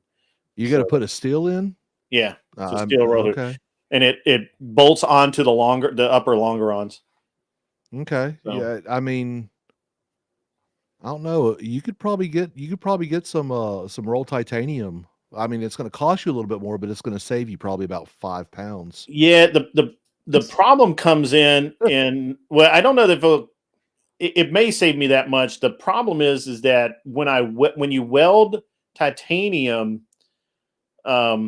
out in the wild, it's going to make a brittle joint. Well, you've got to do it at a low temperature with a lot of argon. So, but it's still yeah. gonna make it brittle. You can't get around that. It's just the way Yeah. it's just the nature of titanium and titanium tubing, which is Yeah. why titanium exhausts always crack the welds, right? That's just the way it works. Mhm. And I don't. The thing is that I guess in theory you could just, if I was under a government contract or something like that, and I could just throw it away every 5 years, sure, I'd do it tomorrow. Yeah. But I'm not under a government contract. Yeah. I have to pay for Well, it. So stay. And I But know when I see actually something thought like about this doing that aluminum. screams high performance, when I see something like So, this, first thing I think of is high performance, and so I'm yeah, thinking, yeah. okay, we need to save ounces and pounds everywhere we can. Oh, I'm good there. I'm good there. Yeah. Um, the uh, the it's an interesting thing, right? Yeah. You can go through all of these little things, right? Like I'm debating right now an aluminum roll hoop. I don't know that there's a Mm. need for steel, because just thinking about the amount of weight Of weight that's and going to hit it. force, the aluminum, I think the longerons would break before the aluminum would bow. So More than likely. I mean, it depends on the thickness, and yeah, I'd have to look at and it it would to probably make that be about call. 1.5 pounds, 2 pounds savings. Yeah, And yeah. And I mean, it. when you're looking, especially like calculating your CG and everything else, I mean, all that matters. So that good stuff, man. Look, I appreciate you talking with me for a moment. Hello, chat. Thank you all for your kind words, and if y'all had some bad words that I didn't see, thank you for those too. Yeah, Uh, man. but yeah, I had a no, great I time on the appreciate debate you. panel Yeah, tonight. I didn't know any of those people except for Scott and Katya and Gibbs, of yeah. course. Katya, So, I just I she's the just token give her so much socialist. shit. Oh yeah, she's a She's the- huge socialist. And she got mad at me in the group chat a couple of weeks ago because I told her that the F in communism was for food, and she says there is no F in communism. I said exactly, Right? and Yeah, no shit. That's it exactly.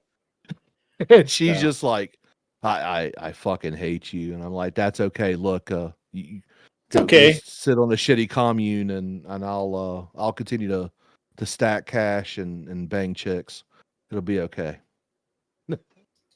She's like, well, you're a fat fuck. I'm like, yes, I am, but I'm married and I'm okay with that. And she's okay with that. So, but no, man, it's good to see aviation guys in the space. I wish we would have met when I was newer in this world, because we would have had a blast. But yeah, I'm switching over to music because politics is draining. All right, man. It I'm really gonna is. address my chat. I'm picking a fight with a guy who wants to debate me, and he keeps picking. You want to hear the list of chat too? This is a list of topics this Jackwad has come up with. Here's a list of potential topics. Does Congress care about the Supreme Court? That's actually a good one. Um, no, Congress doesn't give a fuck about the Supreme Court more than they can manipulate it and Yeah. cede their authority to it.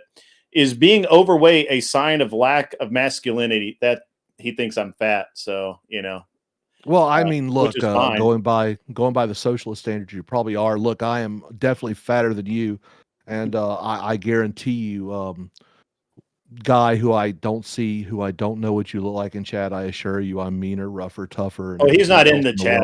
world. He's over on Discord being a dick. Oh, yeah. I'm just Well, talking to the chat I as assure well. you, I've done more insane things with my fat body. There's a reason why it's fat, Right. but it's Uh, one of those things. Old people who do young men's things and they're overweight and shit. Those are the ones you should be I'm afraid of. fucking old. That's right. Are you Yeah. are you a practicing Christian if you don't go to church? So I defeated yes, that argument actually. already because I simply told him that you can't tell if I'm a practicing Christian or not, regardless of whether or not I go to church. Well, see, I tell people straight up, I am a Christian and I don't go to church all that much because it actually states in the Bible, your body is a temple, your communion with God doesn't have to be in a community and everything else. Yeah, I Just defeated as it. long, I defeated that argument in one sentence. He still yeah, wants it to be there. is football more masculine of a sport than racing? You know, because obviously American I spent my football career in or racing.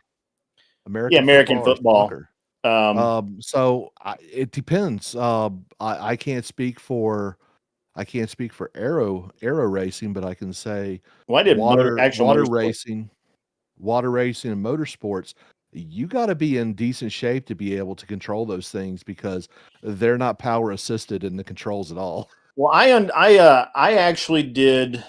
I owned a race team, our auto racing, and Okay. I would put my ability to the schedule that I worked. I'd put it up against. I worked 20-year-olds to fucking death, and they couldn't keep up with me.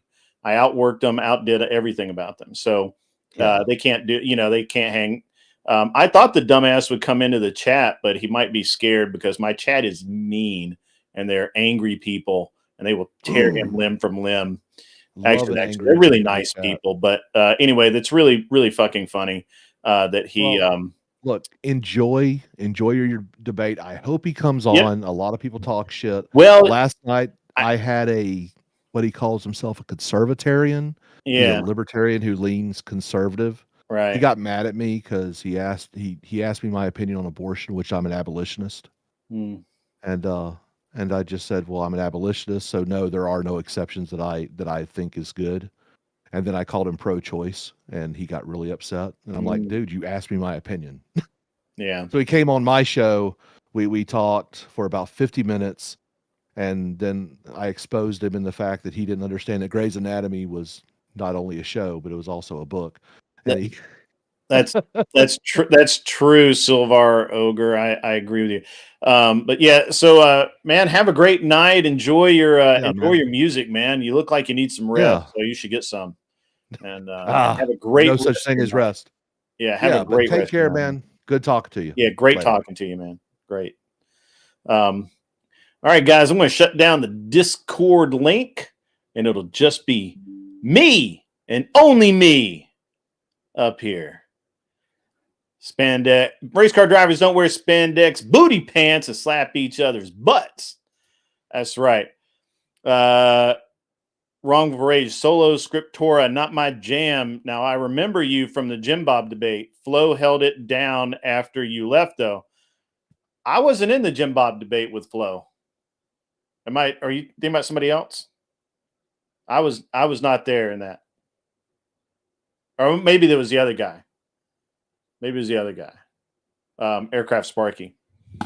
But yeah, I wasn't in the debate with Flow State. Pardon me.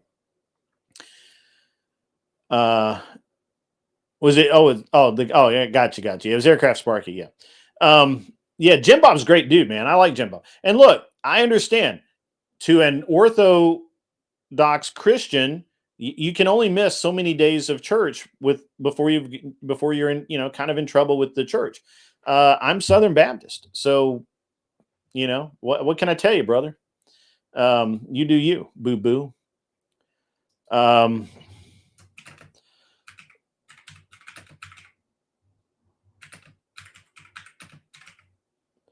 So yeah, so I don't know if the chat heard the list of bullshit debates that that this fellow Luke wants to have with me. And if I've missed some super chats, guys, I really am super sorry. I really am.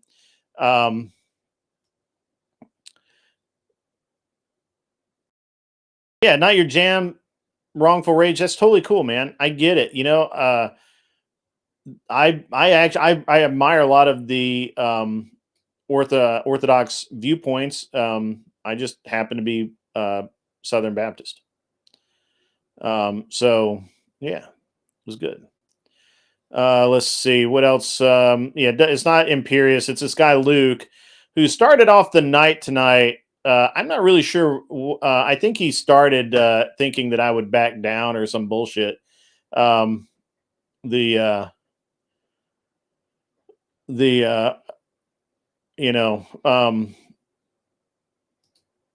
and he basically, told me that I was that called me out on not being quite the attractive young man to young women when I in my youth.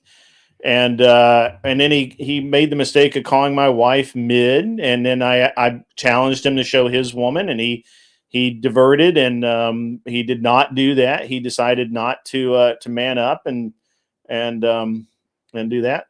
Then he wanted to. He's like, well, we'll meet up and box, and I'm like, you'll never do that. That's a fucking lie. So then I had asked him. I said, let's debate. And I said, just come up with a topic. I don't really give a fuck what it is. And he keeps coming up with this bullshit topics. So, Luke, you're probably hiding in the chat right now, and you're a pussy. So I don't know what else to tell you, pal. You're a pussy. And I think what you need to do is own up to being a pussy and just get your shit together. And he will not for whatever reason he doesn't want to pick an actual debate subject. So I told him cam up, and he says he's gaming, but he's talking shit. So, whatever. But anyway, nothing but excuses from this jackass Luke. And I'm calling him out on it. And so there we go. There we are. Somebody give me a debate topic that is not. Yeah, it actually that did sound good. That was the only one. But I've already made my position clear on it. So that's I would rather. I don't game, bro.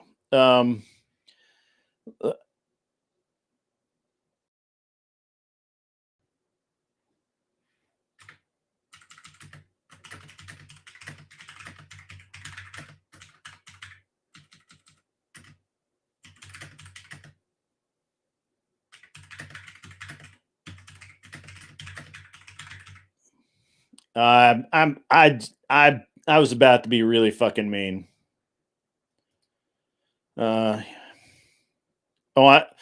JC, if you're talking about on the hang on, stand by.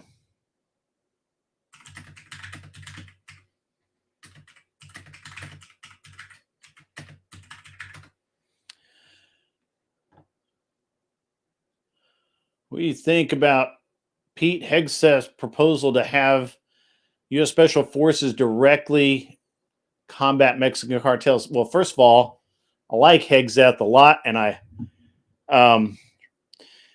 actually really like it, and I don't have a problem with using our surgical troops to conduct surgical missions. So. Yeah, come on up and mod the show for a few minutes. Ticky Tack, you can come up. Yeah, let's get some people up here. I got JC's going to come up for a minute. I think he's been on before. Just so everybody, just full. What's the word I'm looking for here? Full disclosure. I called Luke out and told him to debate me, but he has to do it on cam, live, no bullshit. And so, I'm welcome. He's welcome to be a pussy. All he wants to be. But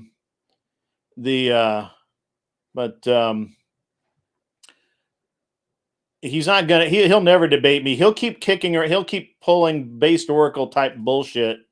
And he's never gonna actually do it, guys. I just know this type of dude. he's gonna keep suggesting bullshit like, "Are you a Christian if you don't go to church?" Specifically, me, not talking about in the rhetorical, but just specifically me. And so, dude, cool haircut, bro. It's my bed hair. Yeah, you should keep that up. So I got you, bro. I sent him a link. But yeah, so I don't actually come up with debate topics all that much, right? Like it's not what I do. I respond to debate and he's like, well, I got to have a topic, and I'm like, I don't need one. Just pick one, and we'll fucking roll with it. And he keeps coming up with these. Well, I read you the list of bullshit that he came up with, which the Supreme Court one was actually a good one, but I've already made my position clear on it. So I don't know why we need to argue that one again, other than, it gives him, he has a little bit of an advantage of being able, I don't know his position. He knows mine. I don't really give a fuck about, but I don't always like to do the old gag. I like the new gag, right? Like the new gig. I don't want to continuously argue the same thing over and over again. So, but, and we could argue like tariffs. We could argue, things like that, but, which sports car is the best sports car? We could argue that. No, actually, we couldn't argue that because that's too opinionated. The other thing is it's all open and opinion and interpretation. There's no esoteric theory. There's no, it's all there. Literally, all of the arguments he wants to make start out as fallacious arguments. As most liberals. I don't think he's a liberal though. He's just acting like it. I've been calling him a bitch all night. So the thing, it started out where he called into question my ability as a swordsman, which I said, you don't understand. When I was in military school and I would roll up in my uniform, pussy dripped. I'm just telling you, like it is. It's just the way it was. Well, women like a man in uniform. I'm just gonna say, but I'm just telling you, it's the way it was. And I was a fighter. I mean, I had a football, and he's like, well, football players. I think maybe he was a football player or some bullshit, and he's just like championing these football players, and I'm like, dude, I don't really care about what you think. I'm just telling you. My experience has been I got plenty of ass and pretty high quality. Hey, JQ, if you're trying to talk, you're muted. JC, yeah, you're muted on your end, not mine. So JC was there for the whole thing, and I actually kind of thought it was a joke at first, because I felt like that everybody that's been in the whatever Discord has seen pictures of my wife, has seen pictures of me. Obviously, I'm on camera all the time. And are you still not have sound, bro? Can you hear me? Something. Yeah, you're a little low, but yeah, I can hear you. All right. I'll adjust the comms. I'm sorry. I didn't just speak into the mic, bro. Gotcha. But there you go. There you are. Yeah. I don't know what JC, you were there. Throw it down. All right. So I got a little. Oh, Luke's in here. Hey, Luke. Hey, buddy. Is he? Yeah, he's right there. Luke G813. I thought he was playing a game and couldn't be bothered to come join us. Okie dokie, Smokey. Well, let's fucking go. Put your cam up. Well, let's go. All right. So I'll give a bit of a. Yeah, you can give the backstory. You don't have to listen to me. All right. So apparently, this started with one person saying, "Do you guys want to do something about the Super Bowl, like betting?" And then it turned to be like. I didn't say anything about the Super Bowl. Well, no, that's how it started. And, I got it. And then it became an ad hominem attack on there is no way that you can be The swordsman that I am. as attractive and be able to pull up anybody that was in high school, cheerleaders, models, etc., etc., etc. That I don't know.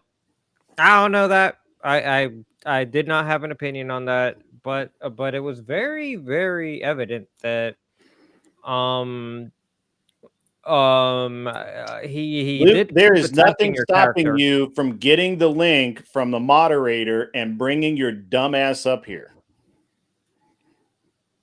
Yo, guys, you got everybody, hold on. The entire chat, all of you guys, Luke G813 is the guy we're talking about. I'm not talking about him behind his back. He has every ability to get his ass up on screen 100%. Oh, somebody tagged me. But he's a bitch and he's not going to do it. Guaranteed 100%. I need him to pull up. He's No, talking all no that woo shit. banging in the chat. You come up. Yeah. Luke, your 4 topics are based Oracle bullshit type of topics, and I refuse. What are they? I want to know. Oh, I got you right now. Yeah, go ahead. JC's got it. Yeah, we could actually like give an analysis on that. And Yeah. I got you. One second. I will let Michelle pick the topic, but not of those 4 because those 4 are gay. I was actually gonna moderate it, but it's all good. Oh yeah, Michelle can moderate. Michelle can moderate like a motherfucker. Hell yeah, Michelle. Hello, my name's JC. Tiki Tack can too. And I Tiki like Tack's long brutal. walks on the beach. Maybe. I always like to interject and try to debate myself whenever I am a moderator. yeah, that's the thing. The moderator has to know to shut the fuck up. I know, right? Right. I might be able to do it. I'll give it a shot one day. Yeah, hold on. All right, so here are the moderations. Somebody go get Jake from VO Pod. He's almost a moderator. He does pretty good. He's good too. Yeah, he's really good actually. With like when I have seen him actually moderate, I thought that he was especially good when like the conflict was there with like breaking it down and assessing like what actually happened, and then everybody can move on. Even if like if they disagree, they understand where what happened, and then they can move on from what happened. That's just like what I noticed. I thought that his conflict resolution and moderating was quite good. I actually never made a claim about being a practicing Christian. You asked me if I'm a practicing Christian. Actually, you asked me if I'm a Christian, and then you asked me if I went to church, and then you asked me if by not going to church am I a practicing Christian, and I told you that you can't know one way or the other. All right, I have the topics. Whenever you're ready. I didn't say I was a practicing Christian, Luke. Roll back the tape, bitch. All right, so here are the topics on Luke's platform or his stance, which you have already stated. Does Congress care about the Supreme Court? Is being overweight a sign of masculinity? Are you a practicing Christian if you don't go to church? And is football more masculine of a sport than racing? Actually, are you a practicing Christian could be a debate topic, but I don't think it's in either of the gentleman's wheelhouse. Like he's not. Yeah, I generally don't debate religious stuff. Exactly. Like that's like a trap. It's more of a dig than anything else. It is. All of these are just based Oracle. I'm going to prove Andrew Wilson's a grifter bullshit. If you're going to I mean, Luke, I'll be happy to pick a topic. Ass. Yeah, Luke, how about you hit me up in Discord? I'll be happy to help you pick a topic that everybody can agree on. Yeah, Luke. Talk to Michelle or Glenn or whatever. I did not make any fucking claims. He's talking in the Discord right now. I'm making a claim that Luke G813 doesn't have a girlfriend, won't cam up, and will fucking not put a picture of his girlfriend up, even though he claimed my wife was mid. He did say that. That's true. And I could show that. So I make those claims. All you got to do is prove me wrong, bro. But you won't. It kind of sounds like a fun one to debate. Yeah, A lot yeah. of drama and great content. Mhm. I'm I not know, gonna right? I'm front. going to farm it. I'm not gonna front. I should be asleep. I got to do laundry tomorrow, but this is I've fun. got I don't have school's out tomorrow because of snow, or supposedly we're supposed to get a bunch of snow, so they've already canceled school, so I don't have Yeah. shit to do tomorrow. If he doesn't get on, bro, he's a pussy. My wife will Sorry. be pissed in a few minutes because you got to go inside. Luke, I'm the one sitting here saying pick an actual fucking topic. No, are you the can like one literally come up listening now. You from could come up chat. right now, and You we can pick a literally can. topic You literally could just could- come. Yo, I can give you the link. right now. Hey, this is easy to counter. Luke, you're too scared to get on stream right now. Come on, Ooh. scaredy cat. You don't Talk- even you don't want to He go is- on a he is- webcam. He Talk to him. is a bitch. As a matter of fact, he's my Come on, bitch. scaredy cat. My bitch. Get on Yo, stream. Mara's on? Nah, is Mara? Yo, Mara, you're here? Oh my god, tell me you're here. Yo, what the fuck is happening, dude? Dude. Like, what? Like, dude, that's all he's Luke, got is you're dude. my bitch. Yo, Tiki No, Tack, I'm by not the way, picking from your you gay have ass a great topic. jawline, Pick man. I met you actual the first day topics. today, man. That's fucking awesome. I don't. Hey. I don't Yeah, know. Luke, we appreciate will that. we'll like agree all on a topic. Like, we'll get it done right now. Please clip all these sticks. That's hilarious. I'm not gonna pick a gay ass topic. I won't do it. I Yeah, just like, not that stupid. All dude. three, like What are you fucking literally have a idiot? panel that could go over a fair topic, and then you guys could go over right now. Yeah. Yeah, we got. Well, that's just jump on. I'm telling you, Tiki Tack's a hell of a debater. He'll come up with some good shit. I could try. But I don't know this guy, so I don't know You're what not topics. gonna know him because he's too much of a pussy to get up on the stage. Damn. You're my bitch, Luke. Damn. And man, I'm gonna have this shit clipped, and I'm gonna play it 24/7 and whatever. Oh goodness me. Michelle Somebody loves needs to clip me. I don't know why, Oh, you know why? but she loves to clip me doing shit like this. So I'm just telling you right now, bro, you're gonna be famous in the wrong way. Infamous. J.K. Simmons like voice. That fucking sucks. Damien, what's up, buddy? You're supposed to be asleep.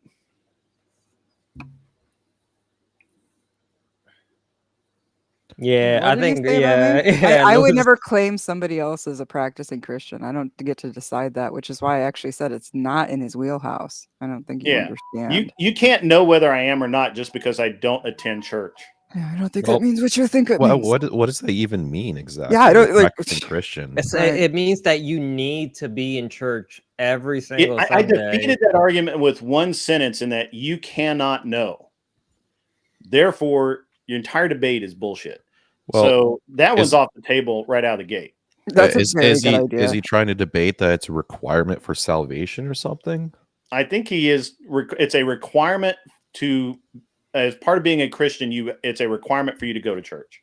And then you go into like, what is church? And then it just blah, blah, blah, blah. Yeah. Well, it could be dismantled with one easy question: is like, so who ultimately judges who goes to heaven or hell? Right. You know, I said he cannot know. He You cannot go- know.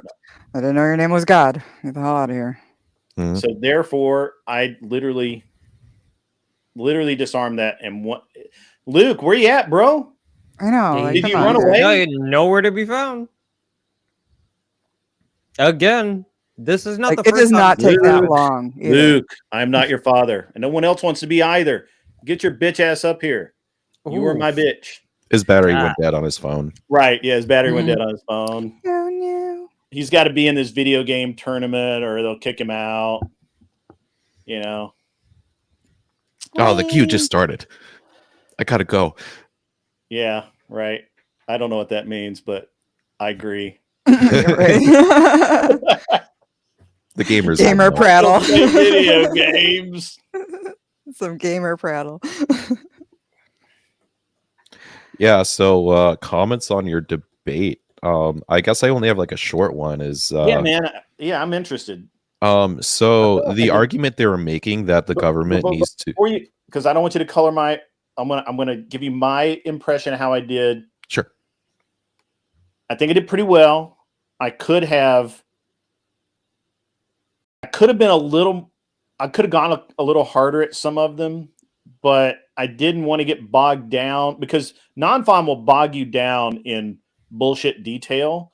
And the more I can, and I don't know if you guys notice this. I felt like I did a pretty good job of basically disarming him every time he would try and come at me. Like I knew that he was going to come at me about the helicopter bullshit, and I'm like, hey, CNN, which is not the best news source, blah blah blah blah blah, and he absolutely couldn't. He had no response to that. He couldn't come back at it except, oh, whatever.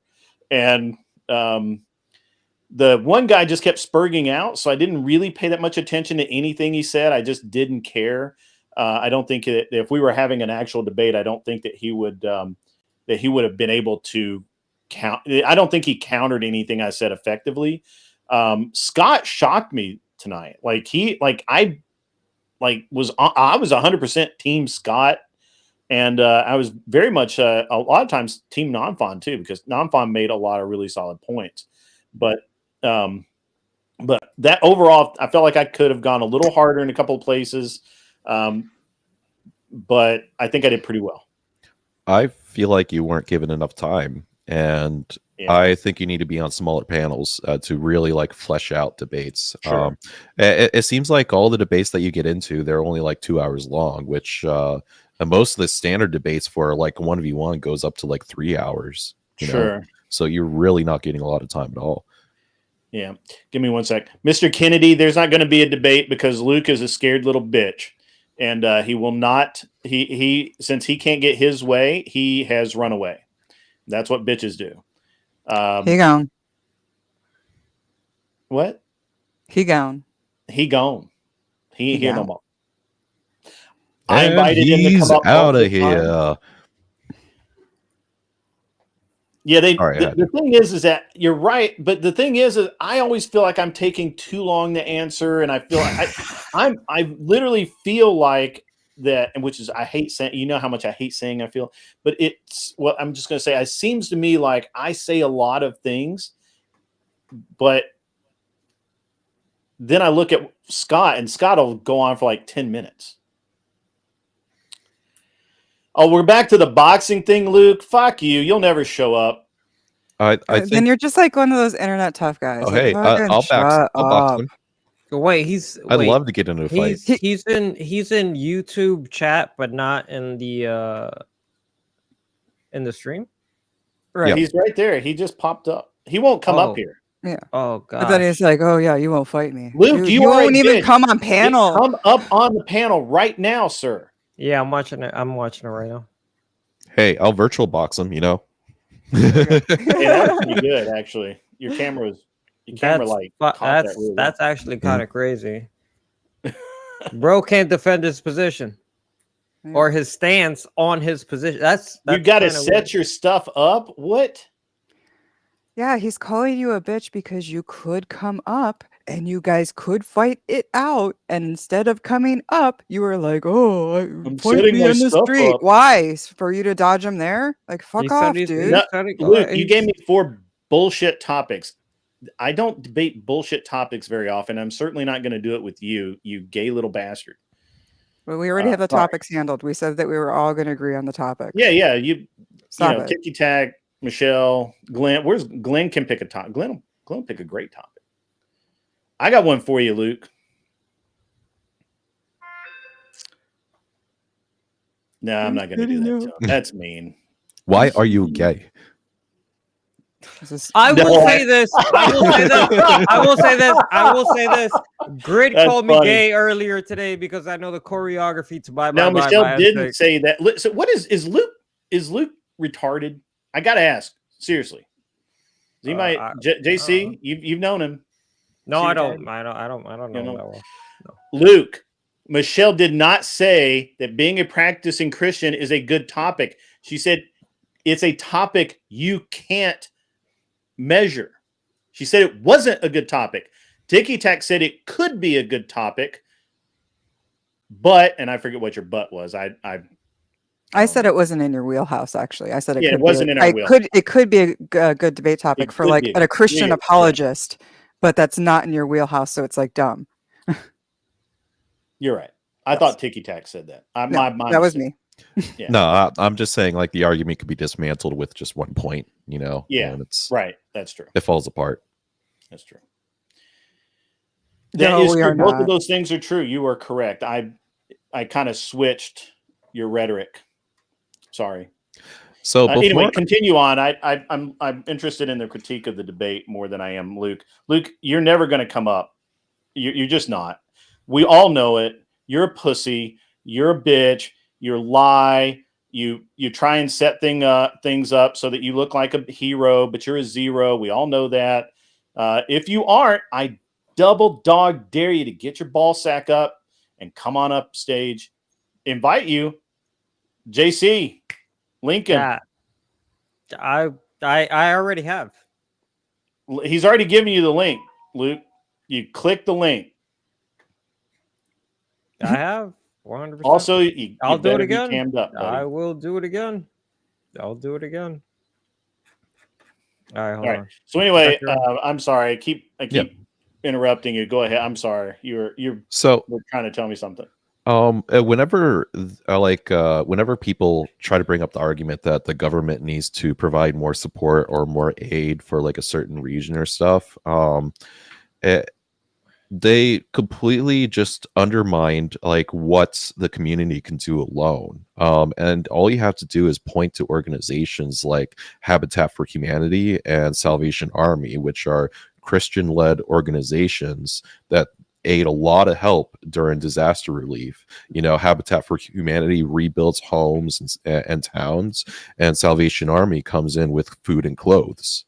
You know, it's and I think it's kind of funny. Also, you could relay this in like abortion debates, because sometimes they'll try to win you over to be like, "Oh, well, if you want to ban abortion, then why don't you want to fund more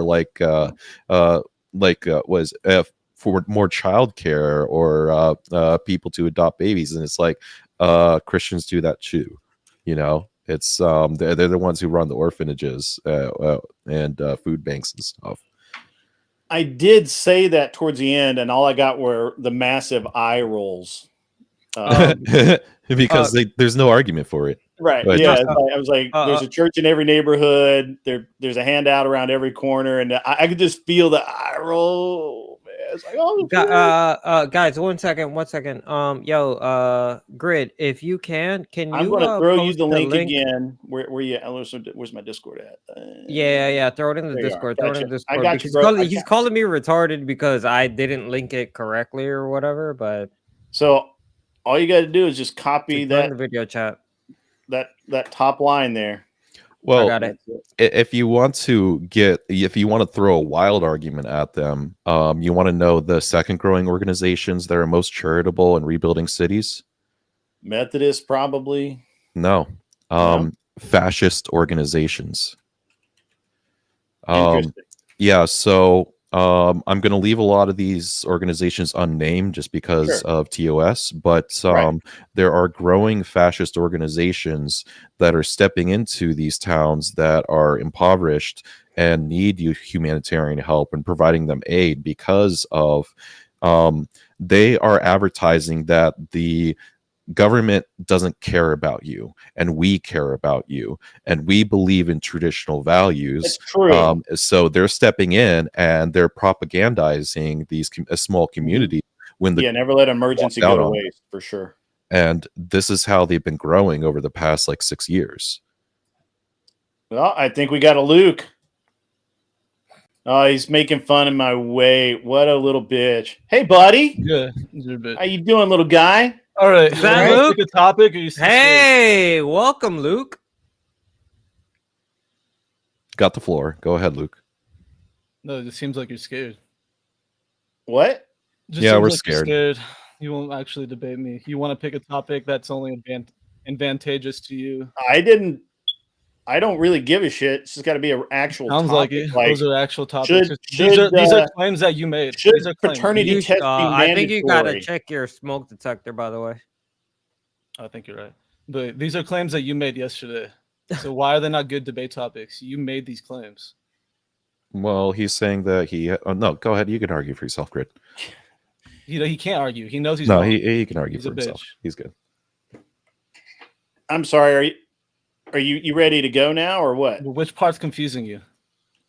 The part where I said that doing stupid ass based Oracle type arguments These is are claims irrelevant you and beneath made. me, and I'm not going to do it. I don't These are engage in that kind of claims you shit. made. These are claims you made. Why No, is I it a bad didn't. So topic? first of all, I these didn't make a claim, sir. It's in Discord right now that you made a claim. You're Yeah, a but pull it up. practicing Christian. Ask Come on, JC. bitch. JC, Go get it. Go Shut get up, it. guys. Go Look, get it. Go get it. Shut the fuck up and go get it. All right, JC, go look right now. Look at what I Guys, responded to. He says, I am a guys. practicing Christian. What are you talking about? I am a practicing Christian. You just I said don't that have you to practice said that in you a weren't. church, Nah, hey, and oh, you're let's not not- let's not- qualified. debate Are you a topic. priest? That's the Sir, are you a debate topic. priest? Emotional. Are you a Let's not get priest? emotional. Guys, Are you a guys, priest? What? You don't Hold have on, to be JC. Is Andrew a priest? Does he debate Christianity ethics? What are you talking about? He doesn't. He does not He's debate going Christianity. to on the Yes, he February. does. on He He goes February. out of all his the way time. to point Why out is that he he stupid? does not and is not qualified He debates to Christian ethics debate all the as fucking Christianity or ethics. He doesn't do that. You He dumb literally son of was a on bitch. Fresh and Fit. All right, Are guys, you debating fucking against stupid right Muslims. now? Guys, He was on guys. Fresh and Fit debating against Islam. Like not He even did. that long ago. He What are you debated talking against about? Islam as a That's mentality. He didn't, use, versus he didn't even Islam. use Christian morals to do it. Guys, Did you guys, watch the fucking debate? What are you, stupid? He had Let's- to let's defend level it out. Let's level it out. Let's No, level it out. no. I match energy with energy, bro. Yeah, we're If gonna he's let gonna him be a cook. I dick, feel that. I I will let him be cook. the Let him bigger cook. dick. I understand You that. I don't- have the biggest But hey, dick hey. on this No, you panel. I don't. promise Yes, you. one at a time though. You can't even One at a The time. audience One cannot at a hear time. us. Challenge on that, Over each Grid. other. Let's calm down. Everybody, calm down. Okay. Are you I gonna will be- give- Are you not going to be scared I will and pick a give topic Grid where these are claims first. you made, man? The minutes that he needs, and then we will go to Luke, dude. and then we will go back and forth, but we cannot talk over each other because Yeah, I can. it He's just not making gets- any points. He said Oh, Andrew that's doesn't okay. debate So first of all, Christianity. all right, whatever. first of Everyone all, knows first of Andrew all, debates hold on. Christianity, Hold- bro. Like, So Hold on. let's give Grid like 2 minutes. No, no. We're First not. of all- I mean, you did say that you have topics that you want to debate about, correct? these are okay. claims that Grid made. I can prove it in Discord that Grid made all of these claims that the topics that I posted are claims. But that has Grid nothing to made. do with anything. How Why did don't you pick an good actual debate subject for topic? debate? Because you You made a claim that you have a girlfriend, sir. Do you have a I never said girlfriend? that. When Is did I that say something that? we can debate about? When I say that, you can. Do you have a girlfriend? Yeah. Why are you bringing that up? It's just a deflection. Because I can pick anything you've said, and that's What a did I debate say? topic. What I say? These are actual claims. Matter of that fact, are- you said my that are wife relevant. was mid. Do you want to Yeah. prove that out, sir? Prove your claim on You that, said sir. you date. No, you said your Prove wife- that fucking claim, sir. claim was you said your Then wife. shut was the hot, fuck up. and that's why you. This Shut is the fuck up. only Oh dated hot gosh. women. Oh This no. was Shut your the claim. fuck up. You're like, bro, my wife's hot. That's proof that I only dated. I hot never said my women. wife was hot. I said, can you prove that your wife's I hot? didn't. And you're like, You can are a prove you have liar, you girlfriend? dumb son of a bitch. That's exactly. What I never said my wife was hot. You can look at the You video. said my wife was mid, and I said That's what nope. happens. You said your wife is proof that you only date hot women, and so I never said that. I asked for proof. Of I your never wife. said that. You're a liar. Now you're lying. You can look it up. It's all I in writing. go bring it up. You're the one that you're making now. You're making claims. Bring that shit up. I never said that my wife is hot. Yeah, she I said that only everyone date had hot seen my women. wife. No, that's not what happened. That you said that afterwards when I asked you to show that your wife saw it. You said my wife was mid, and I said no, she's not. because you used it as need to proof, back up that claim, sir. So you used it as proof that you only date hot women. You I said, didn't "My wife either. is hot." I didn't say anything about my only wife. date hot You're the one that brought my wife up, sir. No, you did, bro. You brought up your marriage. I didn't bring up my wife, sir. Why are you lying, dude? Ugh. Do you Why wanna would a debate Gen about- JC, Xer who's been JC, married? I wasn't even ready to come Go on back up through and and find up it, man. here, like, Help me out. I'm not going to do it because I'll be I claimed mean, to editing okay. or some shit. I'll tell you what happened. Essentially, he's gonna call me a liar, but yeah. He's that's all he can do is call people liars. what Although you he's did the one was, lying. yeah, you called Right. her mid, and you said that why? I get why did I say- badder girls than didn't. you. Now you're just lying. I never said anything about what girls. I See, he date. called me a liar. That just Go look proved my at Discord. point. Find it on Discord. Find it hold on on. Discord where I said anything about. You go find it. Luke, Oh my- did you make a claim that his wife was mid? Yes. He You 100% know, it was did. more like me. Yes or no? That's a yes or no. Yes or no? What? Do you understand what a logical fallacy is? Yes. Which logical fallacy am I using? All No, of you're them. just going to I'm answer using the question. I'm using Did all you of make the a claim? I just want to throw my That's snuggie the on. stupidest thing I've ever Sir, heard. sir, did you Lying, make a claim? gaslighting. Did you Those make a aren't claim logical. that his wife was mid? Yes or Gaslighting is a no? logical Lying isn't a fallacy. logical It's fallacy. Which Hold on, what's Ticky the Tack. Let me fallacy talk, called? all right? Luke, listen Yeah. to called me lying. and answer the No, it's question. not a fallacy. Luke, Lying is a fallacy, Luke, sir. are you What is it? listening? What are you guys talking about? Luke, are you listening? Yes Yeah, or no? I'm listening. Can you? Okay. Did you make a claim that Grid's wife was mid? I guess. What do you mean by claim? Are you fucking kidding me, dude? Did you say it? This. What do you mean by claim? If you're Did saying that you if it was say a it? Is English your response- second or third if language? it was a sir? response to a claim that he made, is that what? No. I don't have a hot It is a ex-wife yes or that no didn't. question. Did you say it? I can't even remember. I can tell you exactly what happened though. He said that his wife was hot. I said did not. No, she's mid. You are lying. You're lying. You're a You're liar, lying, dude. and I can All over literally Discord. Are you show fucking that you're drunk? lying. All right, JC, go look up on Discord. Find the conversation. This is like, Gotcha. you're not doing anything else. Just find it. It's not Easy. that simple. This The is why you're a fuck? troll. Because This is so going damn to low be. tier. This is going to Actually, be you know what? I'm epic. not even gonna.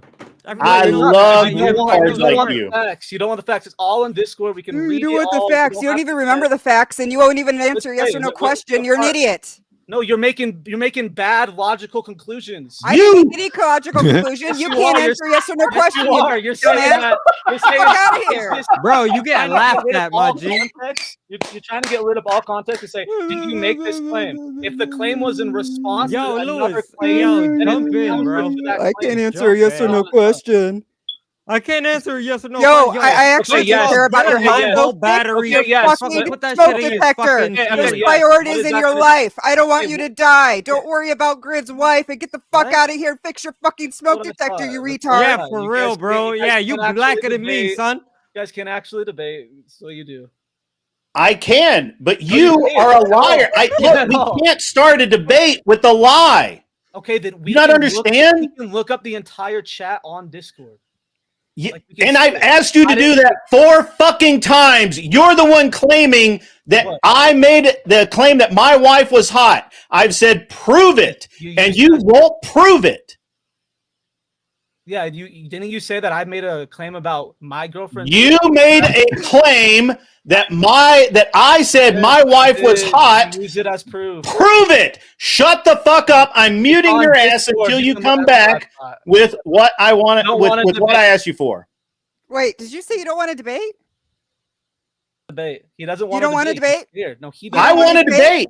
Grid doesn't I will want to debate you on You want to pick any if, topic that if I gave you paternity all is claims if that you made. paternity should be mandatory. Yeah, you I will only wanna debate you on things whether that are JC should wear fucking glasses if he doesn't need them. What I will debate you on a lot of things, No, only things but that are logical advantageous fallacies I to won't you. debate you on. Bro, what? You just said that I was using all the logical fallacies. You were lying, gaslighting, double. Lying is not a logical fallacy. What's it called? Straw It's called man. a lying fallacy. It's called a That's lying another one, straw man. What straw man did I use? Tell me. You tried to tell me my argument and you couldn't. Yeah, I told you the exact argument. What are you talking about? No, you didn't. That's did. gaslighting. You That's did not not tell me my exact argument, sir. Bro, you guys don't even know what logical fallacies are.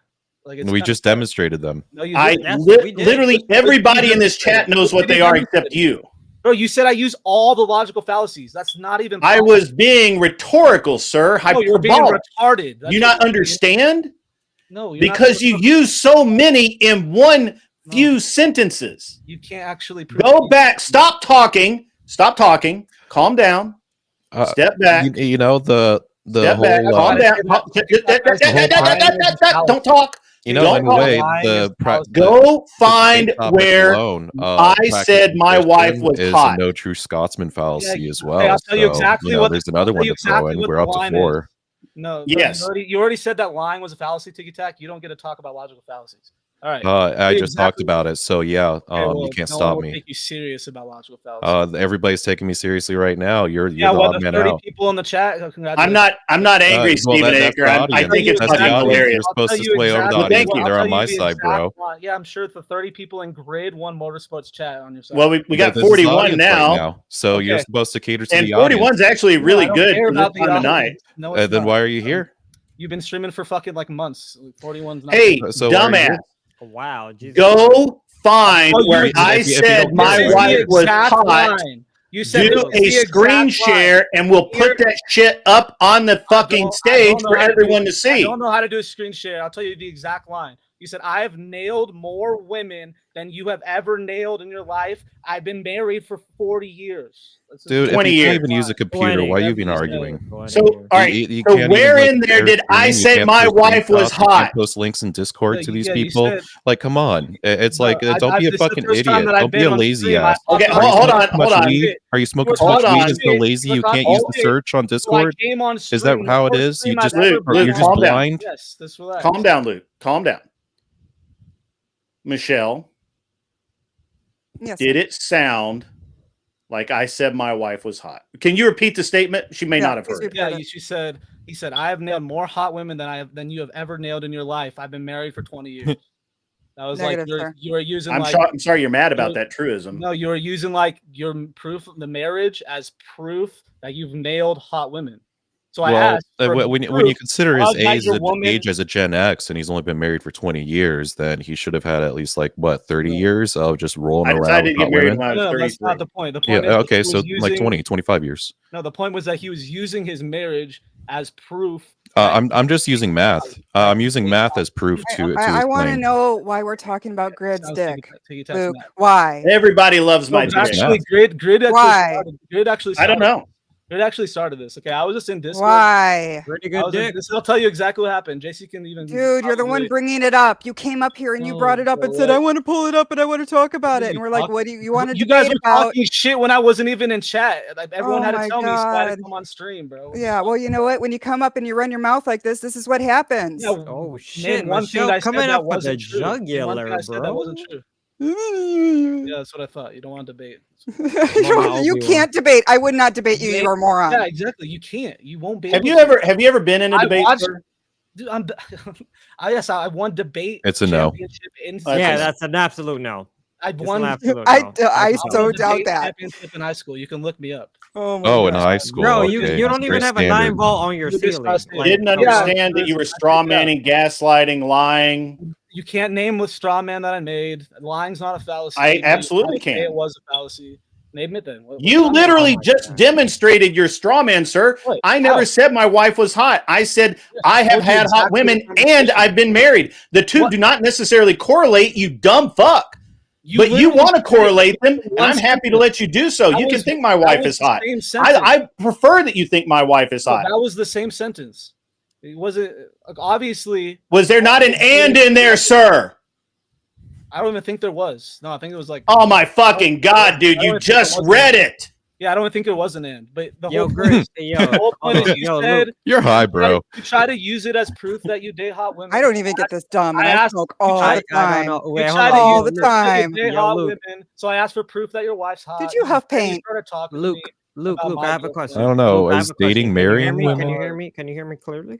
Is dating marrying the same? You guys want to actually debate? Or are you just going to talk about stupid shit? But you're Luke, I not have a question. debating. Well, Well, these aren't you're actual bringing debates. stupid Guys, stupid guys, shit on we're the talking table, about, so we like- talk about stupid shit. No, I try to say pick a topic out of the topics that I asked Grid to pick from. Hold on. And I then have he a brought question. up, The dumbest shit possible. But then you say Grid won't debate when we try to pick a topic. So what is it? Are you gonna like say? Are you gonna quiet down a little bit and let us pick a topic? Yeah, he wouldn't pick it. We already- No. I'm asking you a question. Answer the question. he wouldn't pick it. No, I'm I'm asking a glad for him question. to- glad for him to What pick question did I just ask? it. I really don't care. But the whole See, point is, yeah, you don't care. So why Yeah, the exactly. fuck are you So here? what's the point? Yeah, I want exactly. to debate. Tell him to pick Yeah. it. So what topic? It's like, can we I gave decide him on the 4 topic? topics. Yes, Can we decide on a topic? probably yes. Is it probably or a yes? How am I supposed to know what Grid is? Probably or a yes? How am I supposed to know if I can accept? Probably or a yes? How am I supposed to know if Grid's gonna Probably or a yes. Are you can't ready to I pick can't the read topic, Grid's See, dumbass? mind. yeah, this I guy is can't not read genuine. Grid's mind. He doesn't care. You Yes, He doesn't care. ready? Oh, Are you ready? Yes.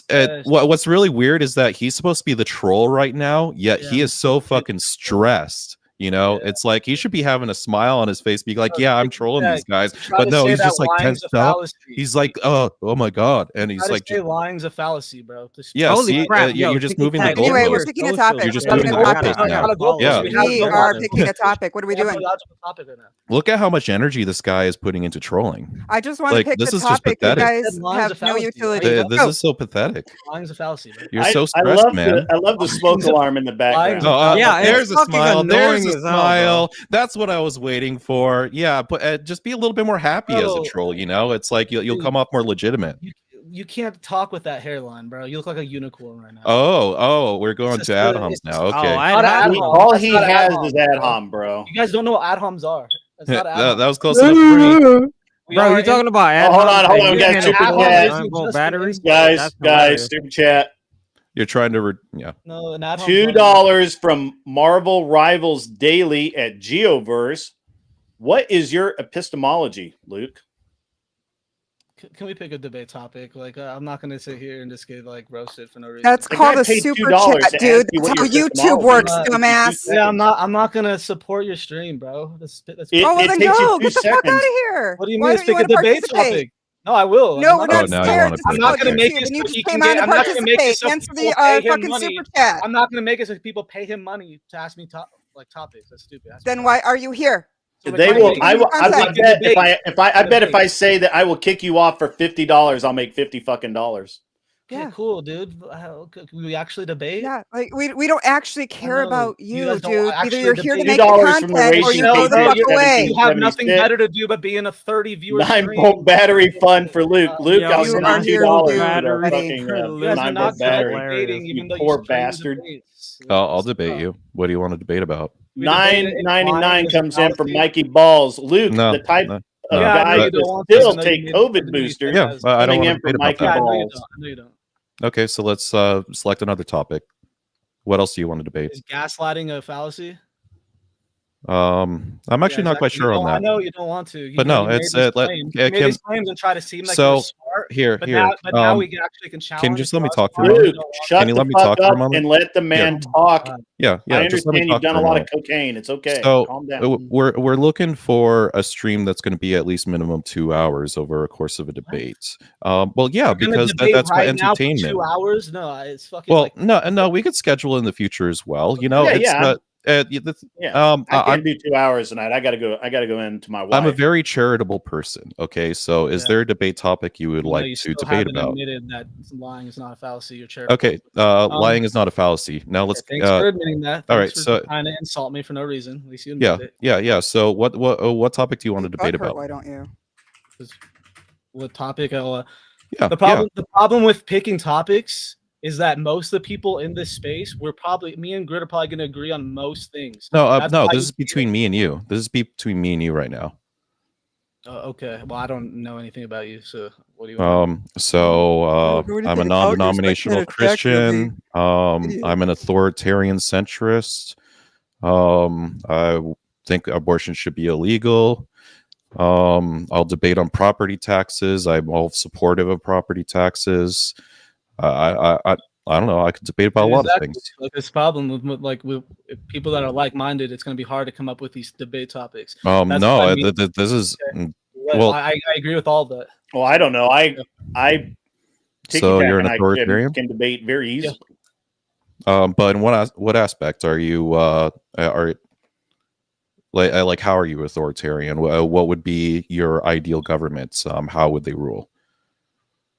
Oh my god, that's so. Like, what general. moral ethical framework would you be selecting under an authoritarian government?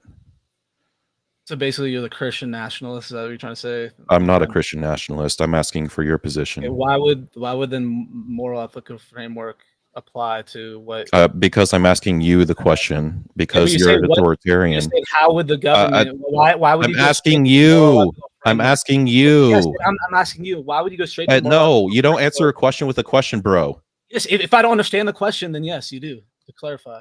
Okay, so what's the clarifying question? Okay. Why would you go straight to moral ethical framework when asking how would my ideal government govern? Because that's generally how authoritarian societies work. What do you mean?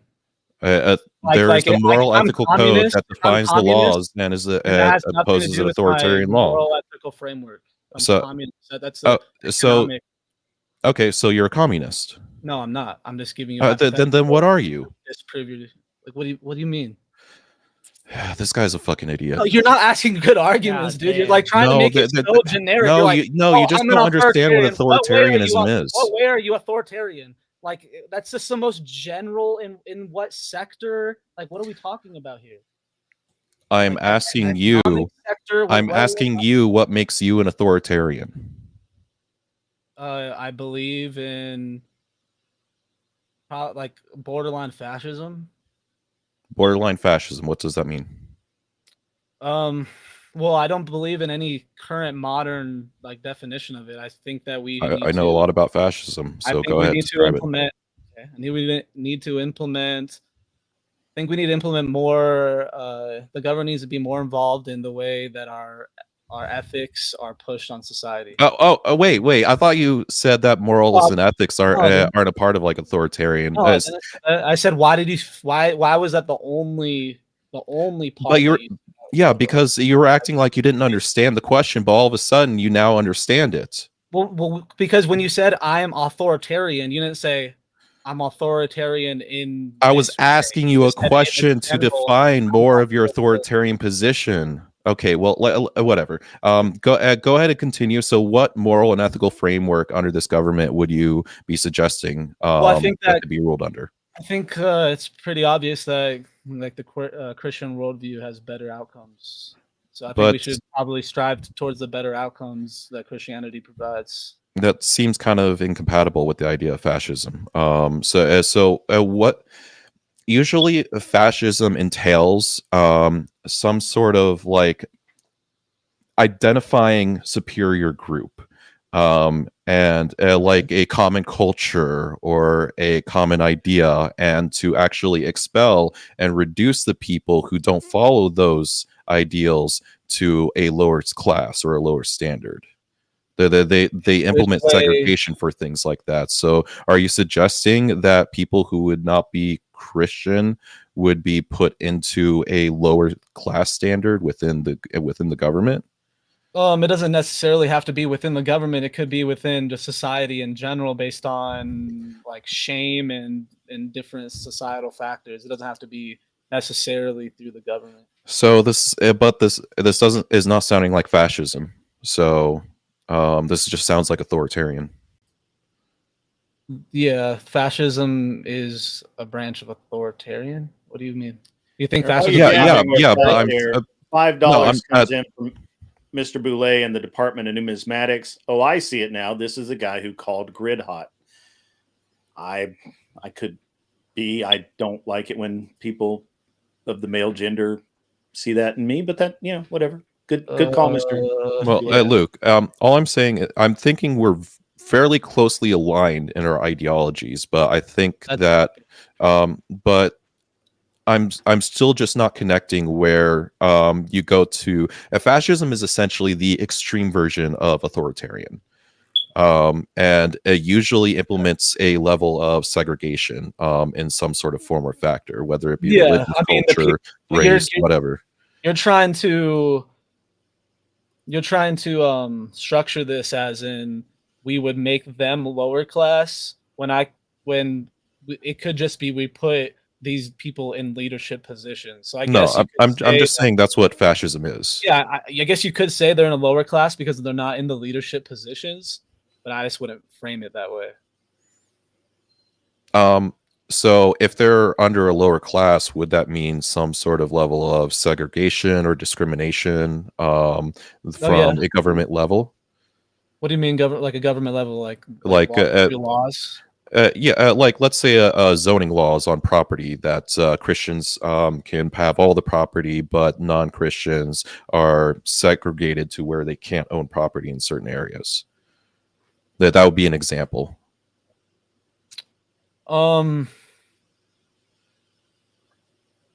I'm I'm not sure. I guess that's like it's a difficult like hypothetical because we have to wonder on which way are we approaching this from? Are we approaching it from how we are today and transitioning into this kind of society and government, or are we starting from like a scratch, like a hypothetical? Well, I'm just I guess maybe not necessarily starting from scratch, but like say that you had a position within government to define what the rules were and how society is going to change. Okay, so we're like transitioning from where we are modernity to the ideal government that I want. Yeah, and we'll assume that the majority of people in the country have your back and they're with you. There's a lot of factors. I would assume that if we do transition to this, that most of the people that disagree would just leave the country. Most likely that's the case. So I would think that. Would you pay them to leave? Nope.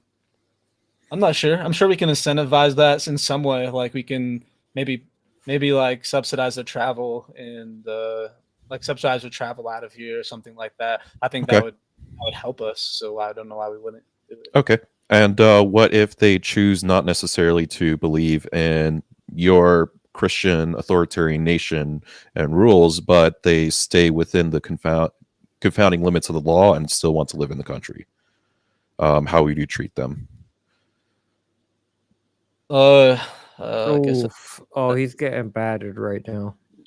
What are you I talking hope you about? We're understand not what even- is happening. Are you cognizant of what is happening right Yeah, now? you're getting cooked, Not kid. debate. I'm He's sorry. asking me questions about Yeah, my yeah. worldview, and I don't Yeah. even say, and I've never even made any claim like I thought like this.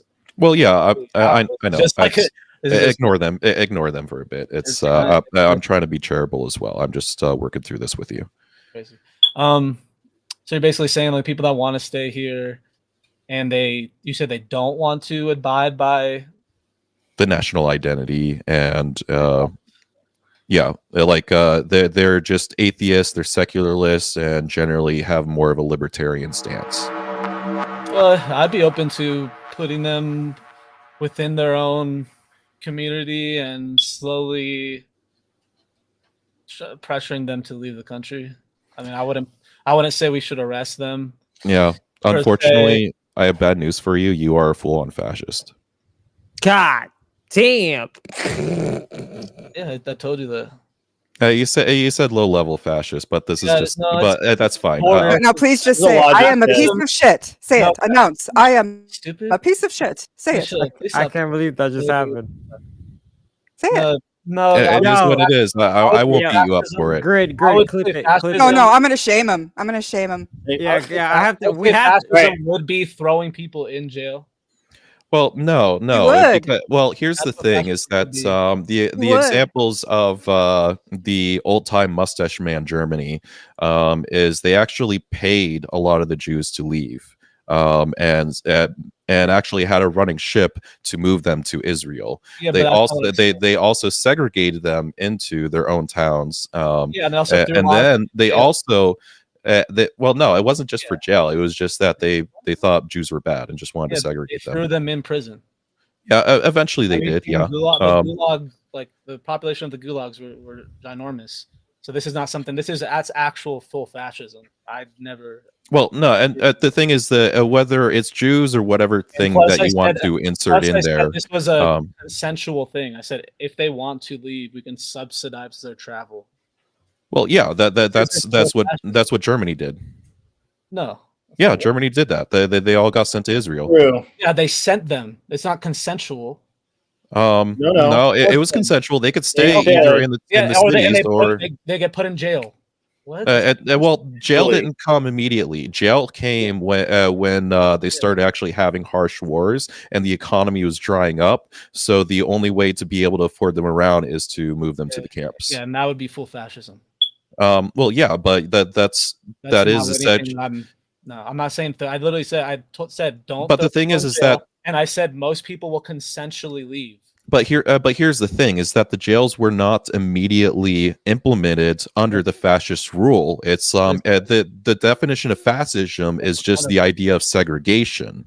No, Yes, it is. It is. No, it's not the idea Yeah, of segregation. it is. It is about segregating people and the idea why- of a certain is group it- is of a higher order than another Why are group. why is fascistic tendencies is to expand worldwide?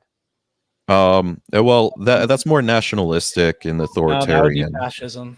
Not necessarily, not always. Yeah, Okay, then communists are fascists. No, that's an ideal of fascism. Just because not every single person that has that ideal is fascist. Oh, I don't know how that relates to the idea of a country wanting to expand, because the thing is, every single government is looking to expand in some sort of way. Over here in America, we expand economically. We go into different countries, we establish new bank systems and loans, we buy up their property, and then we just kind of like own the country in a more capitalistic way. And what's the point of that? Well, what are you trying to counter? What I'm saying is all governments want to expand. It's not uniquely a fascist thing. Yeah, but no, not all governments want to expand. That's just not true. They do. There Because are definitely tribes in Africa that just don't want to expand. a tribe is not a government.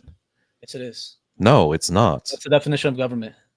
It's a collective group of people that rule on law. But the thing is, the tribes, they are located in countries that have well-established governments that are not part of the tribes. It's like there are tribes in Brazil, but Brazil still has their own government, and that's how it always is. That means nothing. There's That's tribes. They're Native American tribes in our country. All right. Well, and they're separated from the government. Hold on, guys. Let these two guys go. First of all, just to keep you on subject, Luke, since I'm going to fulfill the role of moderator at the moment. Try and stay on one plane if you can, so we don't go too far afield. Okay. I don't even know. Go ahead, Ticky Tack. I believe you were speaking. You can tell me why a Native American tribes in our country have their own government, and that's considered a government, but for some reason, other tribes in Africa wouldn't be considered a government just because they're within. Well, the thing is that the federal government could still just go and take their land whenever they need it. Yeah. Well, they can do that. That's the government, and same with the tribes. So the Brazilian tribes, you know, when Brazil was like, we can make a lot of money by deforesting and making a bunch of wood. That a lot of tribes were actually living there, and instead the Brazilian government just stepped in and be like, we want the wood, this isn't your land anymore. So it's like the tribe is not really a government. So your argument makes no sense, because we can do that with literally anybody, even if they're not part of our government. We can go into any country and say, this is our country now, even though you guys were a government. This is our country now, we're taking it over. So and that's how wars start, and that's how it's a general rule of thumb that nations want to expand. So that's not a counter to my argument. You saying that? Okay, so what's your argument then? What's your argument? Listen, you're saying that we can go in and take their stuff whenever we want means they're not a government isn't a good argument, because we can do that with other countries. So that's not a counter to saying the tribe is not a government. But I'm gonna stop here because I don't want us to spend too much time on this. First of all, tribes in America are a government. They were granted the status of a government by the United States American government. They are a government unto themselves. They have a tribal council.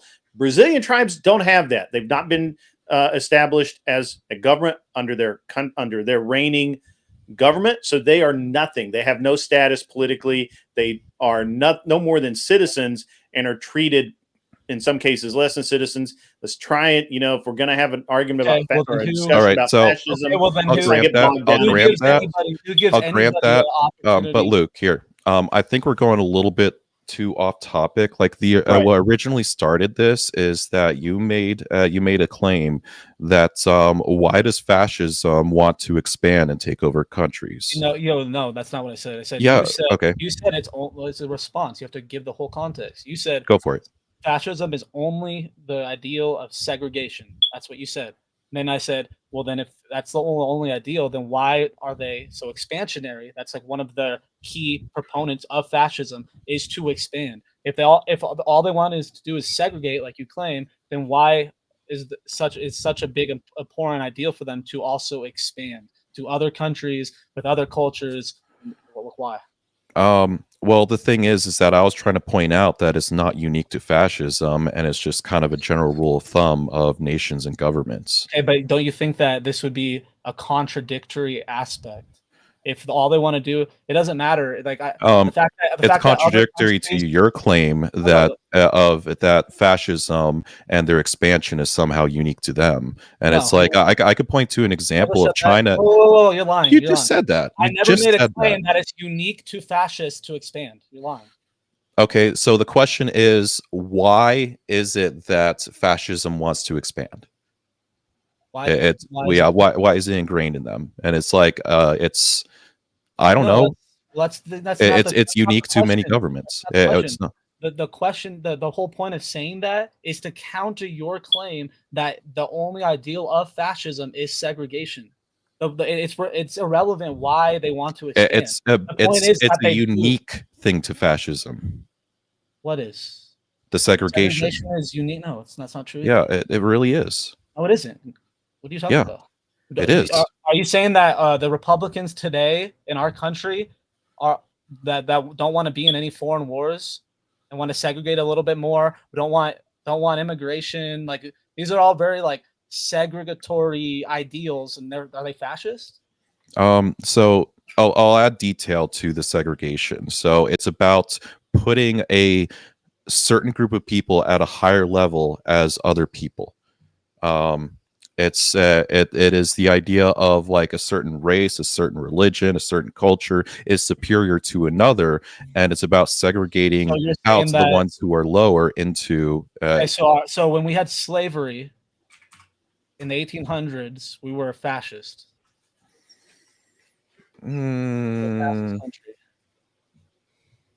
because your argument makes no sense. Yeah, your argument makes no sense. It does. No, you just said it's based all right. So, class, and that's what we did, and we're not fascist. So it's not. That's not it. We have to give another standard. Okay. Well, then I'll just ask. So what is unique to fascism then? I'll concede, and I'll just ask you. So what is unique characteristics of fascism? I really don't think that it has these tendencies have to be necessarily unique to something. I think it's a combination of a bunch of different characteristics. Then why does it have a word to its own identification? It's a combination of combination of characteristics that make them unique. Okay, so what are those characteristics then? I would say it's like we already went over, like a cultural identity that is forced upon through government means. I would say it's an expansionary, like militaristic ideology where we're trying to expand and take over and spread our ideology because we believe that it's the best. I think it's authoritarian. I think you're trying to think your way. I think you're trying to talk your way out of the segregation part.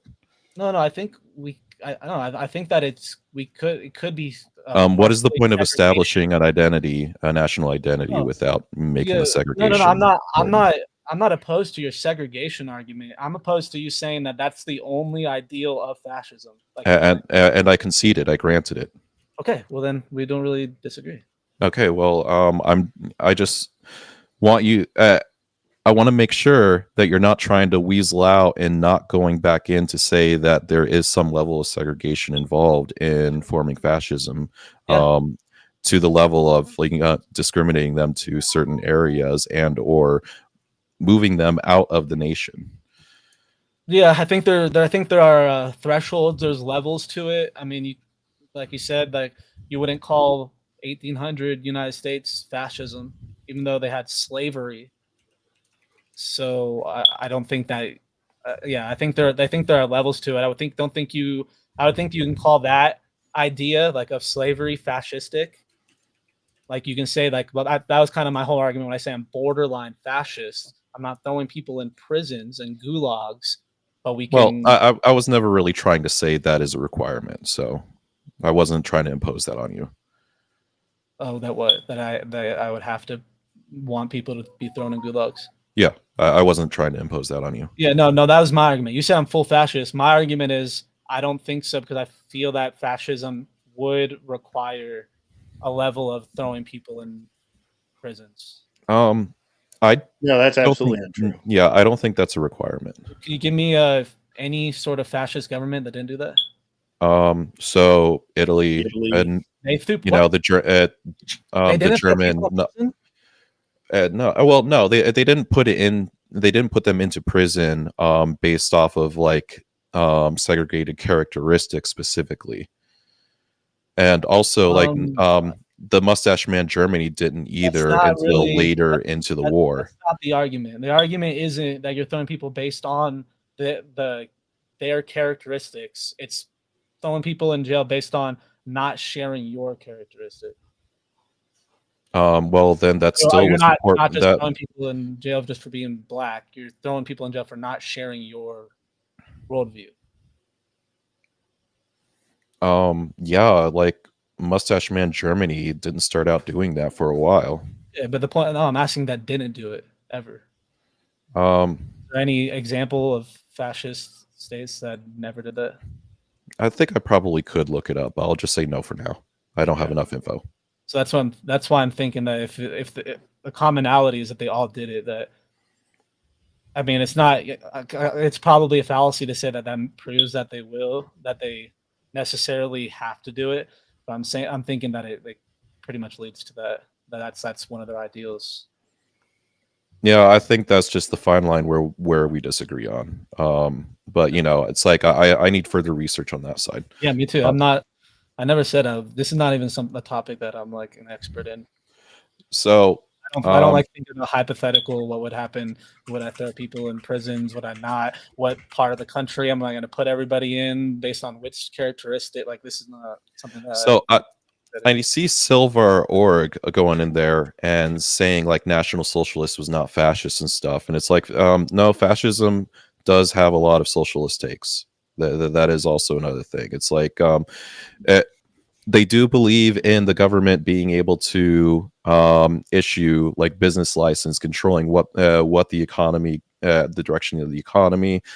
So it's a lot of like authoritarian rule to implement the direction of where the country is going to go, and it's like that's kind of is a bit of socialism. It's just a different take on socialism. It's not about. It's not like full on communism where it's ownership of the people. It's just the ownership of the government. Well, just because it kind of bugs me not to be pedantic about this. Mussolini was actually the father of fascism.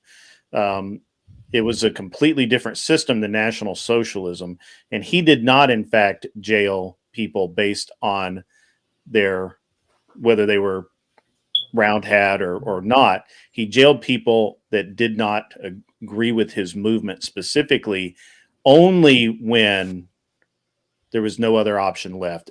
He much preferred to just make them work in factories. Yeah. And that's the difference between my ideologies, that no matter where it gets, I would never jail people. Well, you said that they would always put them into jail, and Mussolini, the father of fascism, did not always put them into jail. No, I meant that all fascist states will put people in jail. I'm not saying that they put all states put people in jail. That's put people in jail. That's an for absurd not- argument, sir. No, I meant like the context was for not believing in their movement. It had nothing Not to do with for a whether they crime, believed not in the for, like, movement or not, sir. You literally just said that he. No, I did he not. did it. You literally I just said these he were preferred your them to exact- work these in were the your exact factories. words. When The chat can say these were your exact words. I think we found our pseudo debate probably more discussion topic. Luke, do you want to come back on stream sometime and come back with a bit of research on what fascism is, and we could work out what the fuck it is? Yeah. No, because I don't really think this is like fascism is just like a social construct based on it. Like arguing definitions is just so stupid because it's all subjective.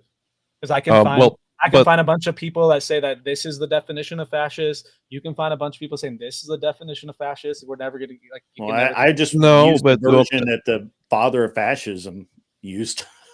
Yeah, it's that's the thing, is that we could come in more with just the idea of research, you know, because I think we're at a pretty I I think I've been as charitable as possible here. I don't think I've been trying to like deny and say your definition is wrong. Yeah, I think that you can't. There's no way you can say anyone's definition is wrong.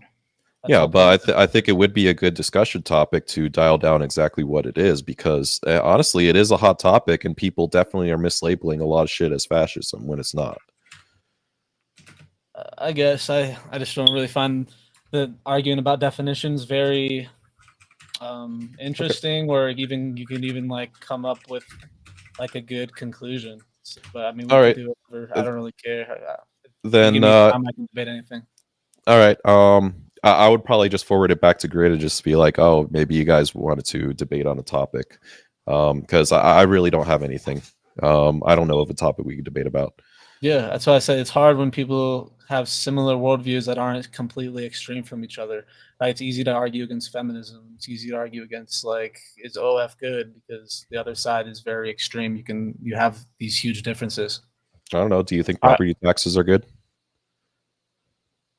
Property taxes, like in what, like a personal or a company? Like, No, it's land property general? tax. It's a specific like definition. It's a tax that usually goes to just like to the county level, or the city, that is used in order to build like utility services or schools, essentially things that your town needs. Yeah, I would be for that. Okay. Because it's more local. We don't have anything to debate about then. It's more localized than like a federal tax. Like, it actually goes to things that might help your community. Like, I don't know why I would be against that. As long How as, about some people are. how about how much income tax people should pay? Like, people, what do you mean? Like, do you think we should tax Do you think billionaires that, like at a crazy level, or what? Yeah, do you think that people that make over $200,000 a year should pay 37% of their income in taxes? I personally believe that we should just go back to having most of our income tax based on tariffs, like we used to do, to be honest. I really don't think. Yeah, I think income tax is kind of stupid, especially when we're at trade deficits with almost every country that we trade with. For all the things that we tariffs. probably agree on, why are you giving Grid so much flack? But because he came at me. Listen, this is exactly No, how I didn't. This is exactly how it happened. I'll tell you. Okay, I'll be very charitable. I didn't I'm come not at gonna you. lie. I said, hey, is there enough people in this Discord where we can do like a Super Bowl pool? Like, we can like kind of bet on who's gonna win the Super Bowl. And he's like, this is Grid's exact words. You mean grown men in tights like groping each other? Like, I'm not. That's what. I did say that. I did say that because this is dumb. I mean, no, I don't fucking. Like, I didn't shit. come at Grid for this no reason. I was like, what the fuck are you talking about? And then this is what I said back to him. I said, he's just mad that the high school quarterback fucked his girlfriend. And that's how this whole girlfriend bullshit. Then he was like, oh, I dated all these cheerleaders, blah, blah, blah. I'm like, but I that's did. where this whole, okay, well, that's where this whole argument came from. I didn't just come at him randomly. He was like, said that this sport was for sissies or some shit. I'm like, no, okay, I just honestly, find football a gay funny. sport. I just do. You think football, wait, what, is not a sport? Is a gay sport. It's a gay sport. Do you think, but you think that fucking watching grown men drive around in circles is a man sport? I've never said it wasn't. But point of fact, Yeah, it's a man sport. Motorsports is tough. It's hard. It requires more than just not tough. working out a few hours a day. What? Football is the tough. NFL isn't tough? These are the people that are like literally the peak of all athleticism. No. The peak of all athleticism are Formula One drivers. They're the fast. I would have to agree with that, actually. What? Actually, I might have one up on you. Why are all these people that race NASCAR like motorcycle racers fat or like very skinny? Like, they can't, like, what? What are you talking about? Are you an idiot? F1 drivers are serious no, question. There's plenty of NASCAR drivers that are fat or like no, they're not skinny. There's plenty. No, they're not. Look it up right now. Well, small is a benefit, but no, there are no fat NASCAR peak drivers. athleticism Bro. or like out of shape. Sorry, not like no, they're not. Fat.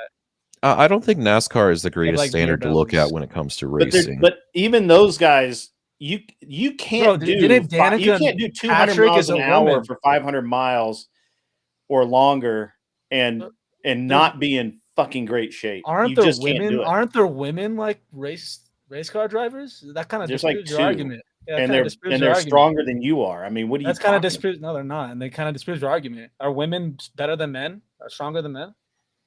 Well, the thing They're is stronger that than just some. this kinda because, disproves your a woman argument. is in the sport doesn't mean they're good at it.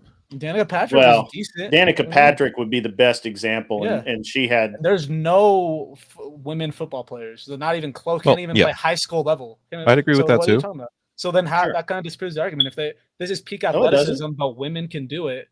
But if football, women can't even play high school level. Like you can't even play Pee Wee level. But they can be professional NASCAR drivers. Well, I don't really hold like NASCAR to the much of a high standard. Well, Anyway, I'm so. pretty sure Danica Patrick went in to race F1 or some shit too. She ran Formula 3 or something. She did okay. She did pretty good. Yeah, She never did women, Formula 1. women will even, I don't know of any. I think there's a female Formula 1 test driver, but Well, I don't know, man. It's too much. It's too much. I mean, my standard is motorcycle racing. Yeah, That's something you have to pretty- be really athletic for. Yeah, you gotta be pretty athletic. What do you mean by athletic? Not pass out. Yeah, Yeah, but strength. that takes strength to not pass out, or is that just like It lung that and heart conviction? strength. All Yeah, of it. All of it. I It's would all- say, it's I all would say muscle. lung and heart strength is they're muscles. definition. Being able to have a higher lung capacity, having a good heart rate to be able to handle Okay. high stress situations. So you would argue that women are more athletic than men?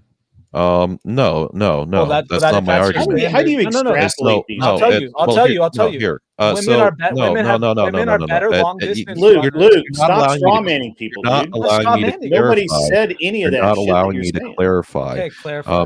So when it comes to motorcycle racing, you understand that these guys get like thrown off of their bikes and they're literally Yeah. getting dragged while they're holding onto their bike, and they have to lift themselves back on while they're going freaking 80 miles an hour. Yeah, but okay, that takes I a would lot of say is- strength. That would I say would, but most of the race isn't that.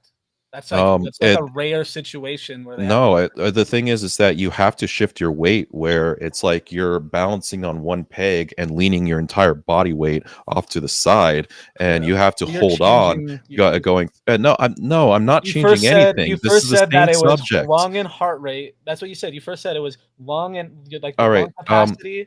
So So you said- actually, here now I'll you're swing saying back. it's the strength. So for- you know how I was only taking very particulars on the definition of fascism when you were trying to argue for an encompassing whole of things that define fascism?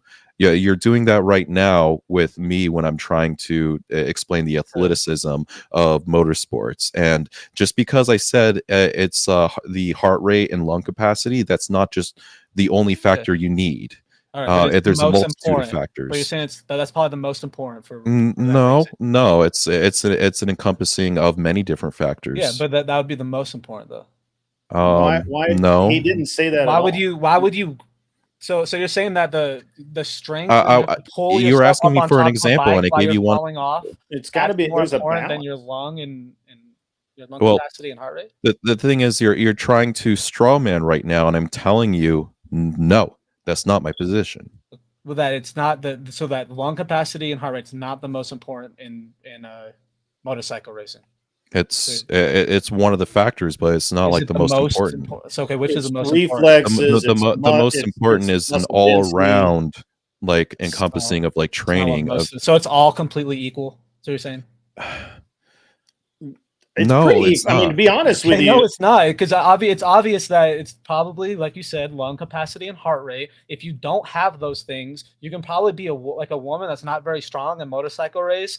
but why do you keep probably coming wouldn't- back to women, dude? But here's the thing: Because This this is is not women into this. here's Why do the you keep doing this? If you Because only this is have proof of your controlled argument. heart rate and It lung is not capacity, you part of the couldn't fucking be a argument. MotoGP racer. If you only had those factors, you could not be a MotoGP racer because you lack all these other skills. So no, it's not the most important. If it was the most important, it would be the only thing that you only need. I just don't think that like the strength to pull yourself on the bike when you're falling off sometimes is like very like super important compared At to the other 80 factors. at 80 miles. Yeah, because I don't think it happens all the time. Have you I ever don't rode a think that motorcycle? happens. What? Have you ever rode a motorcycle? Yeah. What was your motorcycle that you rode? I don't remember. I think it was a Harley. Oh, okay. So yeah, you were just like casually moving. Yeah, it's like you weren't actually on like a crotch rocket or anything. Yeah, no. Okay. Then yeah, it's hard to even explain it. Yeah, it's just hard to explain. So I understand. I was just understand. I understand what you're saying. The whole like, I was just countering your argument like about lung capacity. There are no women MotoGP racers. Okay. Yeah.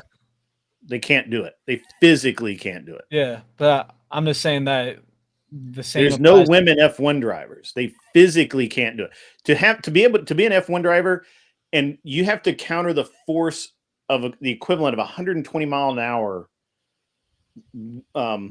load on your head every fucking turn, dude. Why is that athleticism?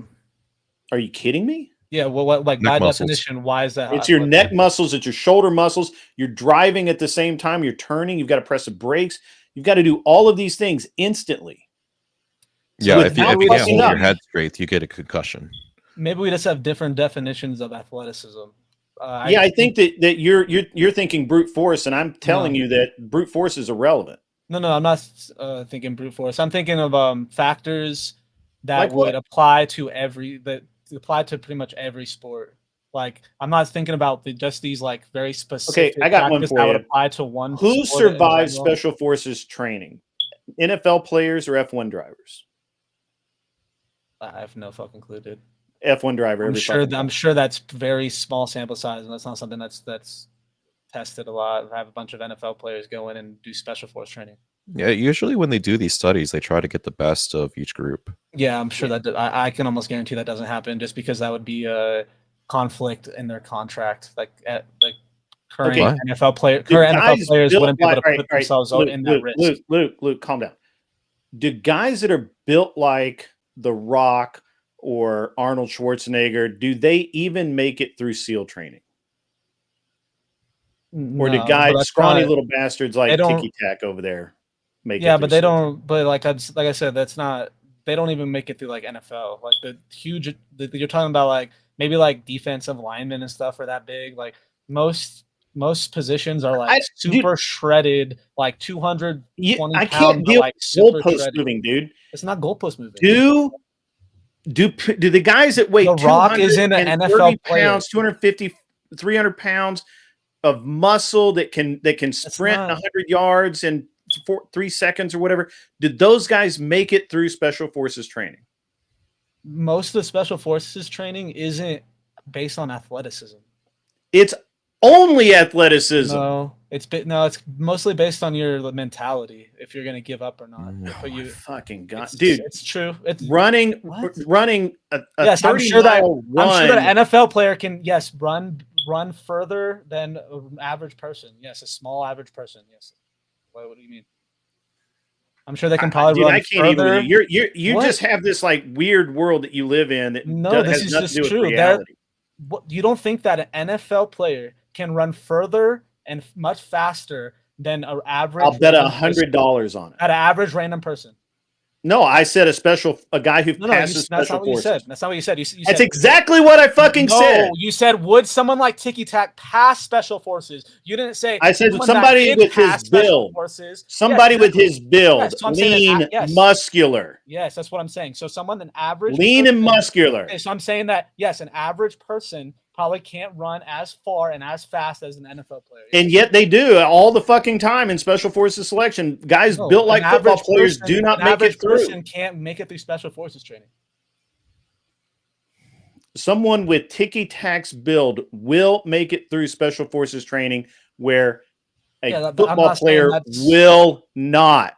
No, and there's science behind it. Do special forces training. I'm sure plenty of NFL really players could do special forces training. I think you're just insane by saying that, making that claim. I'm sure plenty of I used to race literally, there's motorcycles. data. You should look this up. There's data to prove this.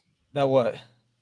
That people built like football players do not make it. To I don't know why you special keep forces. saying built like football players. We're talking about Because actual you keep football players. saying their athleticism is what gets them through. So an athlete and pick any random fucking footballer, right? I don't care. They have too much muscle mass. There's plenty of football can't players run that don't far have enough. They super can't run fast enough. They cannot. They don't have the mental toughness. They're That's fucking. weird. Mental toughness is that's It's different. We're not the talking whole about package. athleticism. Do you not think Mental that's toughness is how shit probably gets done? most of the important. What, do you know what makes the difference between a pro football player and a guy that sits on the bench? Mental toughness. Yeah, but what does that do with athleticism? It's literally part of athleticism. No, it isn't. Mental toughness is Mental not game a is factor more in- important than almost anything. $9.99 for Mikey Balls. Just based off Luke responses, he will always be one paycheck away from bankruptcy. I don't know that to be true, Mikey. I think that's a little mean. I'm actually trying to be nice to him now, but every time I try and be nice to him and give him a chance to just think clearly, you just keep coming back to you. You honestly seem to live in a very strange world. I don't know where you live. Maybe you live in like outer Mongolia or Russia or somewhere where that shit happens, but you don't live in the real world with everybody else.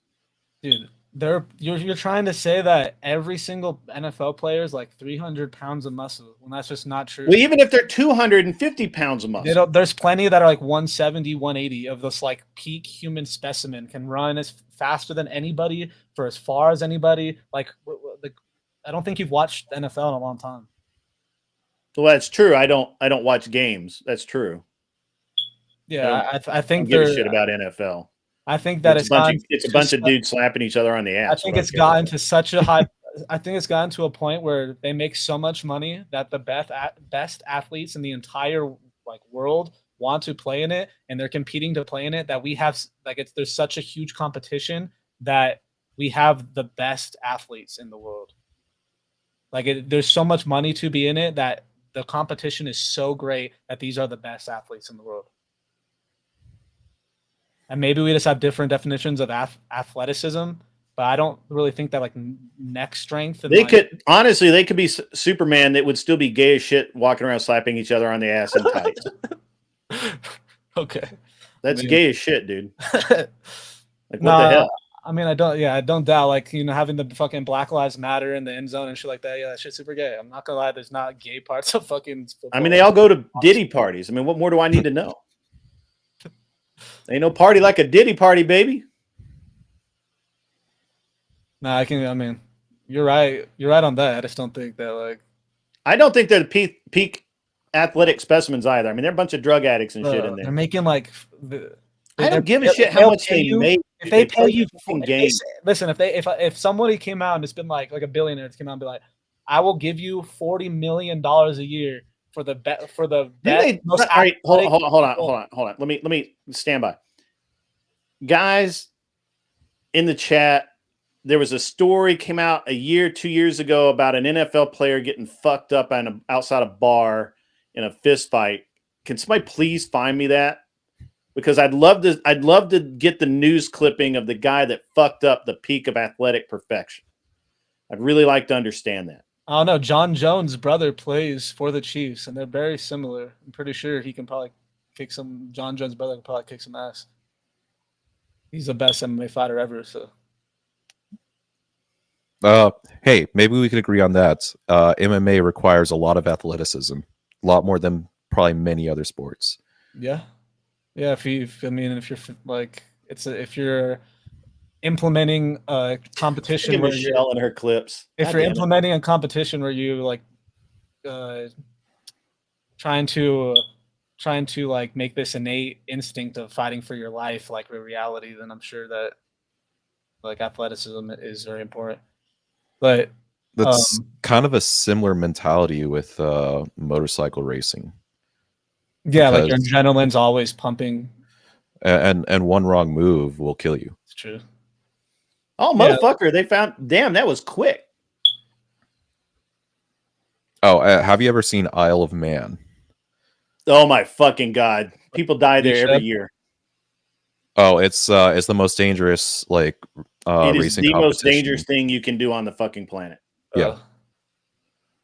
No, I would love to do it. Is it a race? I would love to do it. Yeah, they're It's on kind of a motorcycles. race.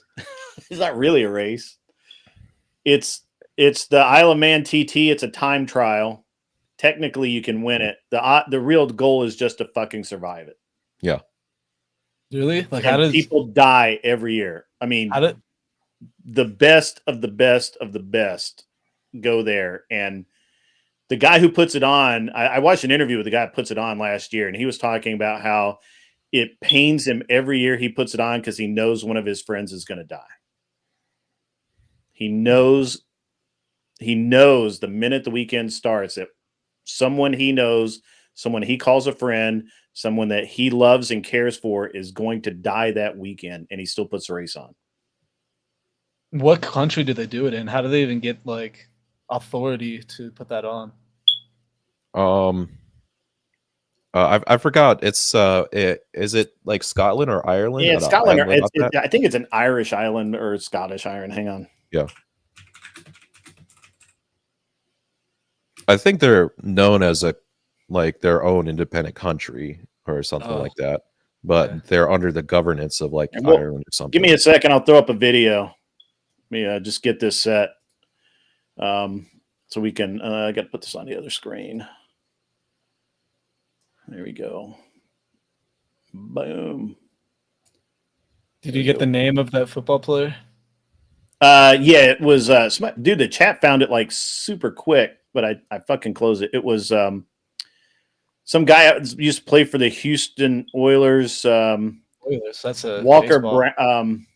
No, I guess there were a couple of them. Walker Brown, Oklahoma football player, and then there was another guy who used to play for somewhere else. That's But yeah, college. it was the chat found it super fast. It was crazy. Got fucked up by Yeah, just it's a normal dude. college football, and then the Oilers is a baseball team. I'm pretty sure. It's not an NFL team. I don't know, dude.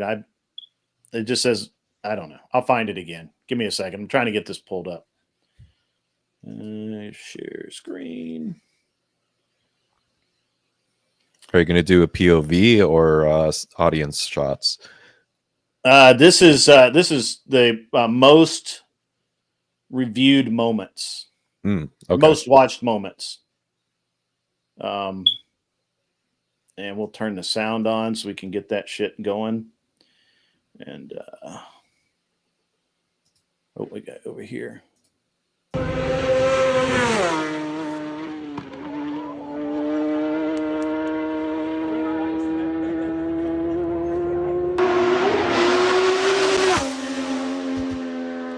It was some fucking leaves, dude. He's like an inch away. I think he touched.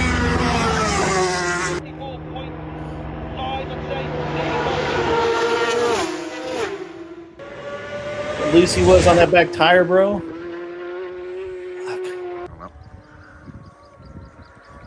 Okay. It's one of the straightaways. Yeah, it's a long ass straightaway. They hit like 200 miles an hour down here.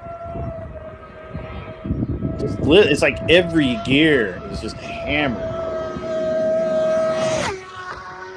Are you by yourself? Like it's a time trial. Yeah, they're separated, but they do catch each other sometimes.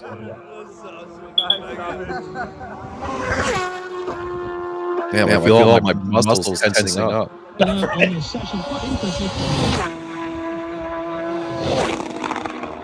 Dude's about to lose his fucking head.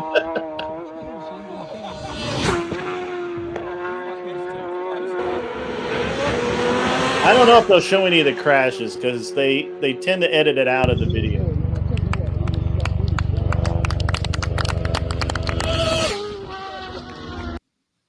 What's the famous race there? I think Guy Fawkes.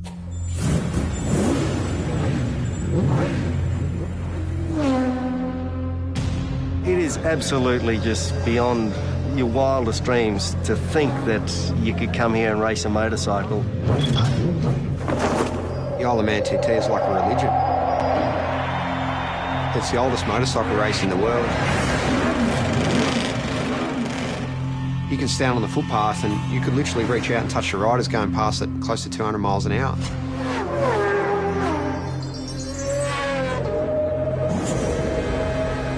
The houses are passing you so quick, sometimes it feels like you're inside a video game.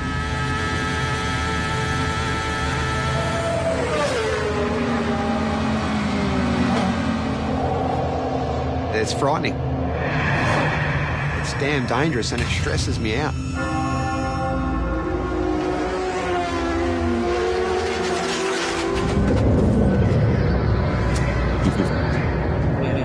Damn, he bowed. Unless I'm very much mistaken, Mark, this is the greatest motorsport event in the world.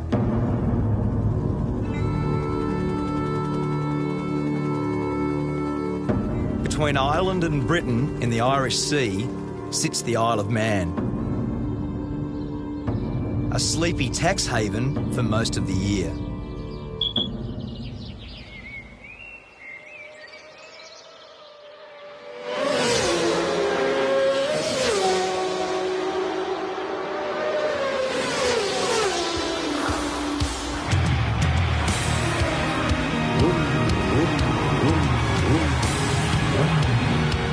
I've come here to witness the most dangerous road race on Earth.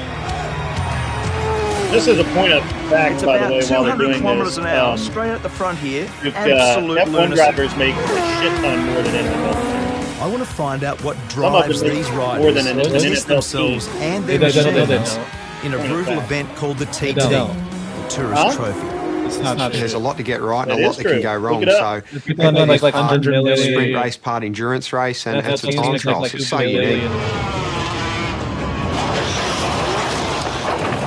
Peter Brock used to say that great racetracks have got consequences. They got consequences there. The Isle of Man TT is the ultimate road course. It's the fastest, wildest and most dangerous racetrack I've ever seen. And for the riders that compete here, there is absolutely no room for error.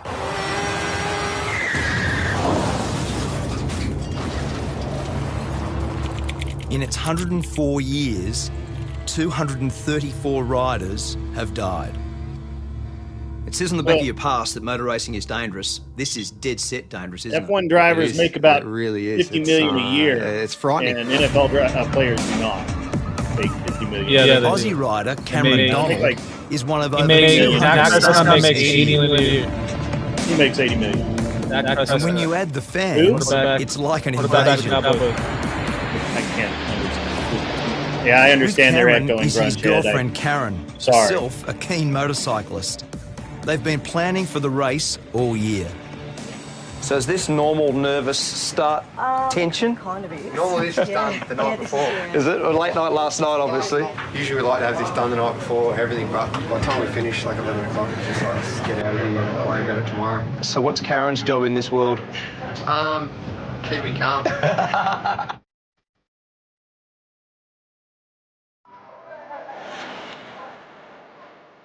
Cameron grew up in Warrandyte in Victoria. It was his dad, Ken, who introduced him to the thrill of the two-wheeler. Lots of bike photos. No, not Mahomes many other makes ones. 210 over 4 years. Showed him to film the That's time, less didn't than it? Took up a 55 lot of million a time. year. From a young age, Cameron 52.7 began million, winning actually. and winning. Still less than I'm actually F1, saying to me, and that F1 you has can't, He if doesn't way you're make going to better. buy or build a house, you can't live in a He doesn't motorhome. make I money. remember saying to her, Right. yeah, Mum, you can't race a There it house. is. So I think then she just He pretty much total gave up. contract makes most, not renewed. The TT is held over a fortnight. 1 week for practice, 1 week for racing, 7 races in all. And in between, the public can go flat out. No speed limit on the Island Road course. Are you crazy? I get it, man. Everyone that races here knows I mean, the I dangers ride my and bike. they accept them and You know, they do their best to ride accordingly. But I think it's sad in this world that we're all so wrapped in cotton I only wool these ride days bike on and the there's track now. so few opportunities I to don't do ride crazy on the anything street. dangerous. For Cameron, a plumber when he's not racing, there's no event bigger than this. Riders set off at 10-second intervals. It's all about the fastest lap of the island, and that's what makes it so pure and so dangerous. You sit on the start line, you're looking down that first hill, and because it's not a mass start, you're sitting there getting waved off one at a time. The pressure on you, everyone's looking at you, and it's a rush I've never had out of any other race.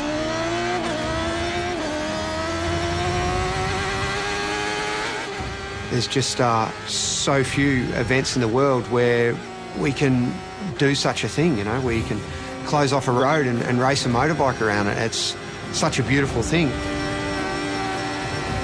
61 kilometres of public roads. Over 200 corners to be negotiated. Top speed, 330 kilometres an hour. This isn't a track. This is a country road. Like, let's not get this wrong. And it's fast. My friend and 5 times world champion Mick Doohan has come here for the first time. Sort of madness, you know. He's not racing, but on the parade lap, he got a taste of what it's like. First reaction, as soon as you saw the place, looked around, what was your first reaction? Yeah, I didn't need to come here to have that reaction. It's just, you know, as I say, it really, you know, it is absolutely just beyond your wildest dreams to think that you could come here and race a motorcycle. The race has always had its critics, but from the start, its danger was its attraction. Back then, racing was banned in England, and the island was the only place where there were no speed limits. The TT was born.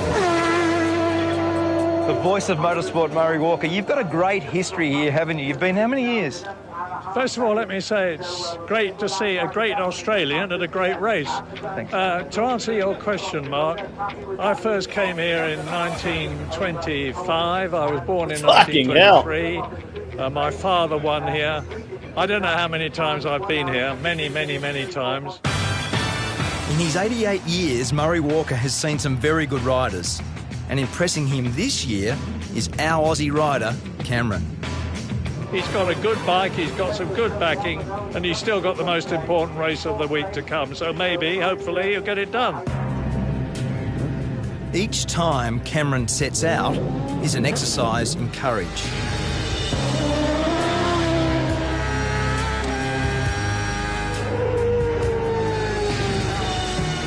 Each lap is an anxious one for Karen, who gets radio updates on his progress.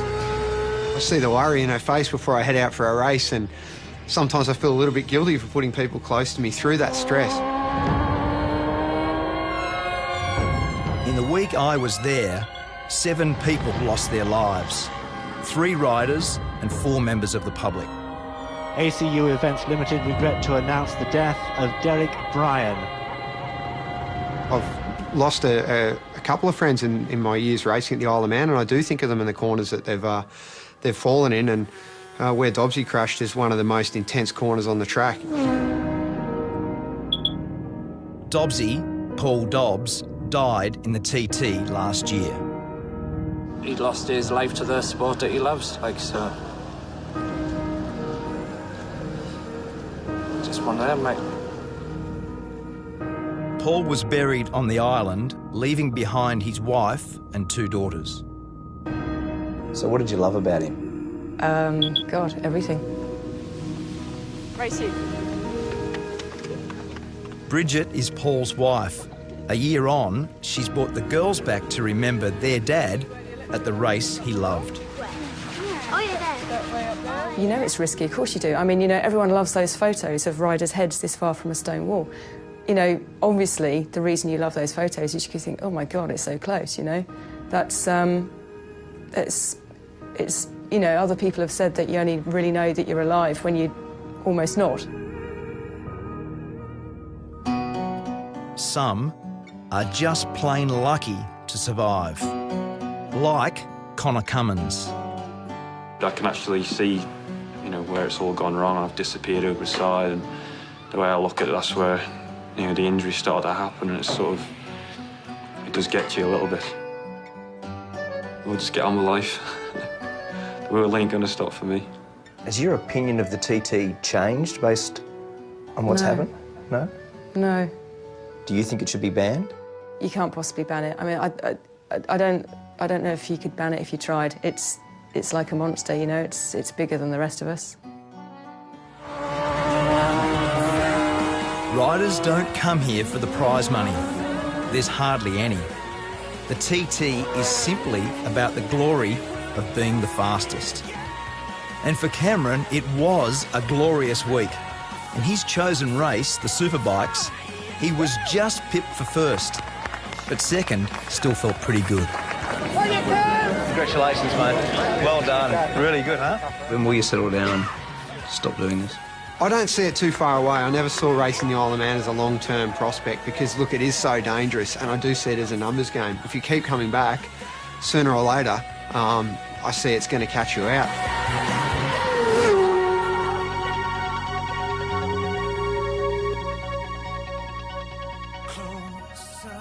Love the Isle of Man, man. It's fucking awesome. It's fucking awesome.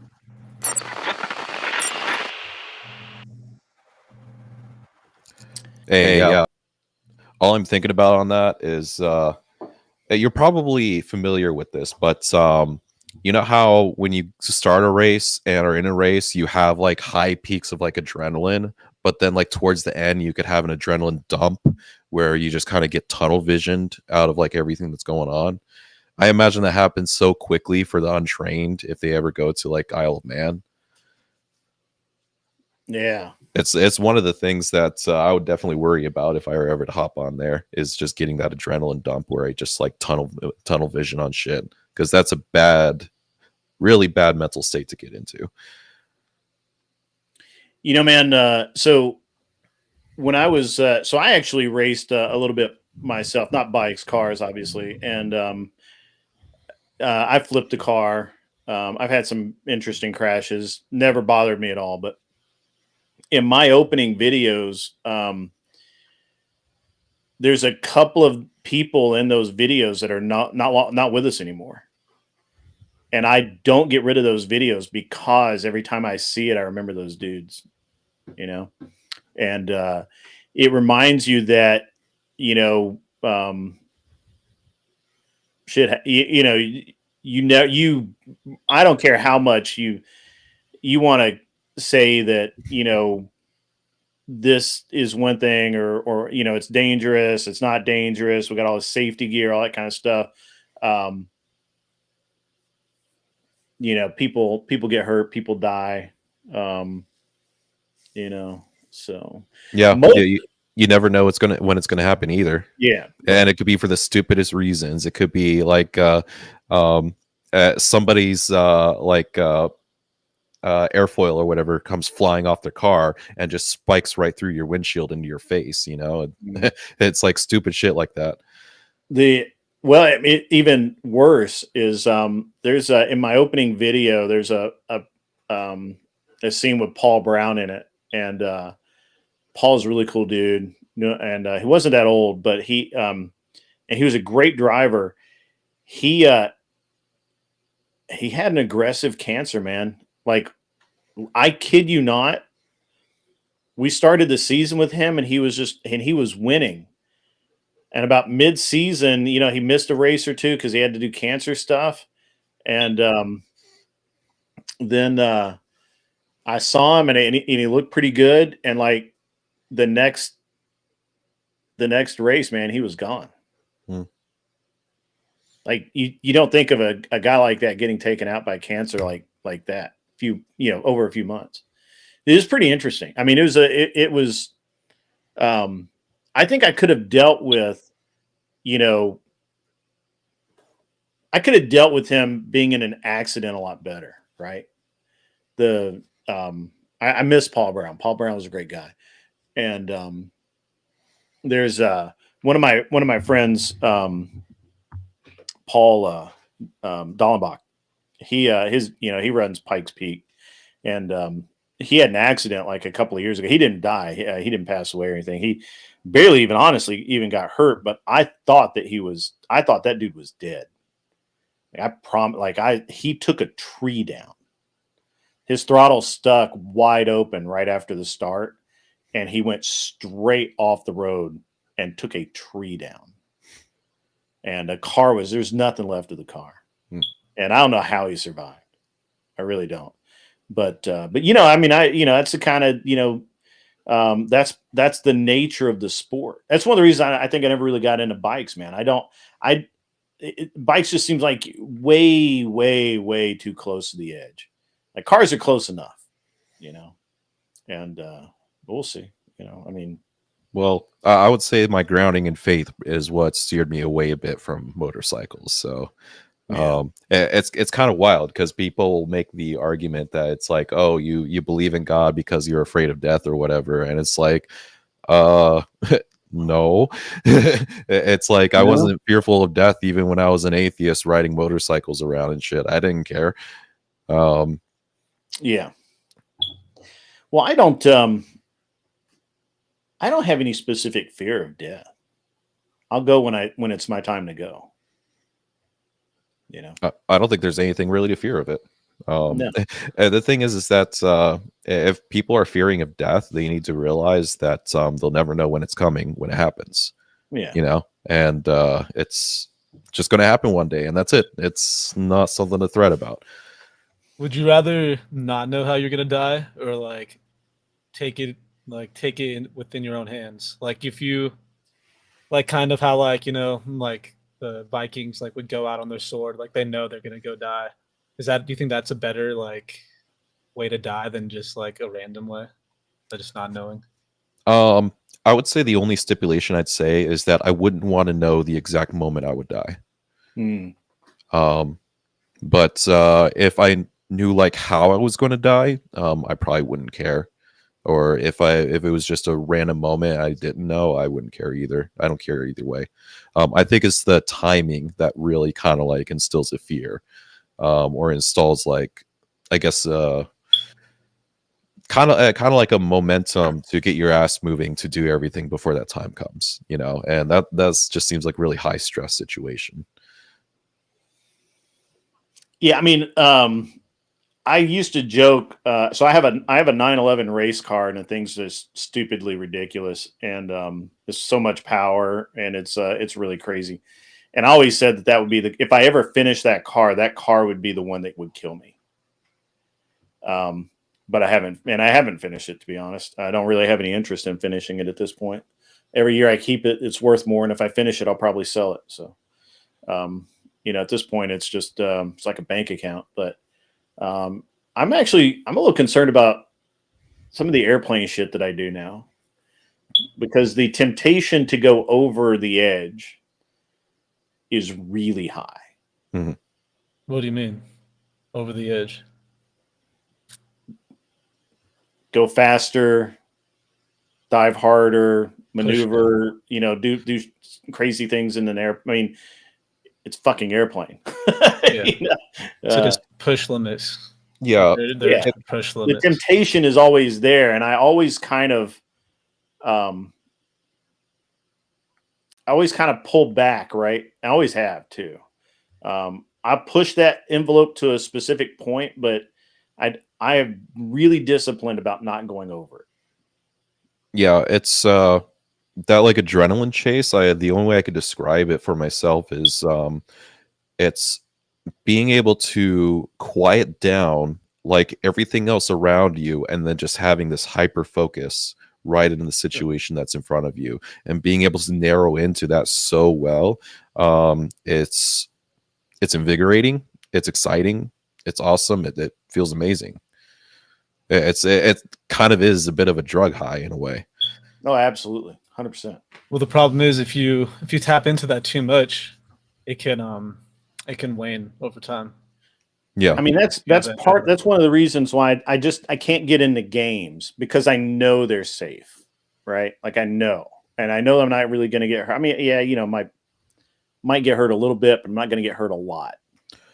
And that's actually what moved me away from games was when I started picking up motorcycles. Was because of I was transitioning into this phase where I started realizing that real life, there are games in real life, and being able to explore those games are a lot more satisfying than just doing things on a screen that probably nobody's going to care about. I think he meant like football. He calls football games. I don't know if he meant video games. Is that right? No, video games specifically. Were Yeah. you talking about video games, Grid? No, I was actually talking about yeah, he was like talking about like football. I never got into football, baseball, basketball. I mean, I played basketball when I was a kid. Well, I mean, I was a teenager, right? I did. I never really got into soccer. Played a little bit of baseball, but I could never get into baseball. I don't know why. It's just kind of a stupid game to me. I did martial arts for a little while. That was cool. But and I probably should have stuck. Honestly, I should have spent more time with that. To be honest, I kind of miss that. But after about the third time, I got punched in the kidneys hard enough to piss blood. I was kind of over it, and I never really got into like any of the other sports. Ball sports, right? Like they're just not. They weren't cool. And then once I got into racing. Racing was it. Like there was nothing else after racing. It's just there's nothing that even compares to it. So that makes sense. I don't think I would take the risk. I just don't think it's worth. I don't think the adrenaline, because you were just going on about how dangerous it is. I just don't think the adrenaline rush could be worth like the risk on your life. Thing is, it's not a thought that crosses my mind.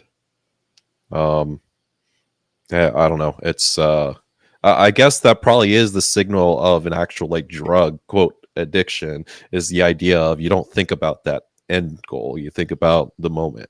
Yeah, it's like I can see the correlates. That makes sense.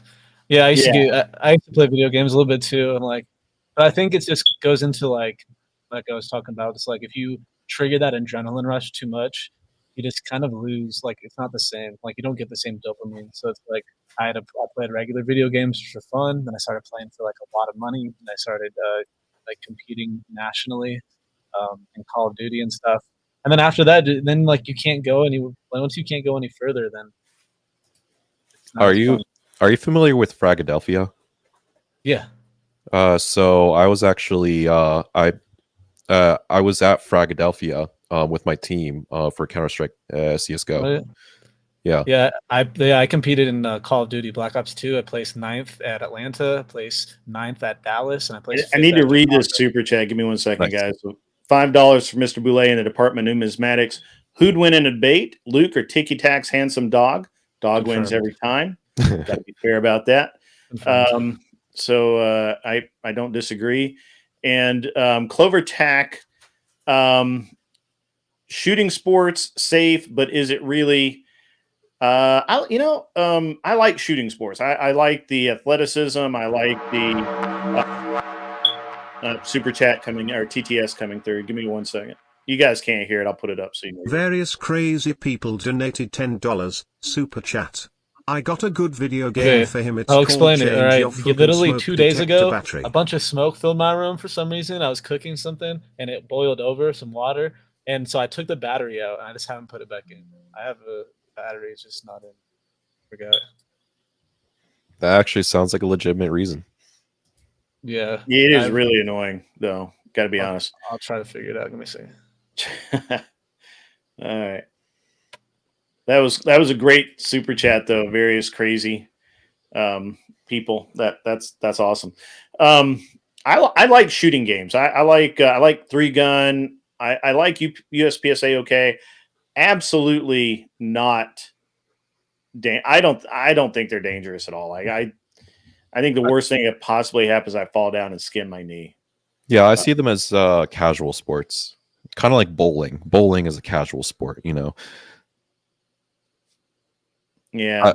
Yeah, shooting is probably more athleticism and takes a lot more practice than bowling. But a lot of heavy shit. That's a the difference is that it's one thing to like in my and I had a friend of mine and he's a tennis player and he was like absolutely I'll go shoot with you and do all this stuff. About like the third or fourth stage, he's like, "Fuck, can we take all this stuff off?" And I'm like, "No, you need it." And but if you're wearing, by the time you have everything you need, um, when you have everything you need on you, it's a lot of weight that you're carrying around, and you're running with it and getting up, getting down with it. Depending on the match, but I really enjoyed it, and it's that's why I think it's one of my biggest, one of the most annoying things in my life right now is that I'm just now getting back to where my leg is stable. And I know I've said this for a while, but I was not nearly as 80% as I really was, or as I thought I was, but having my leg like actually working right again and all of that is it's actually been really good. So I'm actually looking forward to this season, getting back into it, and obviously I gotta get some of the weight that I picked up off. And the biggest thing that annoys me, man, and I was talking to Glenn about this last night, is how much I lost in my thighs since I couldn't really use my legs the way that I normally would. It's a lot. Right. Mikey Ball wishes he had a leg to stand on. I'm complaining about losing. Mikey Balls calls me on it. But yeah, man, I wish I had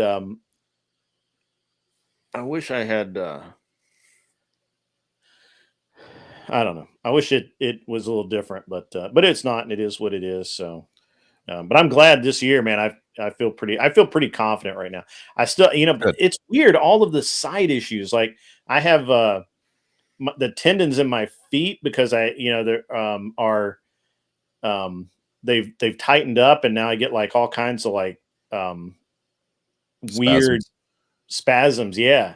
In my feet because I haven't been doing the same kind of thing. So it's a weird thing to go through, and it is what it is. So. Yeah, definitely. Like, so my pulmonary embolism and being on blood thinners for so long has definitely like reduced my motivation for athleticism, because I used to be all into going to like MMA gyms and riding motorcycles, which is like you don't really want to be on blood thinners. No offense. You look exactly like that guy. I like to fight. That's just how it is. Yeah.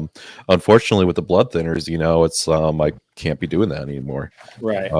And it's the thing is that last year, I kind of went through this phase to be like, maybe I could like wean myself off of these blood thinners and start taking like aspirin and supplements and like get myself back into shape. But that just resulted in another embolism.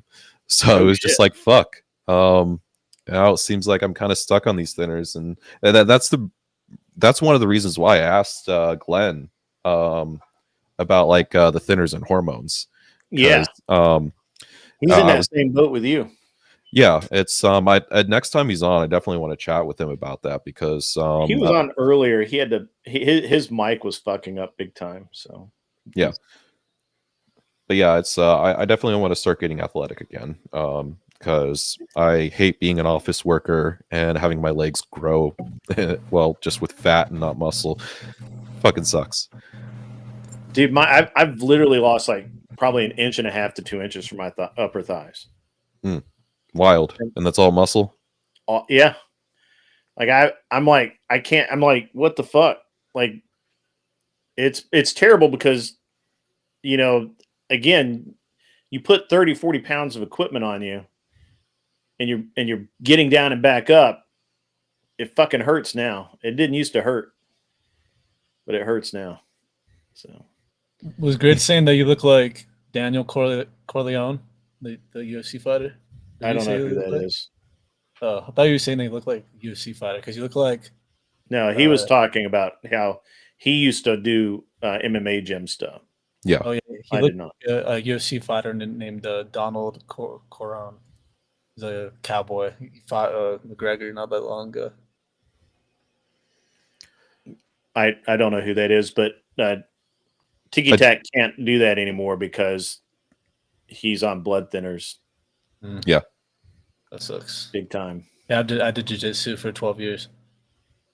That's awesome. It's I was definitely there's a little bit of jiu-jitsu, but my gym kind of did more of like boxing and kickboxing. So that's mostly where a lot of my elements come from. Nice. I wish I got it more into boxing.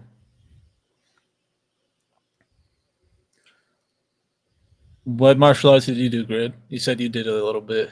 What did you go into? Man, I did a little bit of Taekwondo. Okay.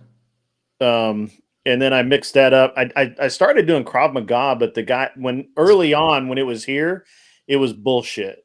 And that's one of the reasons why I bounced back and forth between the Taekwondo and the Krav Maga, but the Krav Maga guy was just fucking fake as shit. Which I guess you find a lot, like people just say that they're fucking good at it or whatever. Yeah. They have a new guy. They have a new Krav Maga place here in town, but I don't know. It looks pretty bullshit to me. I don't know. We'll see.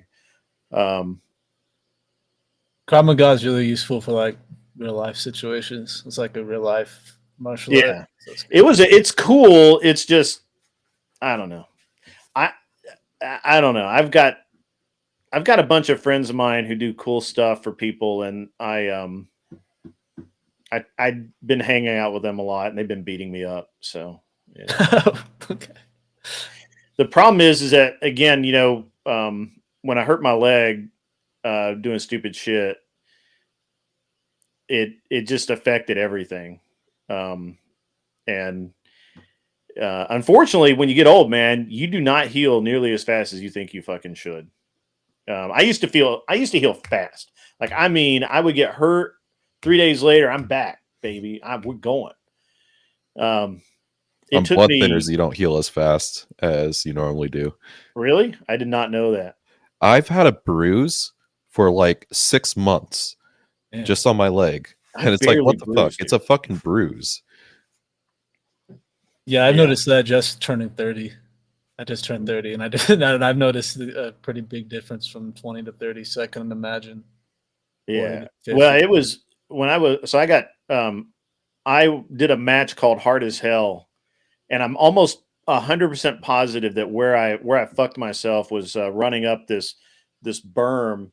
I was competing in armor, so I had armor, plates, helmet, all the gear, the rifle, all of it, and I'm 90% sure that where I've really fucked myself is you had to go up this hill that was at like Utah moon dust shit that's like sand but slicker, and I know that my leg came out from under me a couple of times, and obviously it hurt, but you just don't give a shit about it. You just finish up. And I didn't have that much more of the match left, and I was hurting, but I just fucking dealt with it. And I got home and done. Like, I knew I was hurting, and I could work around it. 2 weeks later, I went to shoot a night match, and I went to get to take a sight picture underneath a vehicle. And as I got down, I couldn't get back up. Like, I physically could not get back up. I had to hand off the rifle and reach up and grab the doors of the vehicle and pull myself up to a kneeling position so I could stand up. That's wild, man. Were you not feeling that before you did the match, or you just like kind of say like, "Oh"? I mean, I did, but I was just like, I just felt like, well, I'm having a little bit of trouble. It's just a twinge. It's just just a sprain. It'll be fine. Yeah. And yeah, you've probably done that before. Like, you're like, "Oh, I've dealt with some being sore." Yeah, I don't give a shit. Before. I'm a tough motherfucker. I'll make it happen, And but the problem is that I did notice, like, I couldn't tie my shoe, right? Like, I'd have to put my foot up on a footstool to tie my shoe and I couldn't bend over, and I couldn't, if I got down, I had to kneel to get down, and I knew that going into it. And so when I went prone and I had all that heavy gear on me, I couldn't, and I had a rifle, right? So I couldn't just roll over and get up on a knee and come up, because I would, I had a rifle to deal with. And I mean, I'm telling you, so and like the one time I didn't like fight it hard, I went to the orthopedist like 2 weeks later, 3 weeks later. I did try, dude, I got the leg band, I had the muscle roller thing, I had all that shit trying to do my own PT, and it wasn't getting any better. And so I went to the orthopedics guy, and he does all the athletes around in the area, right? All the college guys, a lot of the pro guys out of Nashville come down here to him, and he's like, "Man, you fucked it up." He's like, "I don't know what you did, but you fucked it up." And I'm like, "I don't know what I did either, but I know it's fucked up." And he's a really cool dude. And he's like, "Well, we're going to give you a shot in your knee and a shot in your hip. We can't do the shot in the hip today. We'll do the one in the knee today." So they shot the knee with whatever the fuck it was. And then the needle that they used in my hip was so big they had to guide it in with an ultrasound. I fucking hate needles. Yeah. Every And single I needle has mean, made me pass out. that fucking hurt. And but it helped. But I ended up having to have another shot in my knee, and then I had to do dry needling after that. So I was in PT about 3 months total, which was really fast. But there wasn't anything else they could do except tell me to work out. Like they're like, They never just diagnose you like ACL, MCL. no, man. They just said that I strained something. Dude, I had everything. I had they did the The trifecta.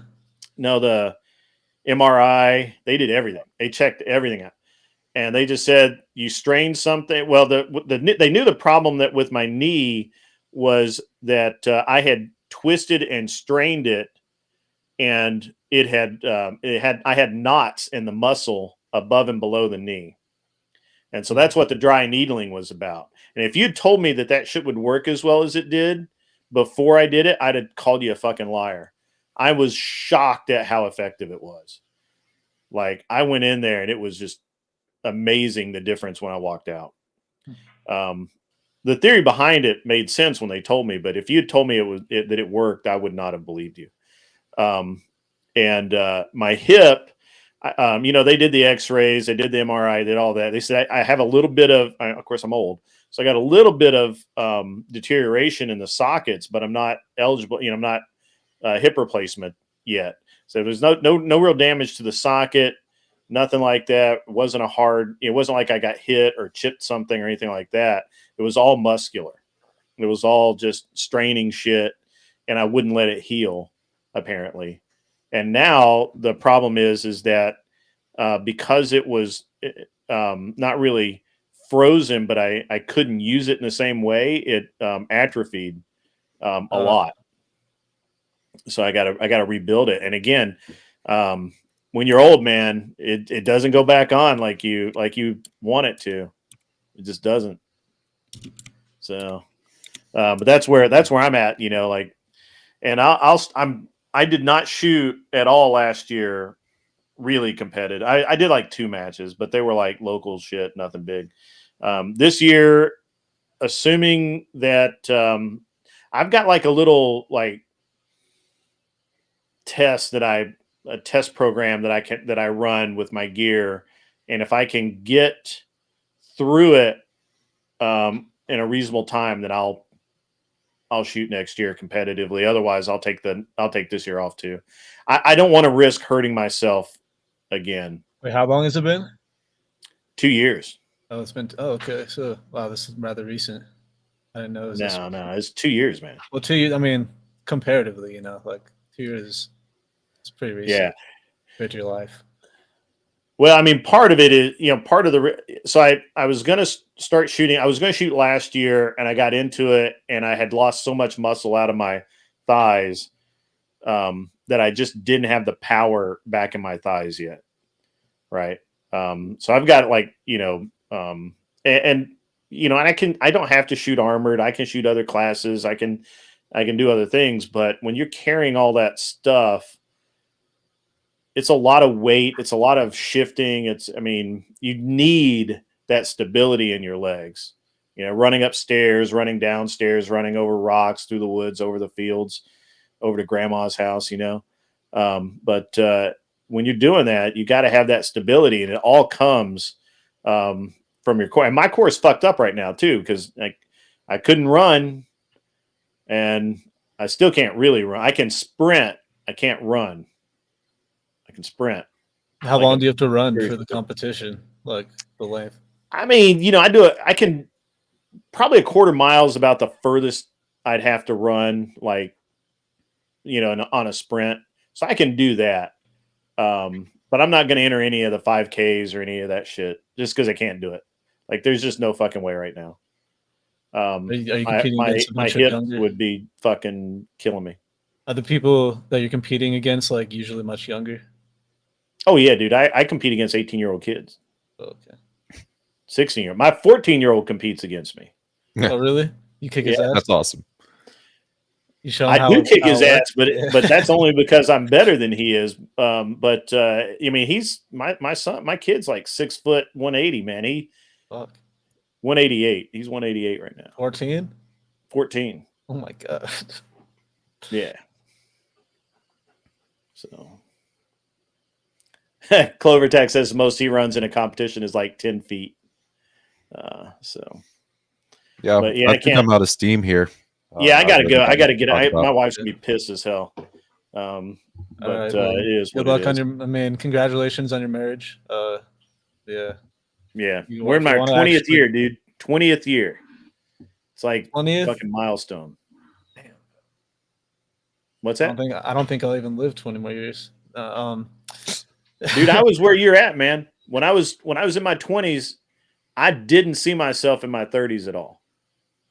When I hit my 30s, man, when I hit my 30s, I literally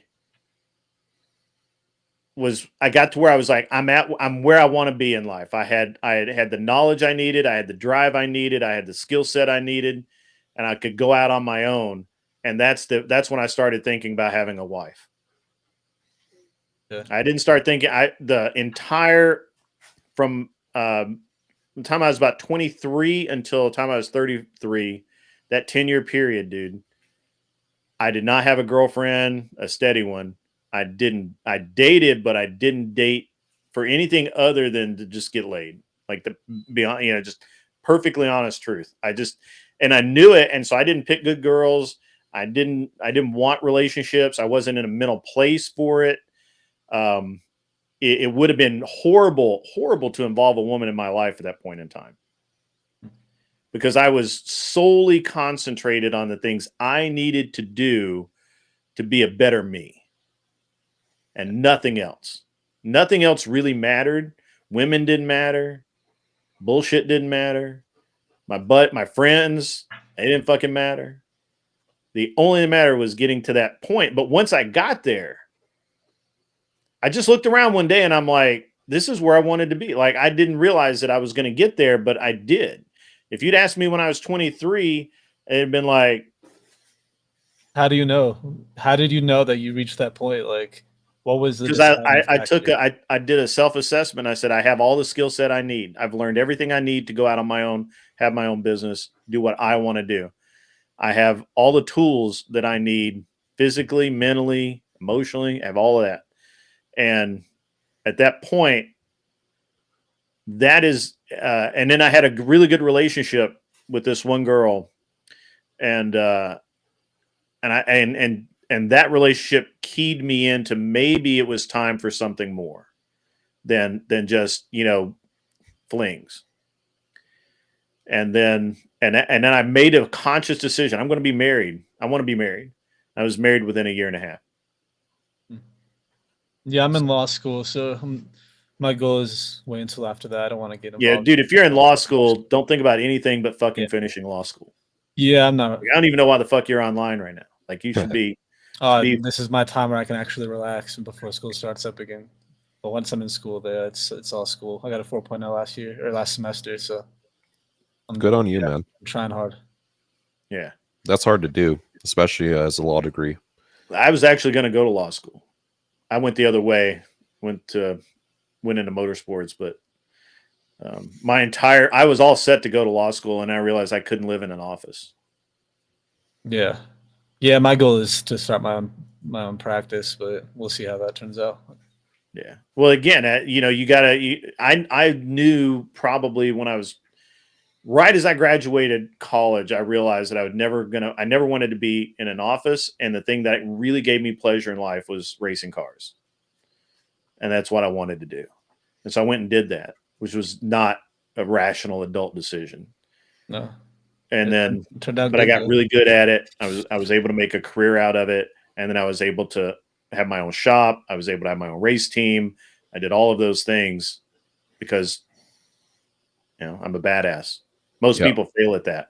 I hate office work. I told my dad that I was going to be I was to start race car driving, he'd probably fucking kill me. He'd come up here and kill me.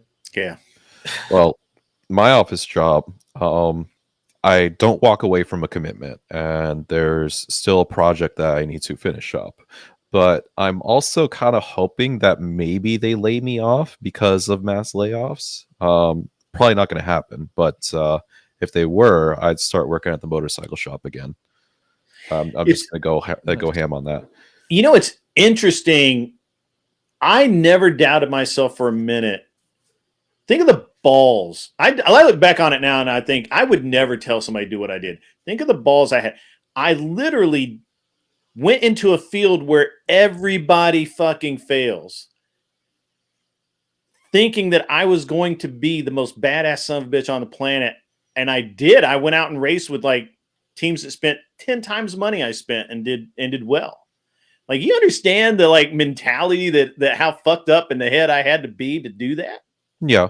But It's fucked up. Can I ask? I do not do what I did. Can I ask, were you one of the types through your life that it seemed like every project you take up, you just excel at it? Yeah. Yeah. So that's everything I do, I want to be the absolute best at it. yeah. And that's been my mentality through life. And every single project that I picked up, I've completed it. I've excelled at it.